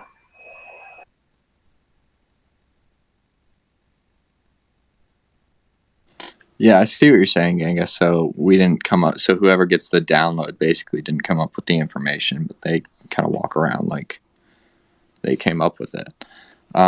Good points, Shane. You don't have to hold your hand up, but I think it's because you want to get to your story. But we can go to Joseph real quick. So let's do this. Let's get around. Let's get to Joseph. If people want to hear it, it's not what I told. None of that stuff. That's cool. I'll do it, but no big deal. These rooms are more about everybody else. I've got part of my story up there. I'll be good, but I'm saying this is for Sue, so I want to get this done, before she leaves, so she can, get it right. So it's not that big a deal. Let me do this real quick. So Joseph, and then I'll go back down to my room. All right. I just wanted to share my thoughts on the downloads and epiphanies. So, to me, an epiphany is like an aha moment. But where did it come from? It's like it could be like a transferal of like a universal type of consciousness that just interacts with you at that moment to give you the answer of something that you may be thinking of. Whereas a download, from my experience and the experience I had with ETs, it was a direct transfer of information from them to me through consciousness. And a way to explain that is when I was interacting with them, I was asking something. And if that something was too complicated to speak it to me, it's like they would just place the information in your head so that all of a sudden you knew it without having it being explained to you. And sometimes also with a download, you can have stuff like Screen was explaining, like you could be having a conversation later on and something about physics, something that you've never studied, but all of a sudden this information starts coming out of you because it was downloaded and you're not even familiar or aware that it's even in there, but it's like stored in there. So that's just my own interpretation. Like an epiphany is like an aha moment, but a download is like a direct transfer from like a being to a being. It's almost like if I could place, it's almost like if you could have a conversation with Stephen Hawkins and asking him about physics, but it's something too complicated for him to explain to you. And he could transfer his consciousness into your mind so that you could understand it that way. That's kind of more of what the download is, from my own experience. And Ganga was absolutely correct. Like when I talk about the downloads that I received, I'm always trying to be careful to say like this doesn't come from me, like isn't something that I've studied, but this is just something that was given to me. You know what I mean? And where it came from, well, I know it came from those beings, but it didn't come from me. Like it's just something I didn't know before that I know now. And even then, as the person, I have to question the authenticity of that download. And I often do because it's coming from what I consider a being that's more technologically advanced than I am.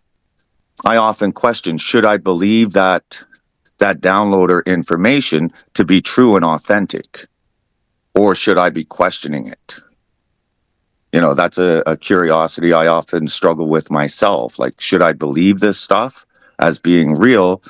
Like, for instance, if I were showing stuff about dimensions and how it works and how quantum fields work and stuff like that, well, is it the truth, or is it something not? I can only look at what we know about science and then compare what I was given and say, well, it kind of lines up, and scientifically it kind of lines up, you know, but I can't say for sure this is the way the dimensions work. I can't say 100%. I can only say this is what I was showed about it.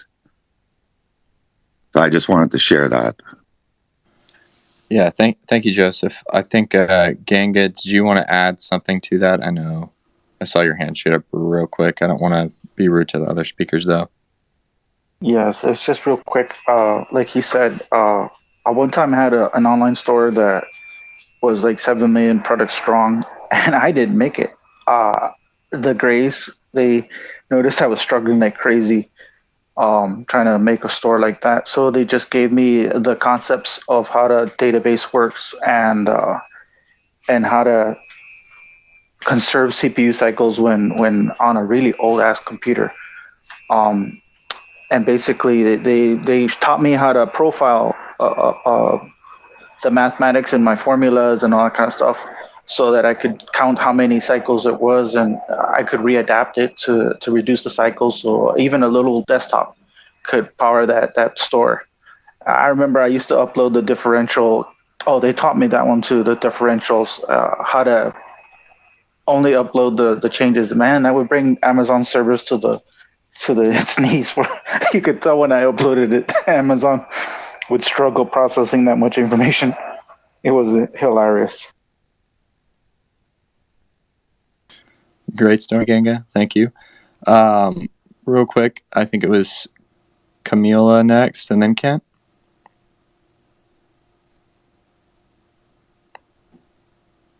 Camila?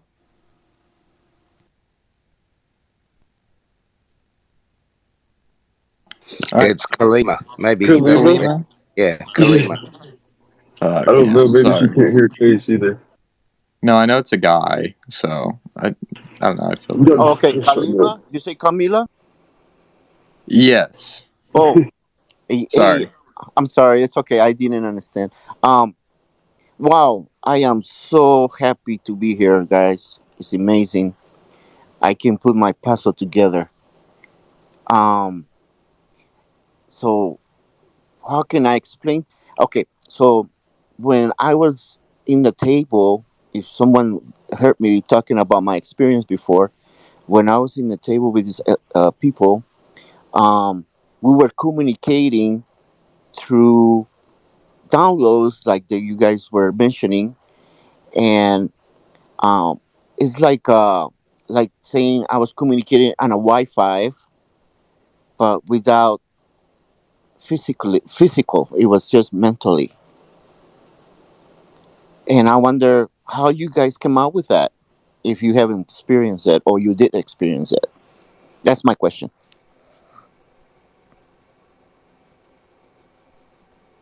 Yeah, so that's what they were just kind of going into. So, I mean, it seems like it's just there's a couple different forms it takes.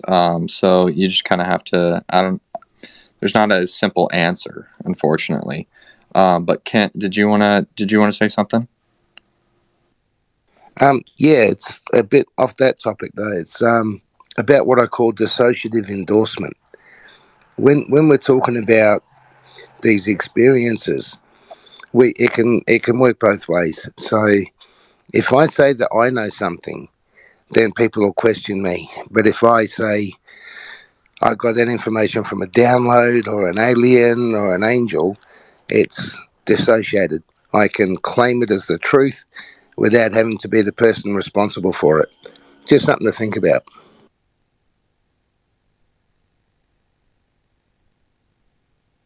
Thank you, Kent. Jamie, I think you're up next. Yeah, hi. I just wanted to say to Kalima, like I love to learn. Like when I learn things that I like and enjoy, my brain feels super good. And so the download part where you get this information and you learn all this stuff and you don't even have to read a book or something. I'm sorry, sweetheart. Um, it sounds super, super exciting to me. I don't know. It probably sounds silly to people, but that part sounds fun to me. So, because I love learning. Okay.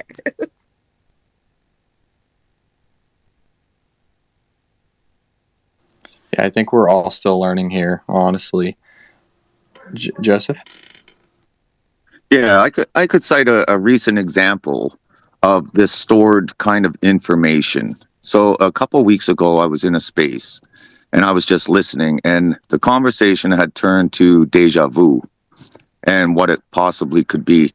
And one speaker was very knowledgeable in Hinduism, and he started talking about timelines and the structure of it according to Hinduism. And for some reason, I was understanding it. And I interjected and I gave my own opinion of what I thought a deja vu might be. And this gentleman asked me my opinion about the timelines and stuff.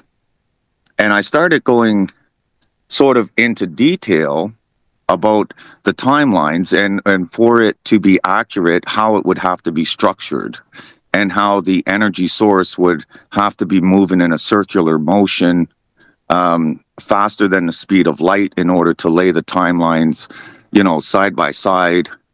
And Hey, I think that was uh, MySpace, Joseph. Continue.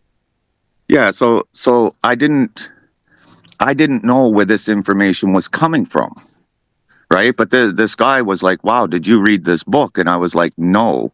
And he was kind of astonished that I knew this, because in Hinduism, that is how they perceive, or that is how they describe the all creator. And I don't know, I guess my description was very accurate according to Hinduism. But now I've never studied Hinduism, nor did I ever read this type of literature, but it was the conversation that was taking place, and I was so in depth into the conversation that this information just kind of came out of me, and I don't know where it came from.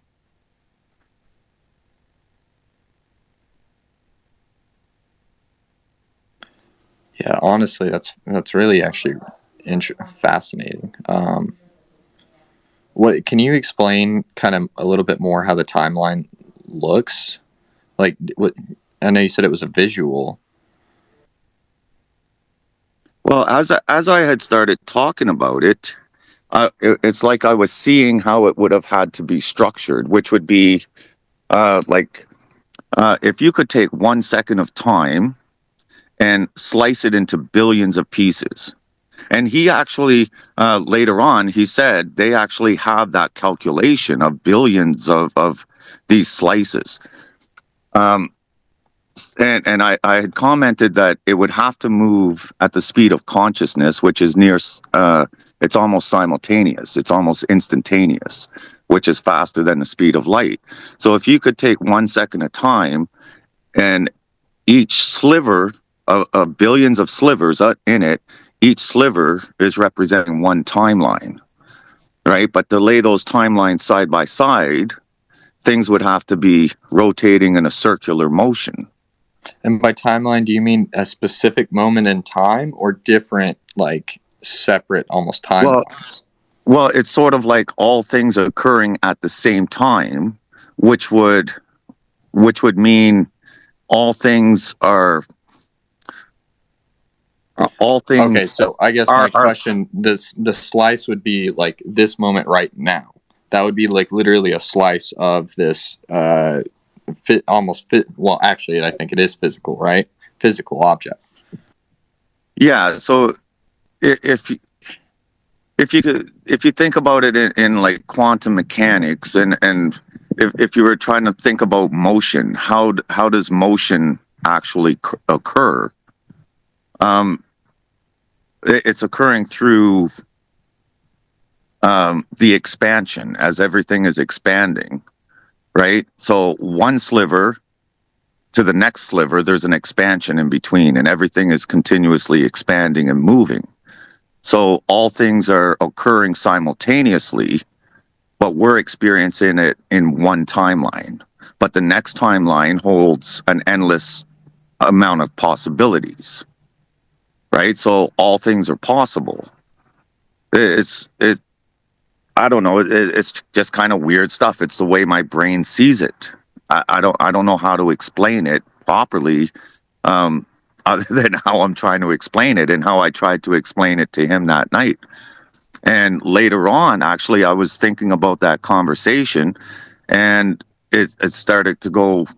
My brain started putting time in motion, and how do you actually measure a true measurement of time between motion from one point of motion to the next point of motion, right? What is the actual, like when we say, well, a second of time, well, what exactly is that 1 second from the beginning of the second till the ending of the second, right? Like we know it as 1 second, but really, what is that measurement? It's like there is no measurement, because it's endless. It's everything and nothing all at the same time. I'm slowly kind of seeing a picture. For me, I need to like almost visualize it, and so you're actually painting a really good picture. I appreciate that. Yeah, it's kind of hard to explain it, but the thing is though, where did this information come from? Like, how did I know this stuff? I've never studied physics. I've never studied Hinduism, but it was like the information was there, and the conversation that was taking place kind of drew that information out of me. Right? So it's like how did I get it? So when I was interacting with these ETs, I know I got a lot of information, a lot of downloads from them. And um, I know this because one time I was asking a question, and the response from them was, "You already know." And my response was, "Well, if I already know, why would I be asking?" And they responded again, "You already know." But then they made me aware that that was part of the download. And if I were to sit and meditate and ask that same question, that I already have the answer. Right. So it's kind of weird. It's like, and it makes me wonder, well, what else is in my head? What else did they download that I'm not even aware of that it's in there? But conversations like what took place will kind of draw that information out. Or what if the lesson is like they don't even need to necessarily download anything for you to have that information? It's Well, already available and accessible to you. You just have to figure out how to find it. Just My hand recognize thing is that messing up. if that there really is Sorry. such an Akashic record or an Akashic realm. If Hold on, Kent. sorry, Hold on, man. Screen had his hand up. What's up, Screen? You had something. Say something. Yeah, no, for sure. I'll make it quick. My hand thing is like it like for me it'll show up and then it's not, and it's giving me a pain. But so uh, Lucius he shares a lot of pictures that put this stuff into great perspective. Like with the vortexes, right? Time would be like these vortexes, and then as it goes down like a slinky or whatever, 2 points could connect in a straight line, but they would technically be like a turn away from each other. You see what I'm saying? So if you look at some of the pictures he shares, that's great representations of that stuff, and it is hard to put into words because you understand it, but you weren't taught it, so you're trying to portray that to everybody else. And to me, it's almost like it's always physics, right? It's movement. It's the difference in the materials. It's like it's flowing. It's the path of least resistance or whatever. So it's almost like we're tapping into the Fibonacci sequence or the code at which nature is radiating itself. And that's what it kind of feels like. Kent, did you want to add to it? yeah, well, I just wanted to throw something past you about the Akashic realm. If the Akashic realm exists, if it's like a central processor for all knowledge of the universe, if no matter what intelligence has access to it, could that be a common form of language between whatever intelligence is engaged with it, that you get the information from it that you need in the language that you need it in to understand it? That could be a way that no matter what intelligence engages with us, whether it's a phenomenon, an ultra terrestrial, or whatever it is, if that Akashic realm is a thing, then that could be a common denominator that any intelligence can use to pass on language or to utilize language.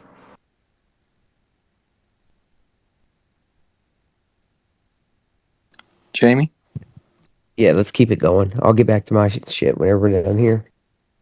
I just wanted to say, like, have these downloads, hold on a second. Have these downloads come like in dreams and stuff? Because I've since the sighting, I've been since one of the sightings anyway, I have been a little bit before then, I think. Yeah, I since before then I've been doing dream journaling. And I use the Dream Journal Ultimate app, and it has a public dream wall, and you can search different dreams and with by keyword and see similar dreams to ones that you like. And I'm also at Mrs. Posterity on there in case anybody wants to look at them or whatever. There's precog stuff in there. There's it's just silly stuff. And so not silly, but I mean stuff that I like, which I find I call it silly because some people look at it that way. So I guess maybe that's my reflecting somebody's stigma to my interests, from a long time ago, trying to say things, not that they like were like, oh, you're a witch and I'm gonna burn you at the stake, like not like that, but just like I don't know. Like nobody else was telling me like, oh yeah, we see I know where the moose are around the corner too, or whatever. Or when, there's gonna be a car accident in but I know that some other people do know this because I have heard other people say, "Hey, I can sense there's going to be an accident, so I don't go." And then there's a huge pileup. There's like there's the premonition code is a book by Dr. Julie Mossbridge and Teresa Chung. Julie Dr. Julie Mossbridge is a neuroscientist, and she's also a futurist, like astral, and she is doing a positive precog experiment where you utilize your precognition for the betterment of humanity. You utilize precognitive remote viewing, and it's a beautiful thing. I've done hundreds of the experiments. I love it. I'm a happy positive precog, very grateful. And I just want to say that I've been having these dreams that back to my original point, these dreams of being taught things like how to see energy in certain places and being in a university, like um, and and sometimes I have these dreams. I was going to post it in the thread where I just like I don't even know what I was taught when I go to dream journal it, but I know I was being taught something. Like I couldn't remember the details, and we can only process a certain amount of information anyway, as these beings, and so it just makes sense that if we needed to really catch up, and there was a way for this to happen, some other intelligent life is like, hey, let's help them out, or let's bring them to our level some way so they can sense more things, or like awaken them, reawaken them, or something. I don't know. These are just things I've been hearing some other people say, and so I think it's kind of beautiful, all the stuff where you're being taught stuff, and I feel um, I feel sad, and I appreciate anybody who comes forward who has upsetting story, who may have some trauma with it, or who definitely have trauma with it. Like, definitely understand you're not alone. Like, just because I haven't had your experience doesn't mean that your experience didn't happen. It's okay. You're not alone, and just keep coming back to these rooms. Shane does these all the time. They're really great. If you haven't followed him already, it's Old Vet Symposium, and all the speakers and anybody else who you like their stories, or you feel like something that they've said has helped you, or you want to talk a little more about, give them a follow, and then you can DM them, which is direct message, and talk more about it. So thanks. Jamie, the bomb. Hey, let's get around the room. Who is next? I'm sorry, real quick. I had something to say to you anyway, Jamie. So I'll talk to you when we get a couple hands going. There's a lot of people in them up. What's up, Ben? Oh, he left. Peanut butter. Where'd you go, Ben? Who's up? I think it was Ganga and then Screen. What I wanted to say is really quick to what Kent was saying. Yeah, Kent, that's exactly a good point right there. The mystery of how interoperable we are with each other in communications. Because if you sit down and think about it, it's really strange that despite there being so many differences between us, between the phenomenon and us, like the ghosts, the spirits, or the biological non-humans, or your ultra-terrestrial, it's kind of strange that we're all able to communicate with each other. If we weren't made of similar constructs, then we would not be able to even communicate. Isn't that strange? Isn't that like a big mystery? How we're able to do that? To your point, Ganga, and you've also got to roll into that mix that if it's a non-terrestrial life form, it evolved or came to being in a place that may completely be a completely different set of physical circumstances to us. So even there, we can decipher language here on our planet because we can look at an apple and one person can say, you know, bibble bobble, and another person can say apple. But if you're talking about beings from another realm or from another planet or another universe, they don't even have that frame of reference. So for us to have a common any form of commonality and any form of information transfer is a very big part of the puzzle. It's a huge part of the puzzle.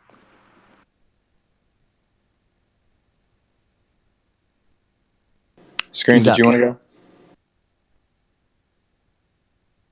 Yeah, I just wanted to throw something out for everybody to think of as we're get to other hands and stuff. The other day we brought up how this stuff seems, like we've always noticed the trauma correlation, but then I was talking about maybe like when the chemicals like in our brains are fluctuating, there's a lot of us that go through like depression and stuff like that. What if like when we're seeing these things, and I know it varies because there's some people that like the guy earlier was claiming that he sees the stuff on the daily now.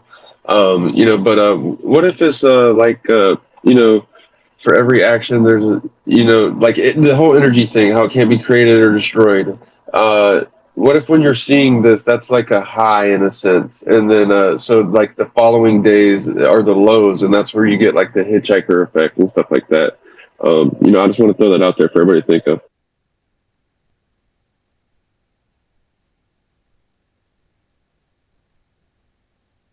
I think Joseph was next.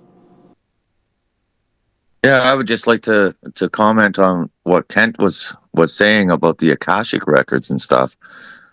Immediately after my experience, I was talking about universal consciousness. That it's everywheres and it's in everything. It is everything, and it's in each one of us. And that we're all connected to it, but those beings are also connected to it. My understanding, because one of the questions I did ask them is, how am I communicating with you like this? And it's on like higher frequency quantum fields, but they made me understand, like, so whatever species they are, it's like they're all on a certain frequency, a certain quantum field. I call it like a bubble or a cloud of their consciousness. And they were allowing me to go into that frequency. But the downloads, now that's a good question that Kent asked, because the downloads, I don't know if that information or knowledge came from them, or if me going through their frequency of consciousness, they were sending it to me from the universal consciousness, right? Which is like a higher consciousness, the Akashic records, right? So I'm not really sure, but that's kind of like my understanding of how these it's like a species consciousness, uh, like so humans, we could create that same type of a bubble, right? Which would be our own frequency that we all tune into. And going to respond to what Jamie said, that's very interesting about the dreams, because a few weeks ago, I was awakened twice, night after night, and I woke up right after the dream, and I was being taught something in the dream. And what I was being taught is about perception and how to perceive things from the physical self or from the spirit of myself, right? So I could see things through the eyes of the spirit or through the eyes of the physical self, and knowing the difference. And it's like I was in a school or something. And I specifically remember it. They were showing me stuff, and they were like showing me something and saying, okay, if you see it like this, it's from the physical. If you perceive it like this, it's from the spirit. And they would show me different things, and then they would show me one and say, okay, now you decide which perception is from the physical and which is from the spirit. And it's like I was being tested. And right after both of those, like it happened like 2 nights simultaneously, like one night after the other. And both times I woke up immediately after that dream. And I remember specifically, like I was being taught something. But again, what was teaching me? Was it the universal consciousness, or was it some beings that were interfering with me consciously while I was sleeping? That's still an unknown. And that's what I still wonder. But it's interesting that Jamie said, like, she's being taught about energy and stuff in dreams. I find that very interesting. Can I speak, Joseph, real quick? Yeah, Hey, go for hold it. up. So, guys, do me Joseph, a favor, though. No, listen, do me a favor. I don't know if Sue's still in here. I got to tell that story for Sue. So, if she pops back in, we're going to be doing this for a little while longer anyway. If she pops back in, let me know so I can tell it then. If not, I need to tell it before this wraps up and so I can clip it and send it to her because I promised her. okay, I just want Joseph to get a hold of me. Okay, you guys DM. Let's get over to please. Kent. Thank you. Yeah, a quick theory on the Akashic realm. I think, my personal opinion, of course, is that it exists. It's very real. And I would imagine that if it's real, that nothing has control over it. I think the only thing that any intelligence would have is access to it in various forms. And I think that's what's so beautiful about it, that if it exists, it's everything. It's wisdom, it's knowledge, it's the summary of all experience in one realm that you can literally have access to, only limited by your imagination. So I think, a lot of what we might see as manifestations of the phenomenon is manipulation of access to the Akashic realm being utilized to perform energy functions that may or may not appease certain beings. But I think the Akashic realm in itself, is, if it exists, is not controlled. I think it's open to every intelligence.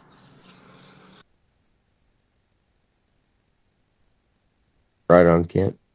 Sorry, guys. I'm kind of still getting over a cold. I was getting ready to say something, but I saw myself in my computer monitor and I look ridiculous. I'm walking around in a full-on Spider-Man thermal. It's just how I roll. My grandson loves it. I got Spider-Man. I got all of them, man. I ain't gonna lie. But I look in the thing. I'm like, oh, I forgot I had that shit on. Batman? Yo, I've got Batman. That's my favorite. Are they Superman, one Batman. pieces I put though? all of them on, man. When it's cold, that's the best part of the. Actually, I can't wait for winter for that reason because I put all my superhero costumes on underneath my normal clothes. But I just looked up and I saw my full-on Spider-Man. I was like, oh shit. It's funny, I won't spoil it, but at the beginning of Black Adam, one of the first things he does is take out the Superman poster. It's quite funny. Yeah. So what I was going to say is, I actually posted up in the thread a picture of what I would describe as a blob. And I'll just tell this anyway. We can clip it back to her since it's hard for me to remember shit. My ADHD has me go everywhere.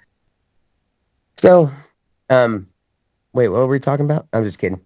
So I posted a picture, like a picture, a clip up in the nest, and it's a picture of this what I would just describe as a blob. And I say blob because I'm going to give you some context. A lot of people want to say it's this, it's that, or something else. Here's what I know. I know the first time I saw it, I was coming home from the mountains. I spend a lot of time in the mountains.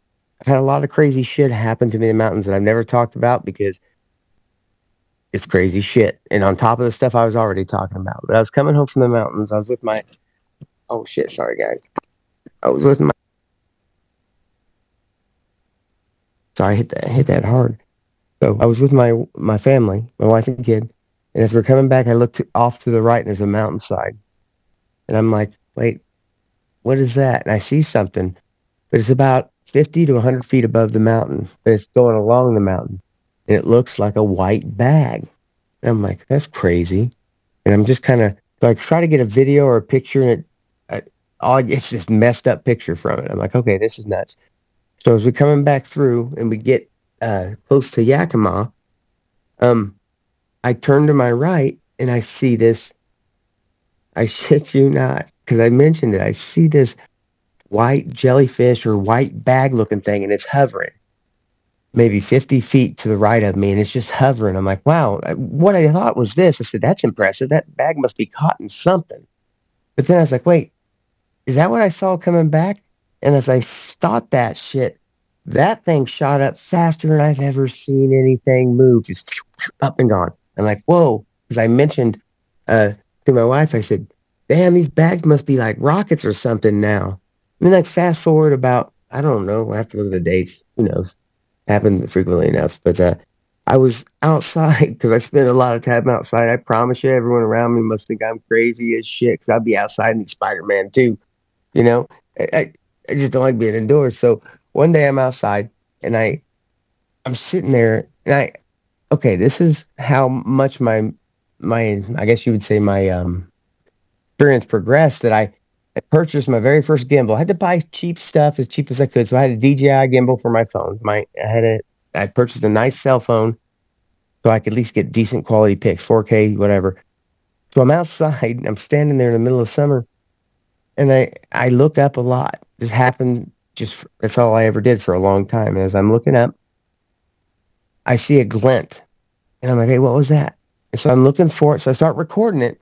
And you can see the object that I saw, but it's way up there. I'm like, wait, what was that? And it's kind of up there.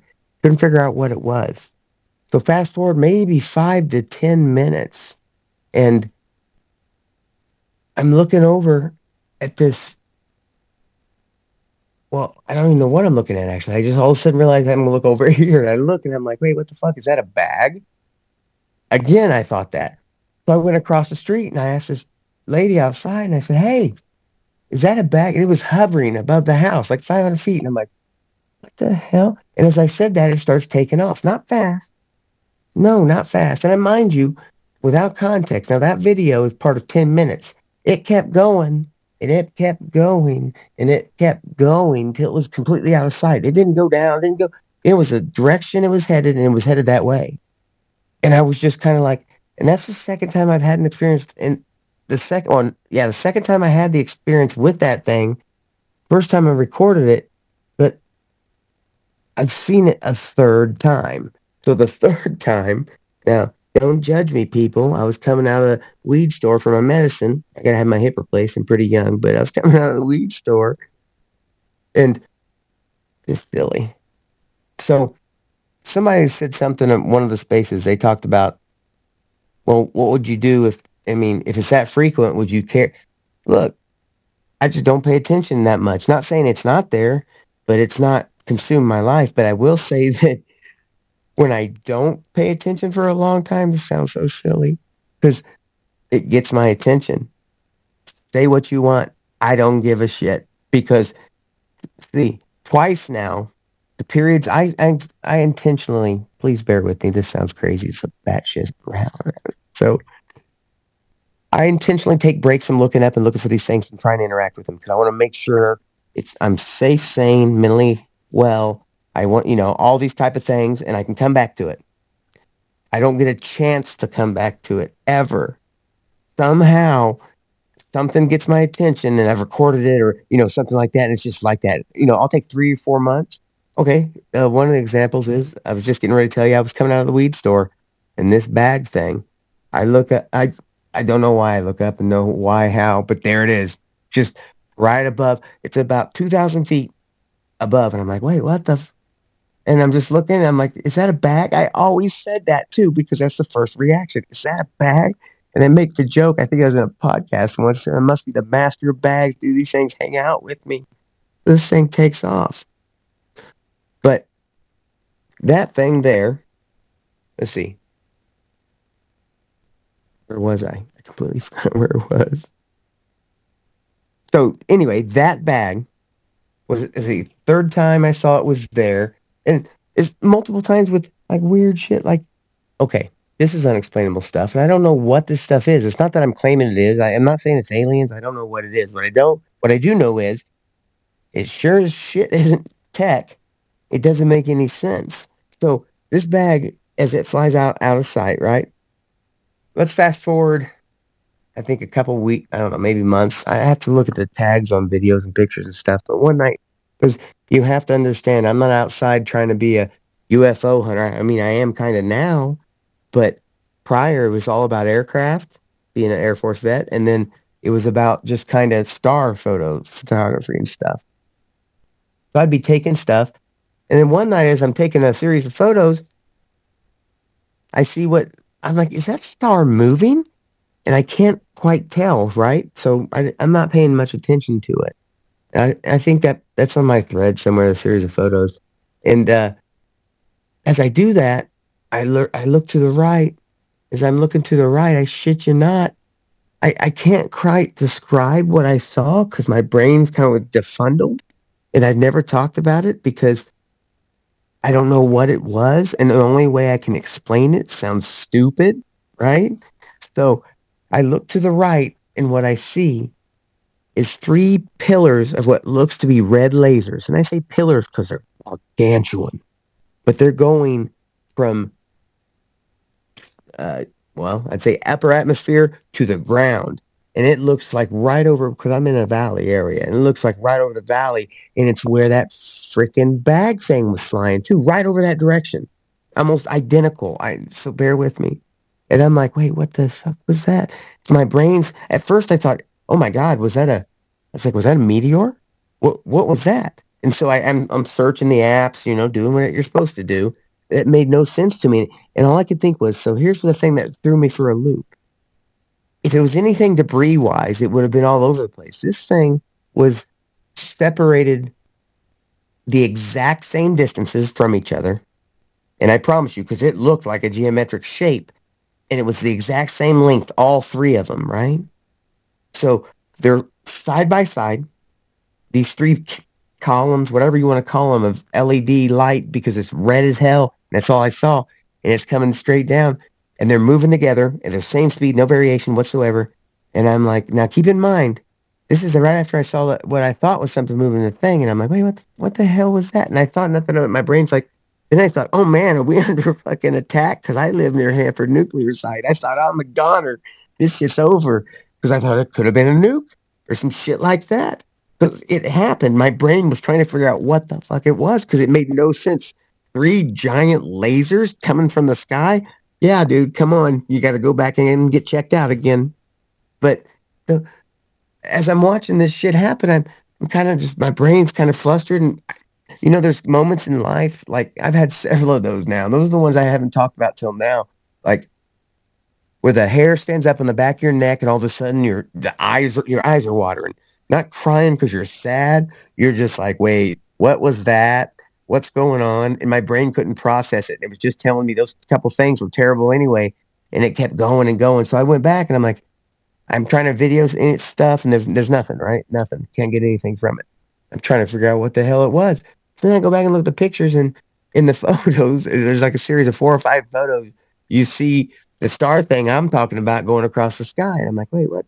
Okay, that's crazy. Uh, when I went to, I had taken another long break because I've been doing so like this stuff here. And this is kind of a mini plug. Like I got a podcast. I do these spaces so we can talk experiences, things like that. It's very cathartic for me, that kind of thing, right? I take long breaks from the subject of just going out and hunting them because, again, I just I don't even feel the need to because I know they're here. There's no one going to convince me on it. I know I won't find the answers. I'll just drive myself crazy trying to do some crazy shit like interacting. So I don't see E5, things like that. Well, I was the second time I took a break. I was actually through a series of synchronicities. I ended up in Vernal, Utah, and I went to Vernal because I just needed a break. My life was rough. That was a low point. I had just pinned my. This is no shit, guys. I promise this is about nothing but the truth. This is literally, I just pinned my thread, that thread that's in my pin. That was my suicide note. I wanted people to know who I was and what I did because my experience was so fucking intense on top of my feeling, my mental health. I was kicking addiction. I felt like my best self, but for everyone, and but bear with me. People around me love me. But again, to see everyone else around you think you're batshit fucking crazy and things, it doesn't matter what you video and things like that, right? So I'd take long breaks from the subject. I'd bail on Twitter and things like that. And I'd do this for long periods of time. And I'd spend time in the mountains by myself. And Chase, remind me of the mountain story, camping alone. And I'll tell that one too. And so as I'm taking these long breaks and stuff, I end up in Vernal, Utah for a series of reasons, coincidences, synchronicities, whatever you want to call them. I'm there because of, well, they talk about gold and stuff there. And there's in that area, there's an old saying, that the miners used to say, hey, mark that spot. If you see a UFO, there's heavy minerals. Well, from my experience, I got into this is why I brought up downloads early. And I'm not saying that's what it was. Maybe my life just got changed enough and fixed enough. I was into cool shit, right? So I end up really into geology and stuff, prospecting and things. But I started having experiences up there. But I was really good at this prospecting shit. I showed Toby and another guy the amount of hard rock I have waiting to be crushed. I just kind of ADHD all over the place, right? So Anyway, I get to Vernal, Utah. I'm there. I end up meeting Charlie Boy, Dwayne, Paul Hynek. I'm friends with them all down there. But one night I'm down there and I'd taken a long break because, again, I was losing it. That thread I had just posted, I needed a break from this shit. I wanted to meet people in real life and talk about this subject. So I went down there and I met Alien Girl and so many cool people. They ended up being friends, meeting, and Paul Hynek become friends with him. I got a book from him, helped me out pretty good. Viktor Frankl, Man's Search for Meaning. So as I'm leaving my hotel early one morning, because I was going on, oh, this is so silly too. I'm leaving my hotel and I'm going to, I think it was Blind Frog Ranch tour. I was going on a tour, so we left really early. Damn, I miss that place. So we get down and I'm going outside and I leave the hotel room. It's dark as hell. And I look up and above my hotel and I'm like, oh damn, is that serious? I'm trying to Jupiter. I'm trying to figure out what star that is or whatever. And all of a sudden, I realize, wait, that's not a star. There's a cloud behind that shit. So I'm kind of watching it, and I realize that's that same shit that I recorded X amount of time, right? And I hadn't thought about the subject, talked about it, looked up, seen anything, and I'm just kind of watching. It's not doing anything crazy. None of the five observables, but it's clearly not a star. And I'm sitting there watching it, and I recorded it. And at the time I recorded, I don't want to jump out of the conversation. I recorded like 10 minutes of this thing. It's just moving slowly across the sky, and it gets in front of trees and shit. Same thing. And there it was. And that's all I saw. Didn't see shit else. And I'm like, oh, okay. So next time I take a break, again, I'm doing all this stuff now. So I've been really into doing spaces and things like that and the podcast. No reason. I'm not making money from it. I'm traveling and speaking at a convention for the UFO Expo in Roswell in March just to speak on this subject. I'm an experiencer. I got, it's a platform I can talk about mental health, things like that. That's whatever I do to. And that's cool for me. So I ended up going to UFO Congress with my podcast. I'm so grateful. Shout out to the Roswell Daily Record and Alejandro, Karen, and UFO Congress, International UFO Congress. That was bad ass. Check that out, guys. Next year, that's just so much fun. So I'm down there, and what's cool is we have UFO Twitter meetups. And I ended up meeting up with I knew Jared was coming. I was excited like a little school kid. Super excited, right?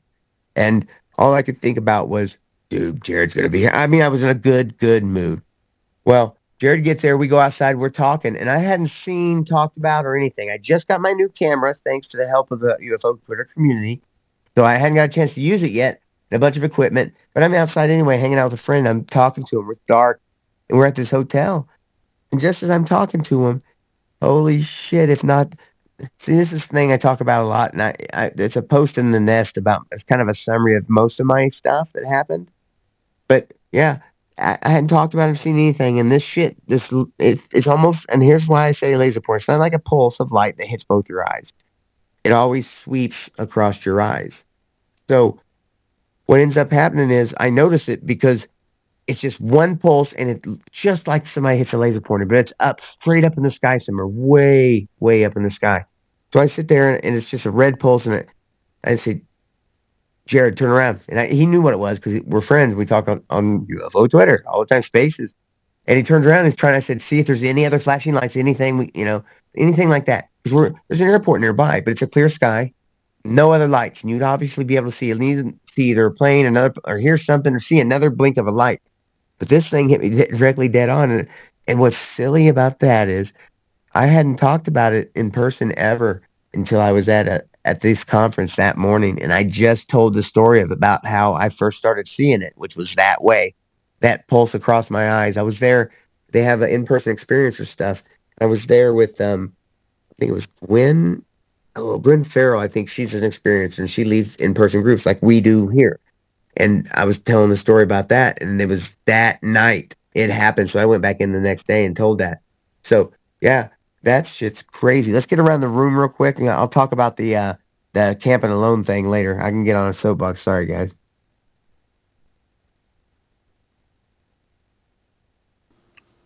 Screen, were you up next? And thank you for saying that, Shane. I want to say something real quick then, if screens can take a sweet time. Shane, like, I don't know, I can hear, like, I hear all the emotion. I feel all the emotion. Maybe it's because I've been smoking weed today. I don't know. But I'm just saying, like, you don't owe anybody anything. And also, you deserve all of the love you get. And you don't have to do anything to get that love. You just get it because you're an awesome person. So, you know, if you got to check out, you need to take a break, shit's stressing you out. Like, you can check out. You can take a break and you deserve that. And that doesn't mean that, like, that's not going to change how anybody should feel about you. If you got to take a break, like, then you got to fucking take a break. I don't know. I hope you don't feel pressured to, or, you know, even just talking about things helps, I know, but just, you know, I just don't want anybody here to feel like pressured and like you don't have to explain yourself or nothing. And yeah, because I do that often. I'll check out. Doesn't mean I don't love y'all. But yeah, and you deserve the love, right? You do. I just channeled my inner Randy there. Thank you. No, it means a lot. Make sure you guys tell me if something sounds off or whatever, because uh, some of my, some of the stuff that I ended up getting, which is all through synchronicities, right? And it's just real quick. I ended up getting my service connection money, which I was owed, right? So I was able to get my something for my, I guess you'd say, microphone for podcast studio, and it just so happens to work with my phone. And I was like, oh shit, it works with the freaking these spaces as well. So make sure you tell me, because it's cool because I can utilize it to also use clips like voice. We can put voice clips in here to discuss and things like that pre-programmed. So I can have, that's the plan. Have stuff programmed out that we can click, listen to, and you're good. Because I was looking at all the UFO or the Twitter laws and stuff like that, and that's totally legit. I mean, as long as it's for informational purpose stuff like that, you can do that shit. We're not, it just can't really go with songs and shit. So just make sure you let me know if I sound off. And it's easier to sit in my chair too. I'm an old person. So go ahead, screen or can't. I think it's screen first, mate. I was just going to ask you about that jellyfish one, on whether or not you thought it was biological plasma or just pure energy. That was just my question. That's all. Answer that. But first, let me just say, Emily, heart emojis to you. Thank you very much. And I agree. So, like I said, I DM'd you. We'll talk. And Kent, this is so. I've always thought it was not plasma. I've got orb videos. That's plasma to me. This thing reminds me of. I call it a jellyfish. I do. I literally call it a jellyfish. The only thing that I've seen that looks like it, and I dare anybody to find a video or a photo of it. This is fun. So I've got a lot of knowledge. I just don't feel like spending the time looking for that shit. So NASA has some pictures, and so I've seen that looked like it. And what ended up getting me, because again, most of my time, most of my experience, I didn't think this shit was UAP. Oh, just a So quick one, okay? Have a look at the Russian jellyfish case. There's a huge case in post it Russia. in here. I will post it in here, dude. I'll try and So go find ahead it and for tell you. me about it. I'll try and find it. Post it, bro. Go ahead, screen. What's up, y'all? Sorry, I was like super deep in my gallery trying to find these pictures, and I was hoping that everybody would do exactly what they did and be awesome and keep things rolling. I shared the videos that I took on the ones that on the other video that looked like the plastic bag or whatever, just so people can kind of compare them. And also, when you were talking, Shane, about the lasers, the three lasers, right? That reminds me of not Blue Book, Blue Beam. It reminds me of Project Blue Beam, right? With the holographic technology and the three lasers that converge. So you know that's something to think about. Yeah, I think I actually read that somewhere too. I'm telling you, I don't even talk about some of it just because it blows my mind, right? Like it scrambles my mind. I don't want to say blows my mind. Sometimes, again, people, since no one's got their hand up, I'm gonna keep on yammering. Do me a favor though, retweet because I'm getting bad about this shit. You know, that's all I ask. I'm not in this for money, none of that shit. Throw me some gifts and a retweet. Make me laugh and retweet, you know, in a hashtag, you know. That's all I ask. And what we do is we hold these rooms, people can talk about experiences. A lot of these speakers have a vast knowledge, or we'll figure out where to get it and we'll pull it in this thread. This is recorded, archived. I'm a combat veteran. I've survived a lot, seen a lot, and I speak to a lot. Wounded War is important to me. Donate to them. And these people in these rooms, you wouldn't believe how important they are to me. To the point that I prefer spaces, but I'm doing podcasts and stuff. That's all in there too. And I got a lot of more projects coming on. I'll be speaker at the UFO Expo. It's gonna be some cool shit. So let's get over to screen. Go ahead. Also, I shared this some pictures of the TR3B. I only saw it from the bottom, but those pictures look pretty accurate as far as what's on the internet. But also you'll see like another little triangle, like black and white picture with some wave looking things, right? That's actually from Viktor Grabenikov's book, the guy with the bug wings and the anti gravity that I'm always talking about. And it's just very interesting that the waves are in the pattern of the TR3B.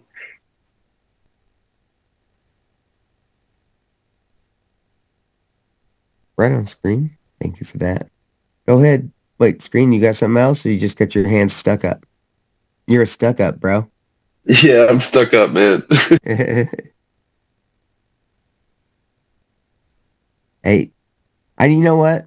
Anybody want to be, wait, what do you call not a someone you pay? I need an underling that can just here to remind me of shit I was talking about because I promise you, it would be a paying position if I was rich because I have a lot to say, but I can't ever get there because it takes. That's part of my PTSD. So here's the thing: before we get to Emily, because I will forget this shit. One of the reasons I'm glad everybody's here and I asked for retweets and my family's up here at Sam is we're respectful. We hold conversations. We don't always agree, but we talk about a lot of topics, a lot of this stuff. You may think, what is this mental health? No, this is as related to UAP. There's a lot that in that umbrella, right? Psi, all these other things. So that's why we raise our hands. And for me, even my friends, sometimes when I go in their spaces, because they be wiling out, they try to get one person at a time talking because when I got people going everywhere, I can't hear or understand shit. So that's why we raise hands and stuff in here. And I'm appreciative that people do follow these rules in here, man. So, because I enjoy it. I'm not going to lie. I don't talk much in my spaces because I learn so goddamn much. It's because of you guys that I am able to, the stuff that I know, because when I learn them here and go on these links, I then research them. I go to the conferences and I'm just talking like, when I went to press at UFO Congress, talking to Dr. Michael Masters at dinner, stuff like that.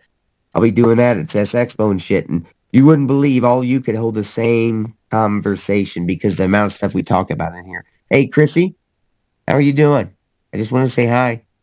You dipped out before I could say I was thinking about you, and I hope you're all right. What's up? Hey, Emily, go ahead. Yeah, I mean, here I am being all loving and stuff, you guys. I mean, the love's not just for you, though, too, Shane, right? Like, all the experiencers in here, like, y'all, like, I don't know, just saying, you don't need anybody, you don't need to prove anything to anybody. You have your experiences the way you experience them, and that's all you got to bring. And if you can explain it some days, then that's great. And if you can't other days, then that's great, too. It doesn't change the way I feel about you. But you know me and how I've been looking up frequencies and stuff lately. I came across something called the terahertz gap, which is a gap between doop doop doop. This leaves a gap between mature microwave technologies and the highest frequencies of the radio spectrum, and optical engineering of infrared detectors in their lowest frequencies. So it says here currently at frequencies within this range, useful power generation and receiver technologies are inefficient and unfeasible. So it's kind of like, I don't know, I'm trying to learn about it. If y'all know anything, shed some light. But it sounds like it's an area of a wavelength where it's a big, I don't know. And it's like microwave and infrared. And when I look at experiencers and sometimes the symptoms they have after, or like, you know, symptoms they have even beforehand, kind of lines up. So I'm going to be looking into it, figuring out what this gap is.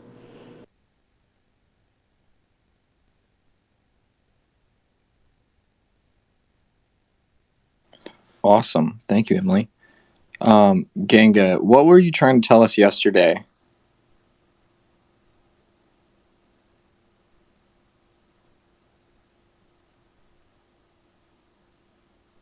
I guess he forgot as well. Hey, Sam, how's it going? Yeah, what's up, Sam? We're all having our like peaceful moments. This is great. It's I all love right. it. No, I was gonna say I'm not. I can talk. Trust me, guys. You guys know I can talk. I'm actually just putting together my new desk and shit like that. I just all sitting around. So that's what I've been doing. Just trying to touch it up and add some artwork and stuff that some friends from UFO Twitter gave me for the background. So I could talk about what listen, I'm you guys doing, know I can but talk. Ask away. What do you want to talk about? And if no one's Well, talking, if you want me to, I will talk. I saw Miss A there. Her hand popped up, so I'm curious what she has to say.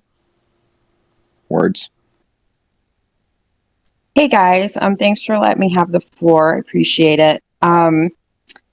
So I kind of gave you guys the quick and dirty the other night when I talked, but I just wanted to throw this out there for other experiencers in the room. Shane, you and I are a lot alike in a lot of ways. I bail on Twitter too and other social media when I feel like I get a bit overwhelmed and need a break. But you know, I hear you guys talk about the woo factor, and one of the things that's different for me, and I don't know if any other experiencers in here have ever had this, or the few memories that I do have, there was very little woo. The entities that I interacted with spoke English and spoke to me verbally. I don't remember any telepathy. I don't remember them communicating via mind to mind with me. And they looked human, maybe a touch different. You would know if you walk by them on the street. I don't know how old you guys are, if anybody's seen the movie Powder.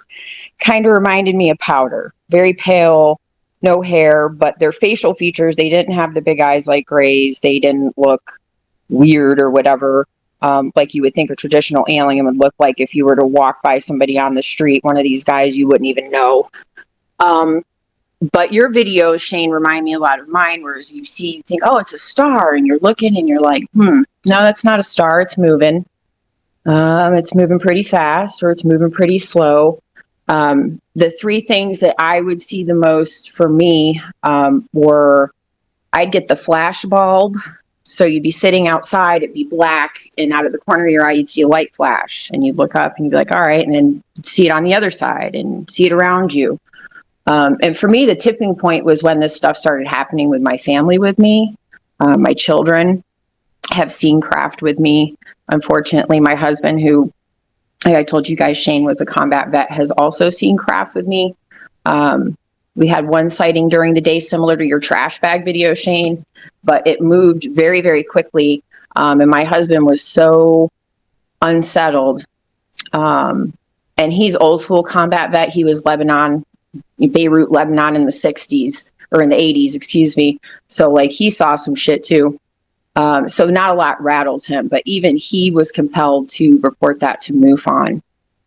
So we did, but I just wanted to throw that out there that like my experiences with this whole UFO phenomenon really haven't been so much woo. It's really been more like what I can remember, the little bit I do remember. They spoke English to me, and they weren't aggressive or mean or hateful. Obviously, everything that happens can't be good because I'm left with bruises and scratches and stuff that I can't explain. So I'm assuming that whatever I'm doing with them is collaborative in nature. But I just wanted to throw that out there and kind of see if anybody else in the room had any similar experiences where maybe their encounters weren't so woo. Thanks.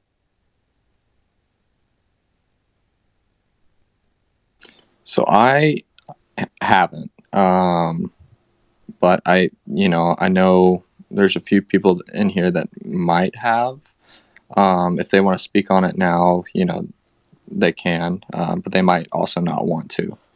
So but What it do you is mean by not so calm. woo? I mean, Yeah. if can you tell me, ask that one more time, because not so woo. I may do, maybe, if I understand you correctly, but I'm not sure. What's up, Jade? So kind of like, people talk about what they remember from their abduction experiences, and it's almost sometimes like a transcendent thing, or there's no words spoken. For me, what I can remember, they have three distinct memories. They greeted me. There was one entity in particular, I call him male because he looked male as I would interpret it. And he spoke to me. He brought me in the cockpit of the craft. and kind of was like, this is where we drive, these are the controls. And then he took me into another room and he sat me in a chair. It was kind of like a dentist chair, and he sat next to me and held my hand.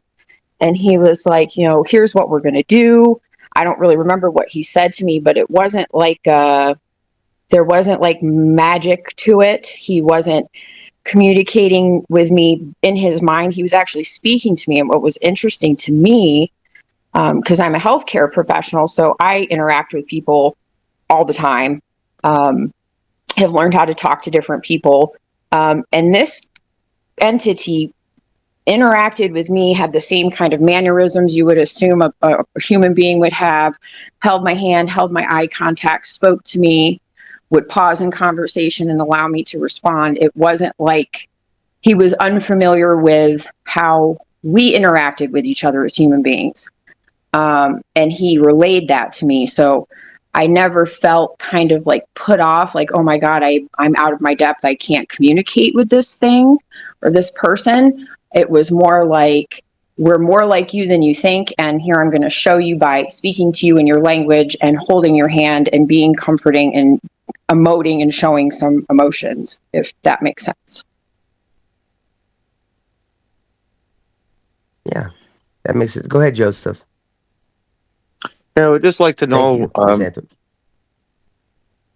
Yeah, I would just like to ask Miss Anthem or any other experiencers, was it ever conveyed to anybody or said to anybody that they created you or that you are a part of them? And the reason, well, actually, just if anybody has that, if you could just show a hand or something, if anybody's had that happen. And oh yeah, if you could talk about that for a minute, Miss Antrim. It was interesting. I kind of, this is going to be like a tangent. And I'll try to keep it short. I got into my family genealogy and like hit a wall. So back when National Geographic was doing genome testing, I did some testing and kind of delved in that way. And what I ended up finding, it kind of touches on what you guys were saying about information that you have that you didn't realize you had until maybe someone hits that switch or it's unlocked or released or whatever you want to call it, that epiphany moment. The feeling that I get, even though I can't remember them telling me, but the feeling that I get inside is that it was some kind of collaborative effort with them, either collecting DNA as a means to catalog us or preserve us or help figure out why we get sick, why we have cancer. I never felt threatened. It didn't feel like it was a bad thing working with them. And I've always felt like it's been a collaborative thing. And when I dove into the DNA, it was like, I understood way more than I should have. A lot of it made sense to me that probably shouldn't have made sense to me. I don't know if that makes sense, but they never came across to me like they were taking. It was always a question of, we're trying to work towards something. We're trying to make something better. Will you help us do that? We can do that by taking things from you, taking hair samples, saliva samples, blood samples, tissue samples. If you do this and work with us, you can help us, was kind of the impression that they gave me. Go for it, Joseph. Go ahead, Joseph. I just wanted to share a theory that come actually from a lot of you. A few weeks ago, there was a space. I don't know if it was Logan that was hosting it, or it might have even been you, Shane. But the topic was about disclosure, and I was listening to everybody talking about like if there's benevolent beings out there that want to help humanity, why don't they just come down and interact with us? And it was an intense discussion about disclosure, and then it was about how would they go about doing it, right? And that question kind of stayed on my mind, and I was thinking about it afterwards. And it was kind of almost like a synchronicity. I consider it kind of like a synchronicity, and I just want to throw this by you guys and see what you think. Later on, I was looking at YouTube, and I came across one or two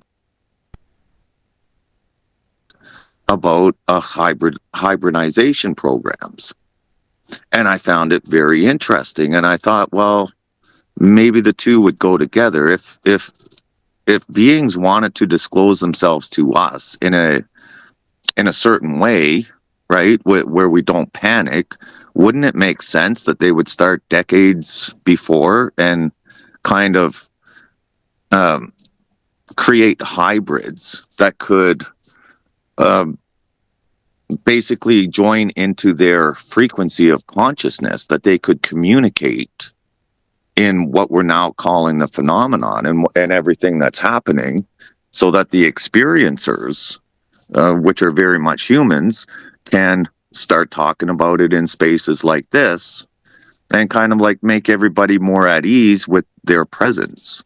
Like, I don't know, to me it just seemed like a synchronicity that I was wondering about that question that you guys were talking about, and all of a sudden I seen that video right after about, you know, the hybridization programs and stuff taking place. And I just kind of put two and two together, and I thought, well, that would be an ideal way for them to disclose themselves to us in a non-confrontational way.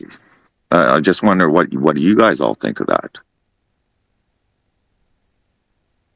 I think it's a very complex question, and I think you're hitting on some major points there. Shane, did you want to speak to that a little bit?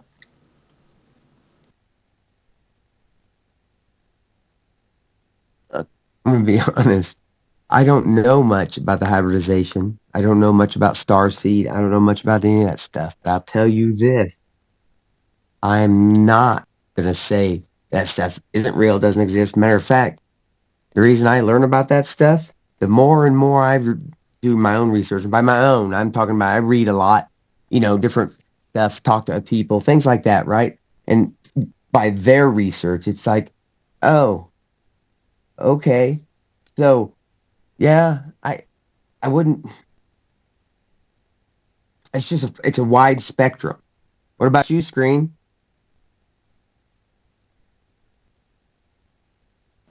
Man, I'm with you on that, Shane. Like, all the old, all these old artworks that depict that stuff. Um, it's very possible for these, like just to have a little lab. Okay, think about somebody's hunting lab, on like all these acres of lab or land or whatever. Nobody ever finds those guys out there.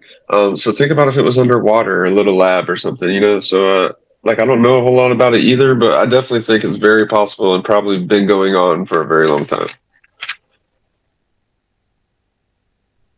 I'll also say this, that the more in-person people in conventions I do, the more I do time in these spaces and spend time. And like I said, it's just not a brag. You guys are the smartest people I know because, again, you've taught me most of these things. And I also do talk to people, and I hate even saying this, sounds so douchey because I can't really name drop them. I have two people I talk to that deal with this let's just say this much. That's all I want to say. Deal with this shit on a daily basis. Have crazy access. But again, they're friends, and I don't really give a shit about that. I'm here for my experience, and no one knows, just like us. I don't care what anyone's telling you. No one knows what the hell this shit is. So it's one of those. There's postulating similar theories of all kinds of stuff like that, man. So it's just like, wait, what? Just you would be surprised at what our United States government. When I say postulate, I'm talking about these are conversations had by high government officials and scientists, okay? And they think about shit, simulation theory. That doesn't mean that's what it is. So simulation theory, they psychically feed off of us. There's all these different ones, but there's such a wide variation. It's like starseed hybrid. Look, here's another thing I'm going to say that's probably controversial. So we have what's considered junk DNA, right? Also, for some reason, in our evolution, regardless of what you think about evolution, biologically, whatever, and the time in which we hit the intelligence that we are at, pretty crazy speedy. But we have this junk DNA. Now, there's a couple different theories that involve the kind that's similar junk DNA. So, junk DNA saying we're kind of some kind of hybrid of them, right? And they're so again, we could be being farmed, we could be um experiment, we could also be. So bear with me here. So that could be us from the future. So Dr. Michael Masters writes a couple of books about it, and there's other people who talk about it. Future human hypothesis. Perhaps there's an event that happens that splits the human species into uh, two, I guess you would say, timelines, basically. So you have this is serious stuff too. You have the people on one side which look like us, and that's where this didn't happen, is prevented. And then you have the others, which are the grays. The event caused them. So there's a shadow war going on, and they're battling back and forth for event. One to prevent, one to cause, because the cause causes the timeline in which the gray is the mind warp and shit, guys. So welcome to the club. Grab some popcorn. Hey, what's up? Hey, what do you got, Andrew? What's going on? Hey man, I'm just hanging out a little bit. Could I speak just real quickly? I had a thought, if I can find it again, and it connects up with what Joseph was just saying and what you were saying, Shane. Because if I could respectfully differ, I just want to point something out. We can always speak for ourselves, and I'll say all day long, I don't know what's going on. You know, I have a lot of questions at times like this. That's all I feel I have. But one thing I'm sure of is this: if there are those who have answers, probably there may be a quick, sharp scale. This is what I've learned. Some days I've got it all. The next day, man, I don't. All right, I know my name, I know a lot more, but I know that all I got is struggle. So let's just say that there are beings who basically have conquered enough of their human experience, and then you go to their planet, they got their own name. I'll use Venus, their Venusian experience. You know, to look at what that might be. Let's say some people who really had their evolution together wanted to come talk to us. How would they do it? Well, if you believe in God, higher power, I do, all of that, then you would have to accept that there would be messengers, diplomats, ambassadors, just people who know how to talk to us. Why? Why not send the people who are more like us than anybody else in the entire cosmos? And I would say, if we're not going to listen to our own teachers, and we know we don't, because we crucify them, we nail them to trees, we literally execute them, and we do that. My life, just a real quick story, my life got weird a few months ago. It's only been one or two, but I was sitting here in my room, just, my current room, sounds like a Beach Boys song. Yeah. And I was just dealing with stuff, and suddenly my life took a spin because Salman Rushdie got attacked. And the moment that happened, all kinds of things were triggered. And I don't want to say more, but pretty soon I'm arming myself with stuff in my environment. What do I have? I got a couple of stilettos. I got some daggers. I'm walking around in my house going, am I next? And I don't want to go into the personal story, call it a delusion. But in our world, if you speak truth, you know what happens. All right. So if you ask me, those are brave people. Why? I believe in Valiant Thor. I believe in Jill and Don and Tania. Those were the names given in the picture. What's the guy's name? I don't know. And we've heard Richard Doty speak about this. At the end of the day, if you go back and listen to that space, he never denied that those beings were here. He never denied that the possibility exists. Venus set people down politely back in the late 50s, and he spent 3 whole years with us.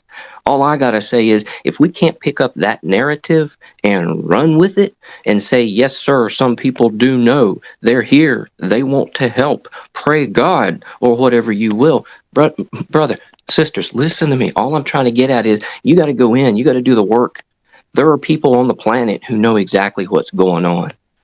I know that that's true. The problem is, they can't just jump out in front and say, hey, look at me, because they'll either take a bullet, or I guess I just go back to the biblical narrative. They have to work through me and you. That's how the truth comes forward in our world. Sometimes you just want to go out there and advance the narrative single-handedly. And if I could do that, I swear to God, I would do it for the whole planet.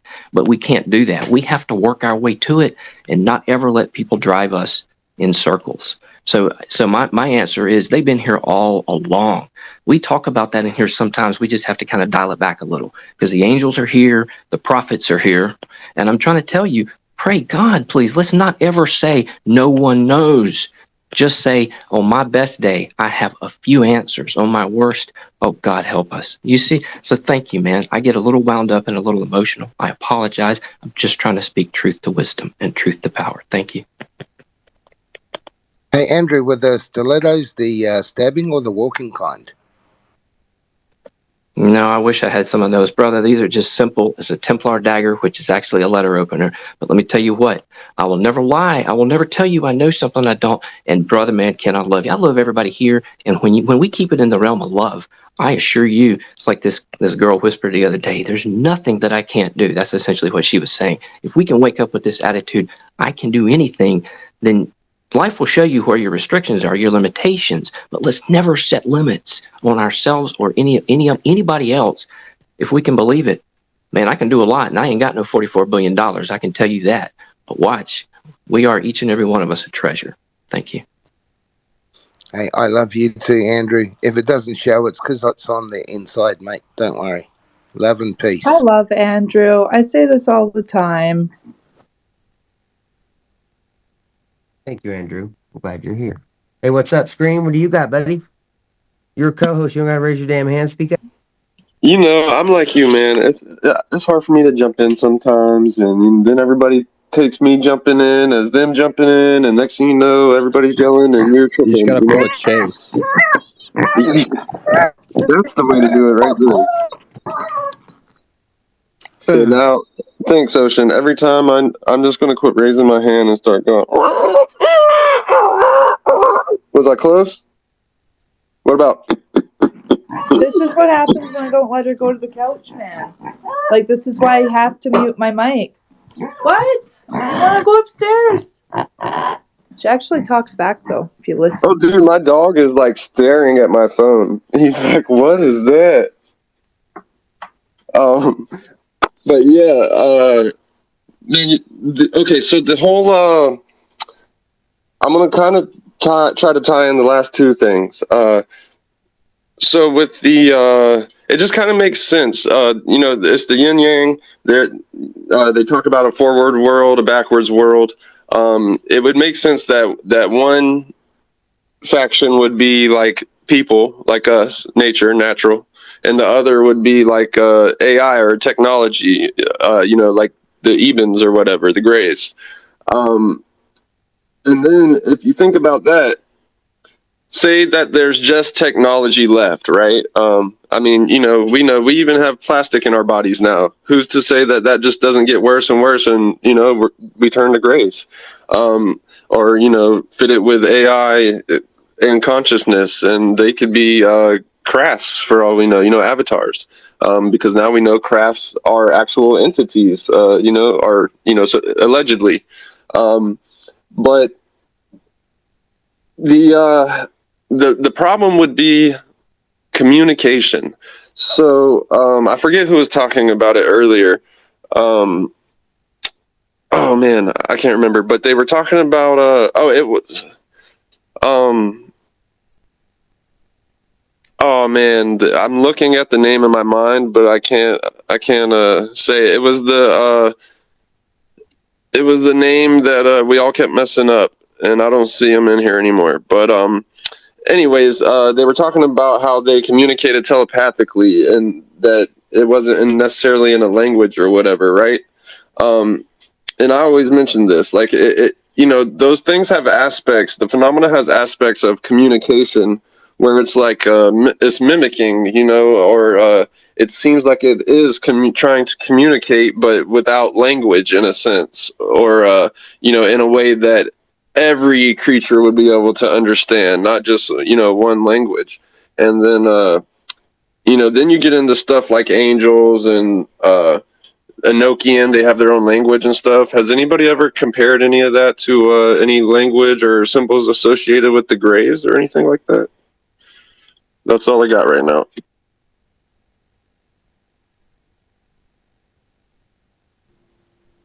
So, like, Andrew, What do you? Go Yo, ahead, my Andrew. personal, never mind. We're racing hands. My bad.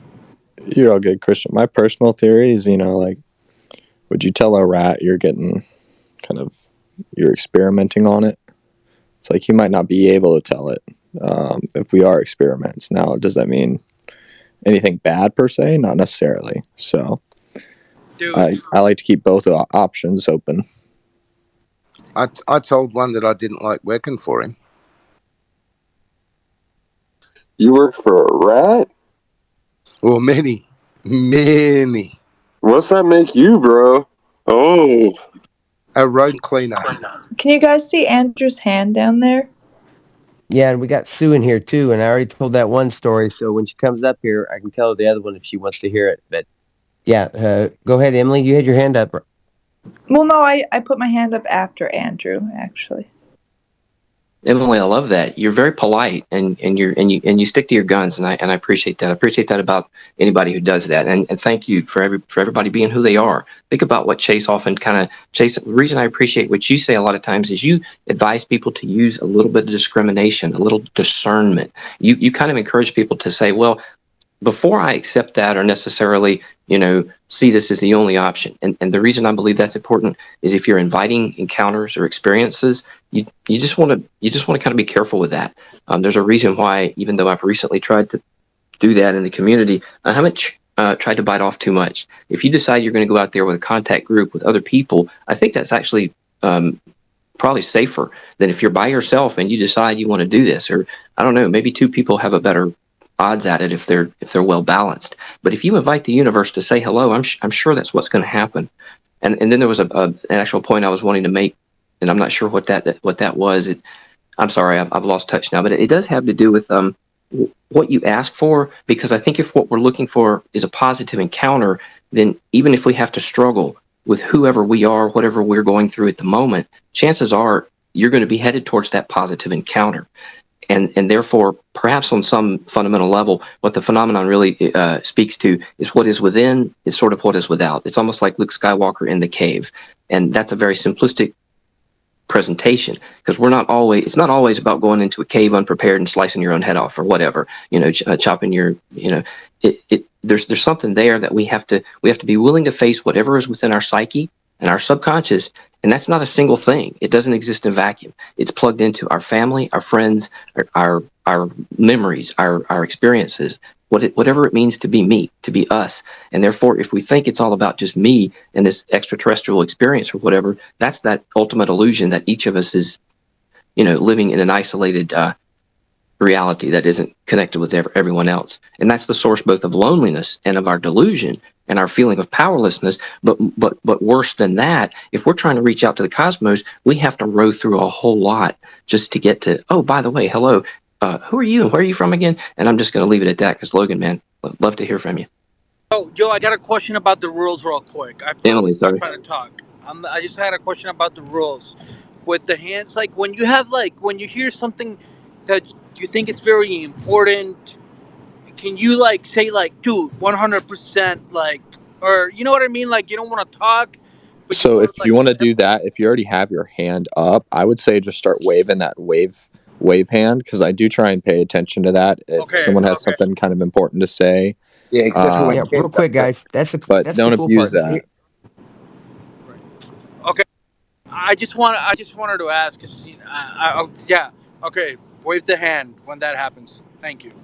Well, no, listen. So here's the thing. Like in my spaces, when people do that, I love the support. Everyone loves the support, but some people, such as myself, as witnessed in this space multiple times, even the encouragement of good things, like 100%, that's for sure, kind of throws them off topic. It's nothing you've done or anything like that. It's the way their brains work. But that's one of the reasons they've added the emojis. And it'd be nice if they had like another type of hand that you could raise to rebuttal or to agree with or something like that. But right now, I always pay attention to the emojis. I'm just kind of scrolling because it's funny watching people hit all those different emojis, and sometimes they mess up, or sometimes they got the thumbs down. But yeah, the emojis is kind of important just to keep the conversation going, because sometimes it ends up flustering and getting completely off of what the speaker intends. So that's what we doing here. I appreciate you asking, though, Christian. I'm glad you're in here. Hey, while we have Sue in here, Shane, did you want to go into your story at all?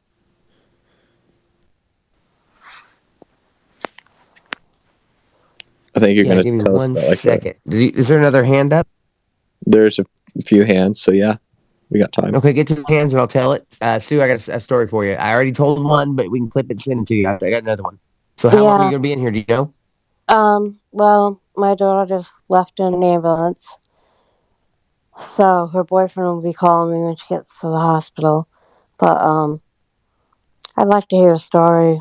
Cheer me up a little bit. Okay, let's get to them. And I'm going to tell you this story. I saved one for you, and there's already one in here. You can go back and listen to it later on. So let's Okay. get to them hands, I'll and I'll be probably ready to be tell it here. for you. I'll probably be Okay. here as long as everybody else is because I'm going to be up all night for sure. I Party totally girl, forgot you're what going I to be was. hanging with us, huh? I Yeah. was next. I forgot what I was thinking of because Sue, you said someone was in the hospital, and then I definitely want to hear a story. So I'm just good listening. Logan, what are you thinking?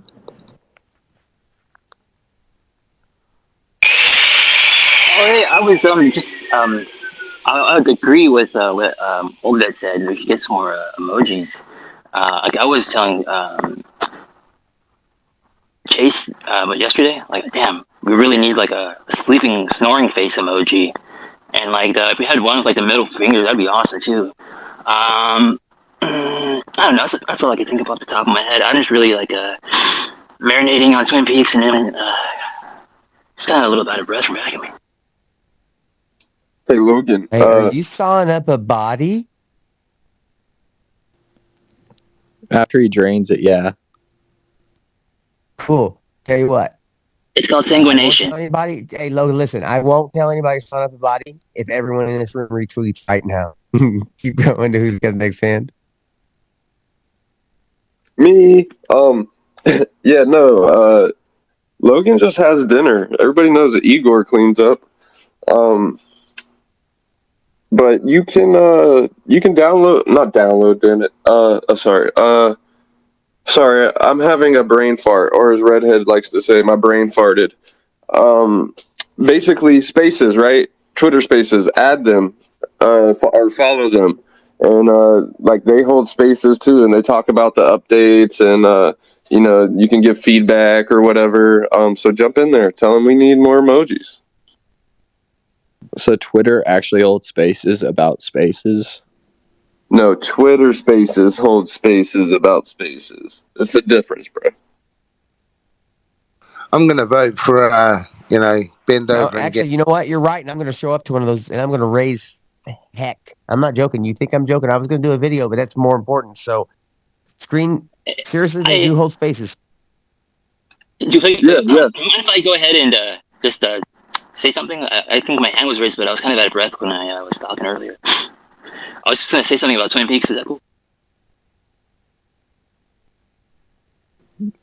You go for it, Logan. Yeah, and then we'll get to Randy. Oh, Randy, you can go before me. Yeah, I just wanted Sue to know that we all love her very much and that we're all here for her in support. And we want to wrap our arms around her in support. And we know it's a difficult time. And just, we care. We're sorry. When we Who are we love caring you. about? Thank you. Sue, her daughter's on the way to the hospital in an ambulance right now. So it's not, she's going through cancer. So we love her Yeah. and we're here for her in spirit and mind. So, Thank you. But that's the way the past 2 years have been going. I oh, mean, yeah. last week my cat died. Yeah. Well, you It's have just. us now, though, Sue. I know. I just don't want to be a martyr. No, no, you're not. I You're want to not. be here and just listen because it's a really weird thing for someone who worked for 20 years coloring and and opening daycares and learning about child development to sit here and listen to UFOs, UAPs, all this stuff. But I really, really am very interested in all of it, including the paranormal and anything else you want to throw in there. So I like it a lot. It's just so weird for me, of all people, to be getting into that. But I think I've always liked it. So, but thank you. You all make me feel welcome. And I don't know. Thank you. I just want to So, say, hey. Sue, I Go just ahead, want Emily. I'm sorry. It's okay. I just want to say, yeah, we're here as an escape from reality. If you just want to listen to something that's not going on in your own little world, and then also we're here to unload your own reality. If you want to just lay it on down, like, you know, you can always message me and ask the space. Like, I got stuff going on. Those that want to be there for you will be. So, Twitter's great because it can be both. You can just kind of be a little fly on the wall, or if you want to rant, you can rant to people that Yeah. a different part of your life. But we're here Thank however you. you need us. So Thank you. Just I If you do don't like so listening as a distraction because I don't if I don't oh, and while I'm thinking of it, I have been talking about my vision being very blurry. So anybody who's followed me or tweeted something to me in the past few days, as soon as my eyes clear up, I will get back and follow and comment and all that. I just haven't been able. That's why I like this. I don't have to really look at it. I can just listen. So I'm sorry if I just left you hanging, but I will be following and going back to all those whatever messages, texts, anything. I mean tweets, whatever. But thank you and thank you, Ocean, Emily. of course, and all that shit. Well, for everybody, and for me too. I need to hear this too. All that shit will be there when you're ready to deal with it. There ain't no rush. That's why you have an inbox, right? Exactly. the sooner you can, the sooner you start getting on that positive. Once the chemo's done its work and you start improving, just know that you improve, and once you've beaten it, you can beat anything. I've actually already beaten it. I had a 2-inch tumor, and it's less than the size. It's less than a centimeter, and I only have one chemo left that I'm not even sure they're gonna do, and then a very small surgery. So I don't know how this all happened since February, but and I did pretty well with the chemo. So except for weird things that have nothing to do with people who usually have chemo, like the blurry eyesight right now. But anyway, Yeah. I'm very lucky. From the beginning, they said this is curable, and we're going to be able to cure you. And lo and behold, everybody was totally shocked how fast it was. My first round of the lesser chemo, not the stronger one, and all of a sudden nobody could find the tumor. And they did a ultrasound or whatever, and it was like it's it's like a centimeter, and now it's less. Now they can't even find it, but it's still there. And so I'll need a little operation, but that's not a big deal. But I'm super lucky, and I'm blessed, I'm blessed now to have all of you guys because I really do look forward to just even listening and hearing your voices. I find it very comforting and it's fun and it's something I'm interested in. So thank you all from the bottom of my heart. Yeah, be Yeah, and strong. thank you, Hey, no Sue. problem, Sue. Hey, Chase, let's get to those hands, and I'm going to. Next two hands, then I'm going to tell that story for Sue. Well, I think it's just Christian's hand. All right, go ahead, Christian. Yeah, so Sue, I'm very sorry. Oh, I don't know. I'm gonna share one experience for you, and that is when my grandma was dying. She's had an experience that she saw her sister that was dead. Right, she was gone, and she's like, "Hey, Titi Amelia is here," and we were like, no, what are she didn't have Alzheimer's. She died of a surgery that went wrong, so it's not. Mm. But she kept seeing her sister, right? And we're like, she's gone, and so, but now after I think about it, I'm like that. I don't know. Now that I think about it, that experience gives me hope. I don't know, like it just gives me hope that maybe we'll see our loved ones even when. That's how I feel about it. Yeah, exactly. So that for me, like I don't know, maybe I love. So I just want to share that with you, and Thank you. the other thing I wanted to say is I was listening to a podcast the other day. Oh shit! Sorry, I'm like driving here. I'm not like texting God. I'm just stuck in the speaker. I almost cut this guy off. But Be anyways, safe, bro. yeah, I know. I cannot get pulled over right now. But so You got the weed on you? no, I don't have the weed. I don't have the weed. I Yeah, that's what you'll I'm, tell the cop. Good. yeah, I'm probably above. I'm not drunk or anything. I'm just probably above point of weight.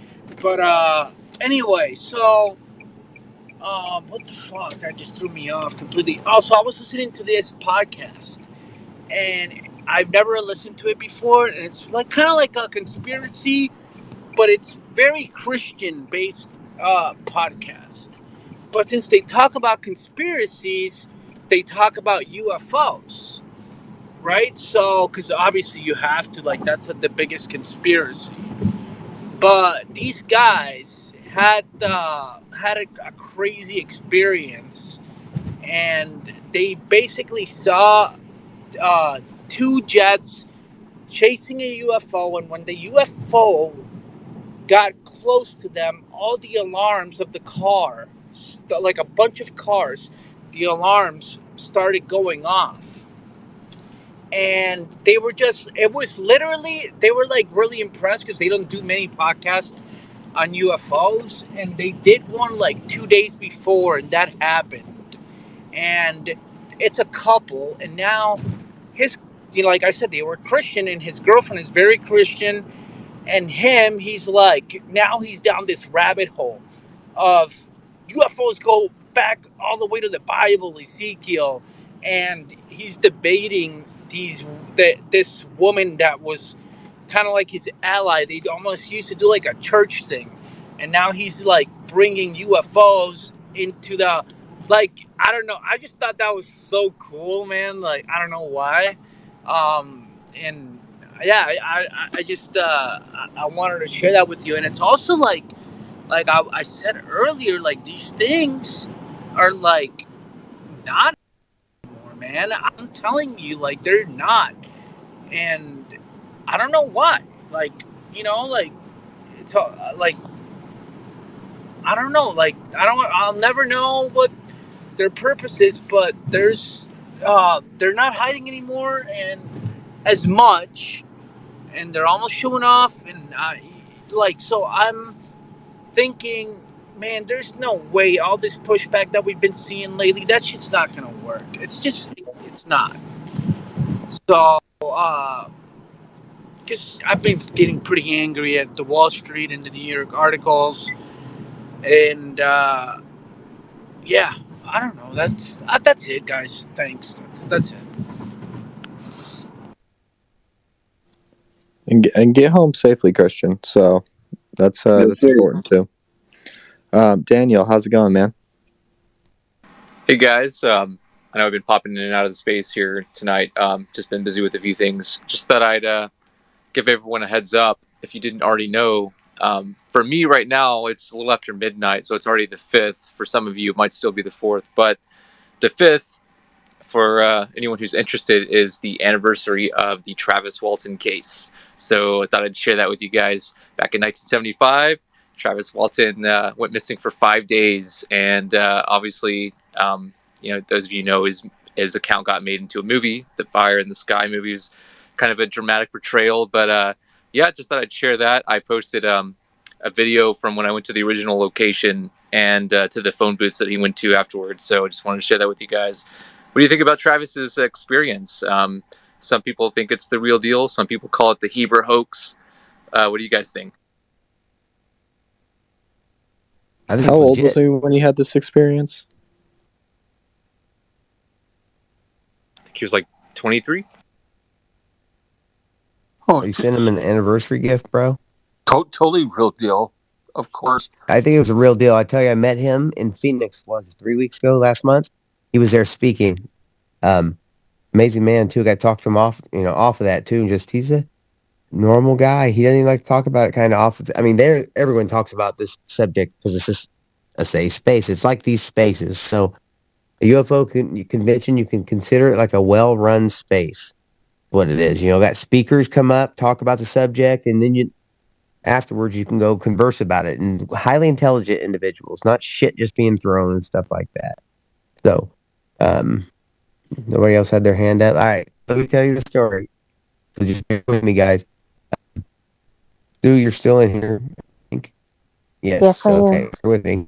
All right. So I'm gonna have to mute everybody because any sound gonna mess me up. All right. So anyway, I was in the mountains one time by myself, and let's fast forward to the fact that you.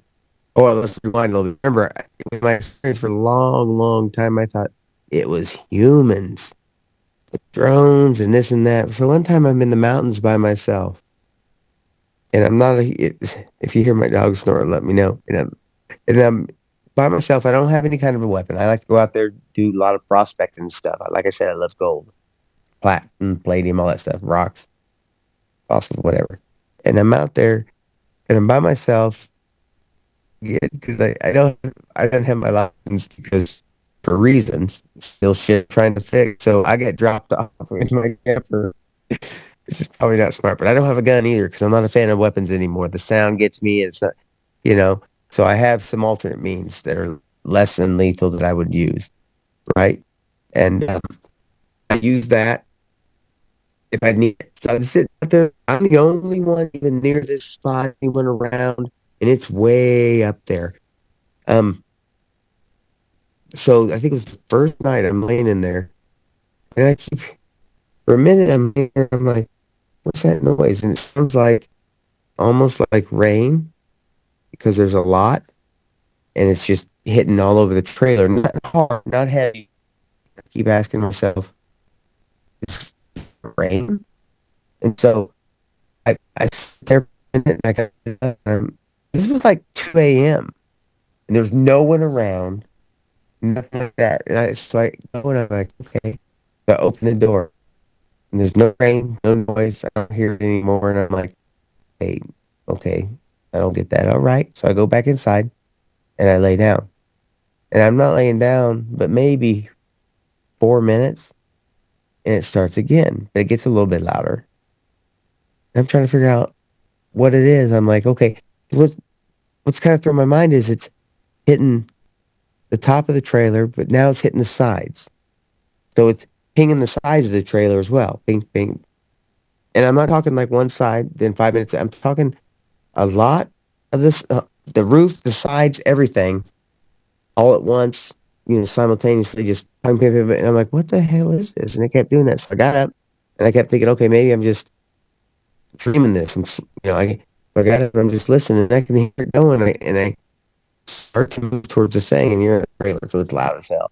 It moves towards the door and I start to walk out there and I go to open the door and I'm like, I open the door. Nothing. Pitch black though. Nothing but pitch black because you got these LEDs and the thing. And I'm like, shit, I should have brought my flashlight this time. So I had to go back and get it. But I said, screw it. I'm just gonna lay down. It's in my head. So I lay back down, and as I lay down, I bring my flashlight with me this time, and I bring my little GoPro because I was like, I wanted to record this if I can, you know, um, because I said it's kind of freaking me out. I was like, I don't know what it is, right? So did I get my? I don't know if I got my a little samurai axe. I like throwing axes. I don't know if I had my throwing axe or my less than lethal pistol or what, dude. So I'm just kind of like, I don't know if it's an animal or what. What's going on? As I lay back down. Before I even sit down, it starts, and I'm like, "You're fucking kidding me!" So I start to towards the door, and then I think I hear shuffling of feet in rocks. Right? And that's what I'm like. Okay, wait, it's people. There's people out there. Then in my head, I'm like, damn, that's a lot of people to be throwing that many rocks all around me and on top.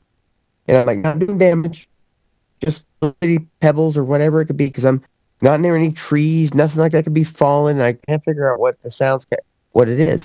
And so I heard the shuffling of feet, and I go to the door and I open it, and I got my flashlight, and it's deep bush. It's up there near Mount Rainier too. So let me just say that it's way up there. So, as you're up in the mountains, and as anyone knows, when you're up there and it's dark, it's fucking dark, and there was no moon at the time, and so this kept repeating. It got to the point that I couldn't get to the door fast enough to open it to see who or what it was. And And I was like, what the hell is it? And I was convinced it's got to be humans because it kept happening. So I set my GoPro to keep going, and my GoPro wasn't picking up shit. And I couldn't get the battery to work, nothing. Matter of fact, that same GoPro is still sitting there dead as fuck now. So I couldn't get that thing to work, couldn't get shit to work on that. And I'm laying there like, this is odd. I have a knife that I had on me, and I never felt threatened or anything, but I was confused. I thought some people were out in the middle of nowhere because, again, I often think this that people like to fuck with people. Like, hey, let's make this guy think we're Bigfoot, or let's do this, that, or whatever. But I was like, man, it's an awful lot of people, and I could not figure out for the life of me what was going on. I couldn't get to the door fast enough, but the sound was there because as I'm going to do it. I think I do have it on one of my GoPro. I know I have to have it on one of my GoPro videos because I had it going for a couple seconds before the battery died, and you could just hear it. It almost sounds like it's raining, but it wasn't raining. I'm like, where? And nowhere else. When I went outside, the sound wasn't there, and it stopped inside. And then you go inside, and I'm like, okay, this doesn't make any sense. And the reason I said people like to mess with people, I've been camping deep near Rainier before, and I swear to you, I heard something one time that all I could think first thing again was someone's pretending to be Bigfoot.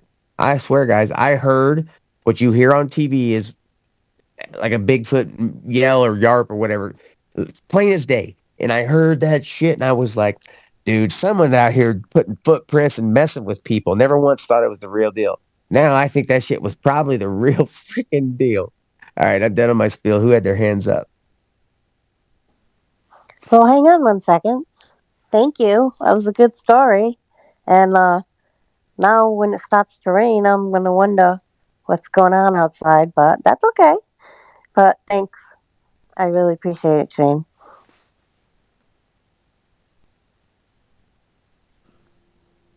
Scream. I do have a cool story. But kind of like the Bigfoot thing that Shane was talking about. Before I had any experiences that that were like big, um, I was into sci-fi, but like I wasn't like researching the stuff that like the phenomenon stuff. But Bigfoot, right? The Patterson Gimlin film. Uh, I would see that as a kid, or like a couple years back, and it looked fake. It looked like a person in a suit, like they were saying. The way they analyzed the walk and all that, it looked like a person maybe doing some weird stuff or whatever. But once I had an important enough experience, and it opened my mind to the possibilities of other things that could really be out there. Um, when I watch it now, it looks real, like the realest thing ever, and I'm like, that's a Sasquatch. How can people not tell that's not a, like it's right there. It looks awesome. Look at how it walks, So it's like the same arguments for both points of view that I had, But I just thought that was interesting how you were like, possibly right around one and just like, oh no, that those don't exist, So it's like, I think that's the whole thing with the disinformation, right? Like you that was like a prime example of what they would want to do, to be able to like control people's thought and stuff. Sorry, I'm multitasking. Don't apologize. And I'll tell you what, actually, no, you know what? I saw a video, the Gimlin video, where they did some analysis. You can clearly see that that is a woman. It's a woman Bigfoot. It's walking away. Its woman Bigfoot breasts are jiggling, and its ass is jiggling in this enhancement in video. And you got to remember, see, this is a thing that skeptics and people like to, take out, not include. Is okay. Where would they? There's no technology anywhere that could have made those FX costumes. Hell, at the time they took it to people and said I couldn't make that. I don't know where someone would have made something look that realistic. It has moving. This sounds so creepy too, because I'm not creeping on Bigfoot's breasts. I promise.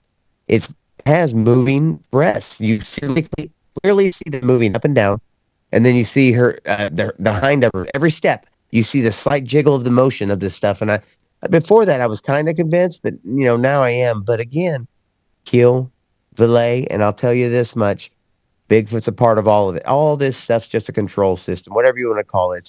So I think Bigfoot, yes, is part of the whole UAP phenomenon, all these other things, because they're seeing it with them a lot. Let's get over to whoever's next. I think Daniel's Daniel. next. Yeah, I was just going to say, those are some good points. I think that with what was available as far as like costuming technology back in '67, there definitely didn't seem to be anything like commercially or publicly available. The closest thing you have coming out after that would be Planet of the Apes, which everyone knows what those look like. So it is interesting. There's a lot of analysis that has been done, like you were saying, Shane. Some pretty good work by got different people. Dr. Jeff Meldrum has analyzed it a lot. Cliff Barackman, who was the host on Finding Bigfoot. Lauren Coleman, who's like a foremost, probably most well-known cryptozoologist. And then M.K. Davis analyzed it and enhanced the footage. There's a lot of artwork out there of people who have kind of taken some liberties to enhance it, which is really just an artistic rendition. So just be wary if you see something like where it's like really detailed and you can see like everything. It's more than likely just art based upon or inspired by the original. And that frame, that iconic pose that everyone knows and uses as the logo or symbol for Bigfoot, that's from the Patterson Gimlin film, frame 352 of the footage. So really interesting how that piece of cinema has sort of changed the world and our idea of what's out there. The guy who claimed to have been in the costume, Bob Hieronymus, they tried to recreate it, and it's still. I mean, people will make up their minds either way, but it's still never really been completely debunked or proven as to what exactly that specimen was. But you're right, Shane. It does show that there are pendulous breasts. That it's a female subject. So that's really curious. But there are also casts that were made. Those guys went out. Bob Gimlin cast the footprints not too far from where you see it walking in the video, and that's a big part about why they think that was a legitimate figure in the film. So Roger Patterson, for which the film is named, passed away only a few years after that happened. Bob Gimlin was young at the time. He was only in his 20s and went on. He's still alive now. He goes out sometimes to events. And so I've met him on a number of occasions. I've interviewed him about it. And he says it's the real deal. And whether you take his word for it or not, I do think that there are some really strange things surrounding the Bigfoot phenomenon. But I do think that that's just one of those terms that we use to try to encapsulate, like, these cryptid or creature encounters. I think there's more to it. I think that some of it could very well just be unknown biological creatures that have somehow evaded humanity's detection. But I do think that there could be something related to these other types of phenomena. So if you guys like, I'll post some of that in the thread there. Appreciate that, Daniel. Hey, what's up? Yeah, man. Good evening, everyone. Earlier in college, a few years back, I was messing with Lightwave 3D in a editing video course I was taking, and I took the Patterson a piece like 3/4 of a second of like the main body of the Patterson Gimlin video just for fun, and in Lightwave 3D, which is like a CGI platform. One of the most basic precautionary steps you take with a piece of video is you enhance it, clean it up, get it ready for production. And what I saw looked like what could have been a U.S. Army ghillie suit made out of really long, like horse mane, long horse head, long pieces of horsehair tied into like basically what would be a sniper's ghillie suit. And that was just my first impression. I'm not saying that's what it is.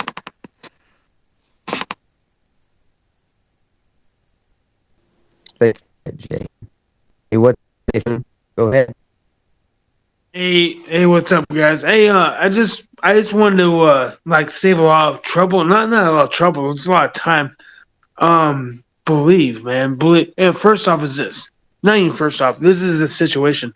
Remember that story about the USS Nimitz out there and that little Tic Tac out there that it's about a UFO story, not about Bigfoot. It's about a UFO story. The UFO that the FA-18 Hornet caught on their FLIR pod was tracing on above the Pacific Ocean. Just I think it was in about 2009 or so, and it ended up on TV and all that shit. And then the skipper ended up came out on YouTube and this and that, and he's like, "Hey, it's real," and all this and that. You guys remember any of that stuff? Yeah, you talked about David Fravor.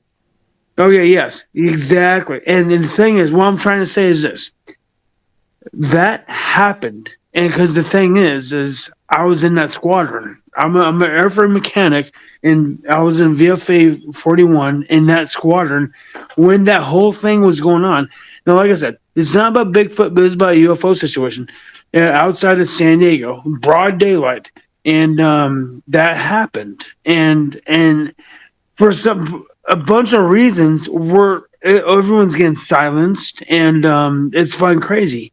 And like I talk about it all the time to people, and like, yeah, they always shoot you down, like, oh, you're crazy or whatever. It's like, dude, no, it wasn't even me. It's on fucking goddamn TV now. It's like you can see it on broad TV.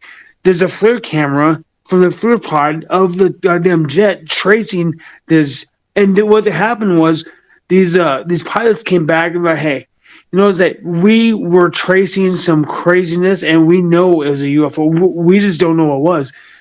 And then the next, because they ran out of gas, so they come back, and the next pilots went out there. And the thing is what you see on TV is only what you originally saw from the first pilots. Well, the next jets that went out, because I was launching the motherfucking jets myself, I was there firsthand on the USS Nimitz back in that situation, and they went out and caught way more dramatical fucking shit.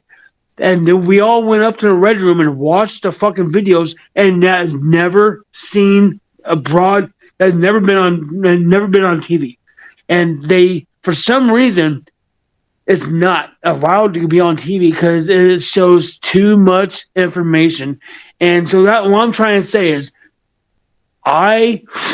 first off, not only I'm 100% believer on UFOs, because believe me, when I was a little kid, I see my own stuff, and when I joined the military, I didn't expect to see nothing, but I saw what they saw on the FLIR pods, and from our freaking $60 million jet caught, but our government is teaching us not to freaking goddamn investigate on, and we're being silenced. We're being told not to say nothing.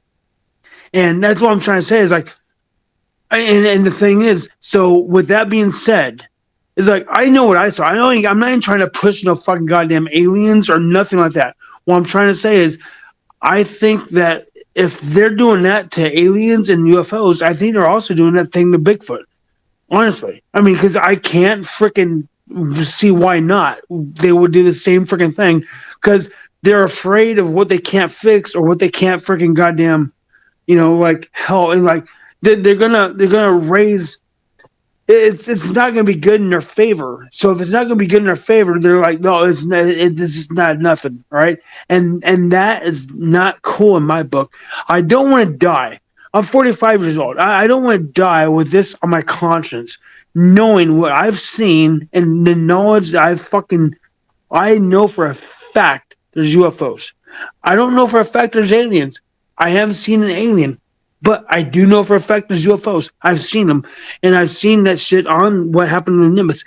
But like I said, I believe what I see. But if they try to cover all that shit up, they're gonna try to cover up for Bigfoot too. Why wouldn't they? That's just the nature of the beast.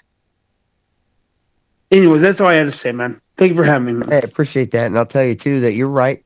They had some people come on board. They took all the tapes from the Nimitz, didn't say shit, didn't have to say shit. That's not how the way the military works, and kind of disappeared just because anything they release to us, or a lot of that sensitive tools they have to get this data, so they want that being released, and who knows what else, So appreciate Believe you me, being here to man. mention that. I'm sorry. Believe me, man. What you see on TV and what you see on those documentaries that saying, all right, what you see a little tic tac moving around, you see they give you the footage, but you did not see the second freaking jet. You didn't see the second jet's footage, and that's what they're trying to secret because it literally shows the fucking tic tac diving in the water and shit, man. It was like crazy. It was like, but the thing is, when I saw this Wait, footage, hold on. Take a breath. Hold on. I Take a breath. I saw Tell I us. saw Tell this us what it footage. is. Start from the I beginning and saw tell us about the tape. okay.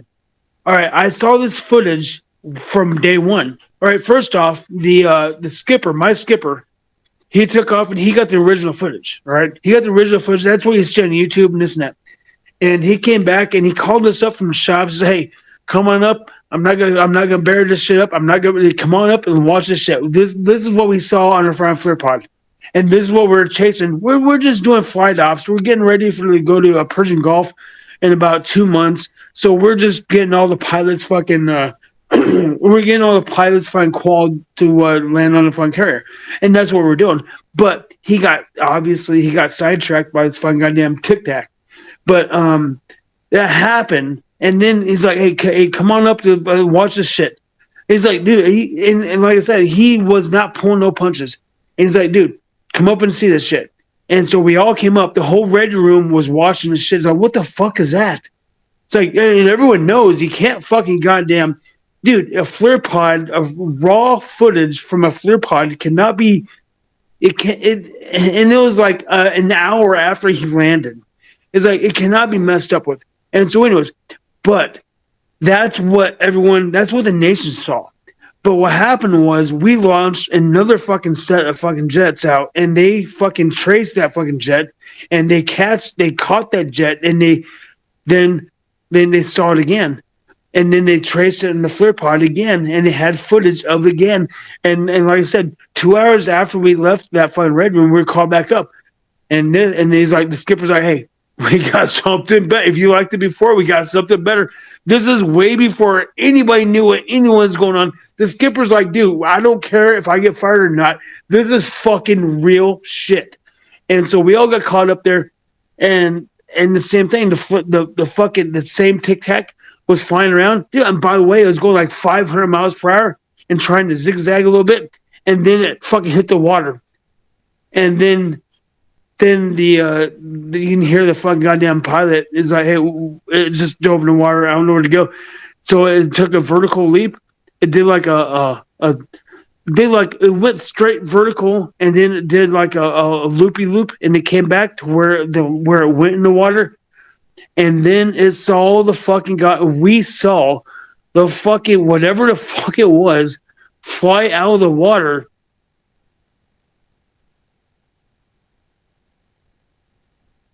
Oh, I'm so sorry. I'm so sorry. What did you do? Okay, Jeff, and you saw it fly. You saw it fly out of the water. Copy. Sailor. Hope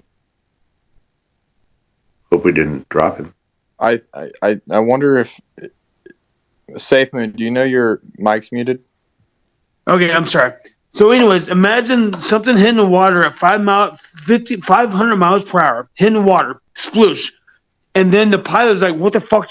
We saw it. We traced it the whole time, and then because we were listening the whole time, we watched the video and we're listening to pilots at the same time in the red room, and it went in the water, and so it did a loop, right? It did like a loop, like a fucking goddamn Blue Angels bullshit. It just went straight up and it came back right where it went down. And then when it was starting to come down, you can see in the flare pod and the video that something came out of the water and went straight up in the fucking air. And it fucking disappeared. And it was gone. And these motherfuckers came back to the boat. And they're like, it's like, Yeah. Yeah. Our skipper got fired because he fucking brought it out to the attention. We all saw the raw footage. Well, I mean, it was not fucking anything from this goddamn world. All right. What I'm saying is this: UFOs are there. They're fucking there. I can guarantee you they're there. Like I said though, I haven't seen a fucking alien though. I can't plant my name on the alien thing because I haven't seen an alien. I'm gonna tell you what. I've seen some footage that you cannot deny, and that's why. And you only seen half the stuff they can show on YouTube. But if they only silence that shit, I can guarantee you they're silencing a bunch of other shit. You know, it's like Bigfoot. I'm not, but then again, I'm not trying to push that shit at all because I've never seen a Bigfoot, but I can guarantee you with 100% with my eyes. And dude, it wasn't a fucking goddamn unicorn, flying fish, or whatever. This was this was millions of dollars of technology videoing fucking UFOs, and the United States military is silenced from showing the shit. And but they show exactly what they want to show, just enough to where okay, it shows like they've seen something, but no, they didn't show they didn't show the good shit. They just showed just enough to make you pleasantly like fucking okay, you're cool. But if they would have showed the second video, the world would be fucking like on their heels because it was nothing from this fucking world, and you cannot fake the FLIR pod fucking video. You cannot. There's nothing in. There's not any technology that can fake the FLIR pods off these fucking F-18 Hornets. I still work on, by the way. I'm a 25-year mechanic. I've been doing it ever since. But there's nothing you can't fake that shit. And but when we saw this shit, and it's like wow, okay, wow, we're not the only ones here, man. I don't know what the fuck was behind the wheel. All I know is that wasn't from this fucking world, man, at all. And now all I'm saying is, if they're hiding that, then why wouldn't they hide no Bigfoot? Why would they hide everything else that behind? You know, there's a lot of secrets that fun governments are hiding right now, man, and they're doing it because they think that we're gonna freak the fuck out, which we would probably, but it's crazy out there, you know. It's fucking. But I'm telling you, I just wish that they released the second video and not just the only one first video of that little tic tac. You know what I mean? Because that it would, oh my, it would help out so much people, and that's what I'm trying to tell you guys. Is like, dude, believe me, just understand that there's more than just us out there. But I don't know about the Bigfoot thing. I'm not sure. I haven't seen one myself, but I can guarantee you there's UFOs, and I'm pretty sure they're all. I think they're all submersive. They can go underneath the water and shit now, and I've seen it with my own eyes. And by the way, that footage has disappeared ever since that footage came out on YouTube and on the video. The second video has disappeared. The fucking actual fucking the pilot who took that video, I talked to about 2 years later, said, dude, that fucking it's gone." I was like, where'd that video go?" He's like, "Yeah, it's gone. They took it. The government took it. They have no fucking recollection of that video even happened, but I saw it with my own fucking eyes." And before Yeah. the video got broadcasted, or before the video got told to the government, we saw it with our own eyes on the boat. In like when they landed, like an hour after they landed, we saw it. But after that, the video disappeared. And So that yeah, was thank you, Safe. Yeah, we appreciate you coming and speaking to that because you know that's important stuff. Um, yeah, it's kind of crazy, honestly, like how that stuff just kind of disappears. I don't think it's gone though per se. I think someone just stashed it somewhere. But Jade, I know you had your hand up. Did you want to say something? Yeah, I'm not trying to sound like the National Enquirer, but he reminded me of two things. And now, the way my brain works, three things. The Jersey Devil Mothman, and Vampire Batboy.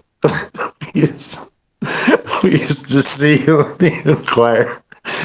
I'm kidding about Vampire Batboy, but the first two, the Mothman and the Jersey Devil, he brought up, Sasquatch, Yeti, yada, yada, yada. Yeah, I just yada, yada, yada the Yeti.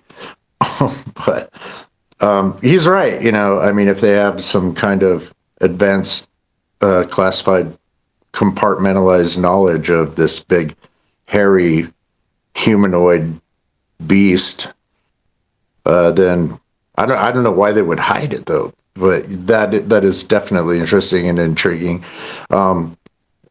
Did you know also that the state of Washington, and I think Alaska is about to pass the same law, in the state of Washington, if you're out in the deep holler of the woods and you come across a big giant 9-foot tall hairy beast and you shoot and kill it, that you can actually do prison time, because they're apparently a Washington PNW state legislature declared that it's a humanoid being, a human being, only in a more different DNA pattern, but nonetheless a humanoid, that's actually murder, and you can actually go to prison for like first degree murder for killing a Sasquatch, for like going into the territory and hunting them.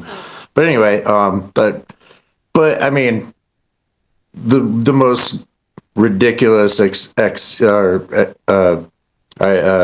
ideas for something related to what he reminded me of is, number one is the Jersey Devil, and they actually have the hockey team named after the Jersey Devil, which is, the Devil's crazy. And then Mothman. And Mothman was actually featured on X-Files, if you guys remember. Yeah, I think Daniel's Mothman, but let's not get into that theory. Oh, come on, man. That's a good fun. I know. You're right. I'll shut up. They're still fun, though. Especially the Jersey Devil thing. And Salem. The TNM files? Yeah, How's man, it it's going? Travis from TNM Files here. I also got Nikki down as a listener in the bottom there. She should be at the bottom, but I just I don't know who was just speaking because they just muted their mic, but I think it was Jade, maybe, I don't know. But whoever mentioned that, like, the government, right? Like, why aren't they releasing this stuff? There's a reason why the government doesn't release the content, because people can't handle the truth. It's the truth. People can't handle it. There's almost 8 billion people in this world, and you got to think maybe there's like 50 million, maybe 100 million, which is only like a fraction of the total population believes aliens are real, wants aliens to be real. And we would be able to handle the fact aliens are real if the government said tomorrow aliens are real, here's the proof. A majority of the population would lose their fucking shit, because they believe in a higher power and they do not believe that there's things out there other than the higher power. So it would cause a pandemonium around the world if the United States or any other of the bigger countries were to release the documents and say they are real. It would cause panic. Everyone would lose their shit. People would freak out. Like, you thought the toilet paper madness of the COVID pandemic was bad. Just imagine everyone in hysteria thinking that someone's coming from outer space to kill us. Like, that's exactly what would happen. That's the mentality that would happen. And it's just, we can't handle the truth. That's why they cover it up, because they need to cover it up, because people can't handle the truth. And yes, the New Jersey Devils is a NHL hockey team, and that name was actually fan selected by a contest, and a bunch of people said the New Jersey Devils. So you got to think, the New Jersey Devils, an NHL national hockey team in North America, believes in cryptids, which the New Jersey Devil is a cryptid, as well as the Mothman and the Vampire Batboy. They're all cryptids, right? Exactly. It's Yeah, pretty like awesome. species wise, definitely. Yeah, that would be an exact DNA reference biologically and laboratorily for sure, a cryptid. But there's never Well, any Jay, evidence. we got to get to a few other hands real quick. We got a few hands up, so I think it was Ganga next, then Daniel, then Christian. My bad. All good. Hey, Ganga. Hey, question. I caught the tail end of that conversation where the guy was going into something about TikTok or some other thing. And I'm wondering, while sitting here, did anyone ask him any pertinent like information to confirm or disconfirm his story, like who were named officers around him, or the ship he was on, or any of those kind of facts? I mean, it's a recorded space, so even if he just uttered it once, we would have it recorded. Did he mention anything about signing like non-disclosure agreements with the Navy? So he did say his commander was fired. I remember hearing that. I didn't ask him any questions per se. I think he was just kind of telling his story. Next time, we should obviously do that so that we can actually confirm his story. Especially if NDAs are involved, that's a very serious thing. Very, very, very serious thing. Daniel? Yeah, I'll just say that I do remember Safe Moon coming in. I've seen him in previous spaces before. I do remember seeing him coming into one space we had. It's probably been over a month, but he shared something similar. I'm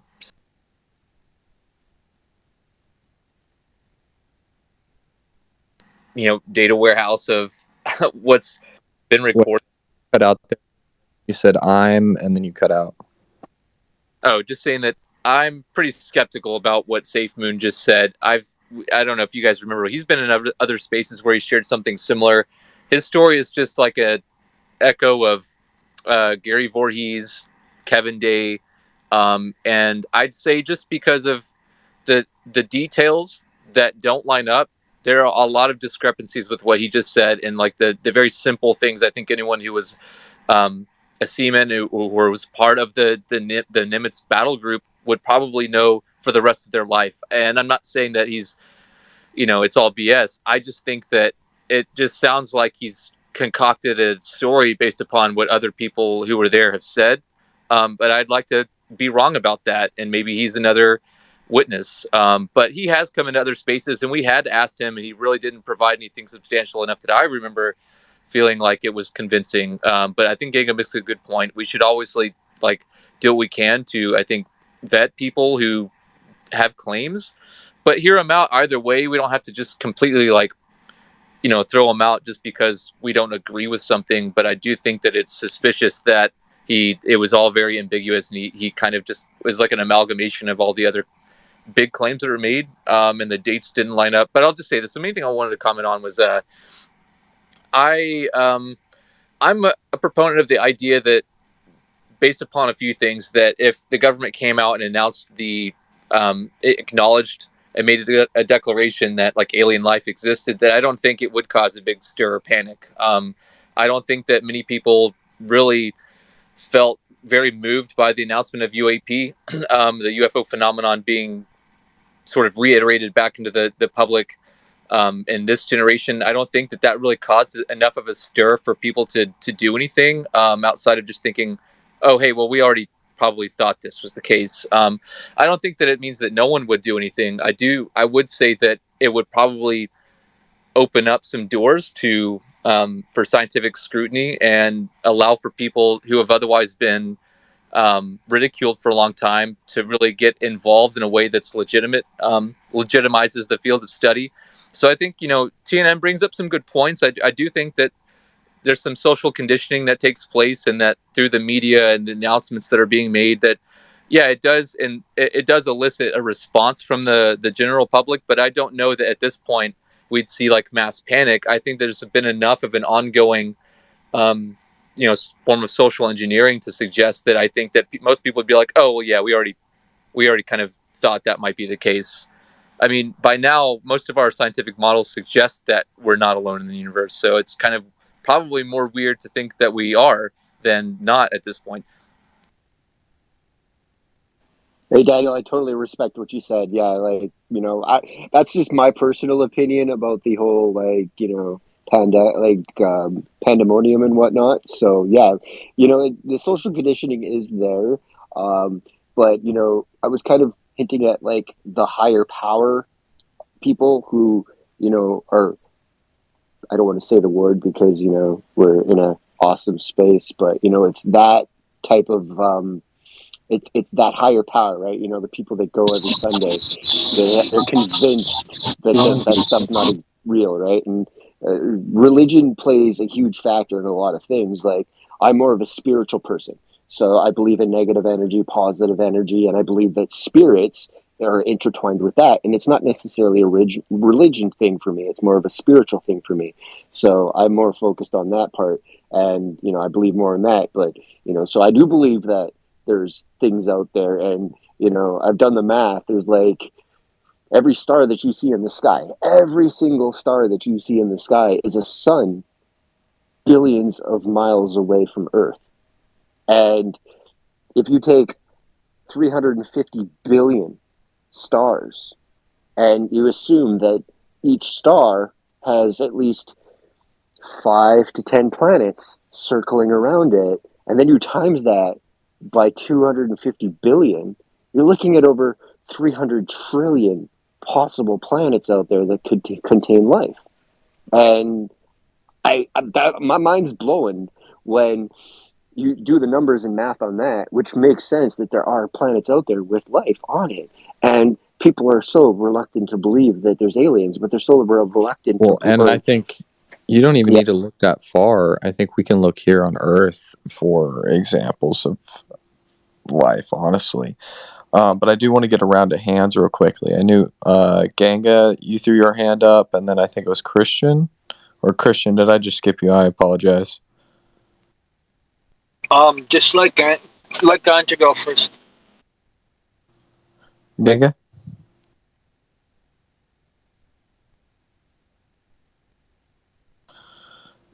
He's away at the keyboard. Chase, I'll just say quick Yes. thing. Oh, go ahead, Gingo. Just something real quick.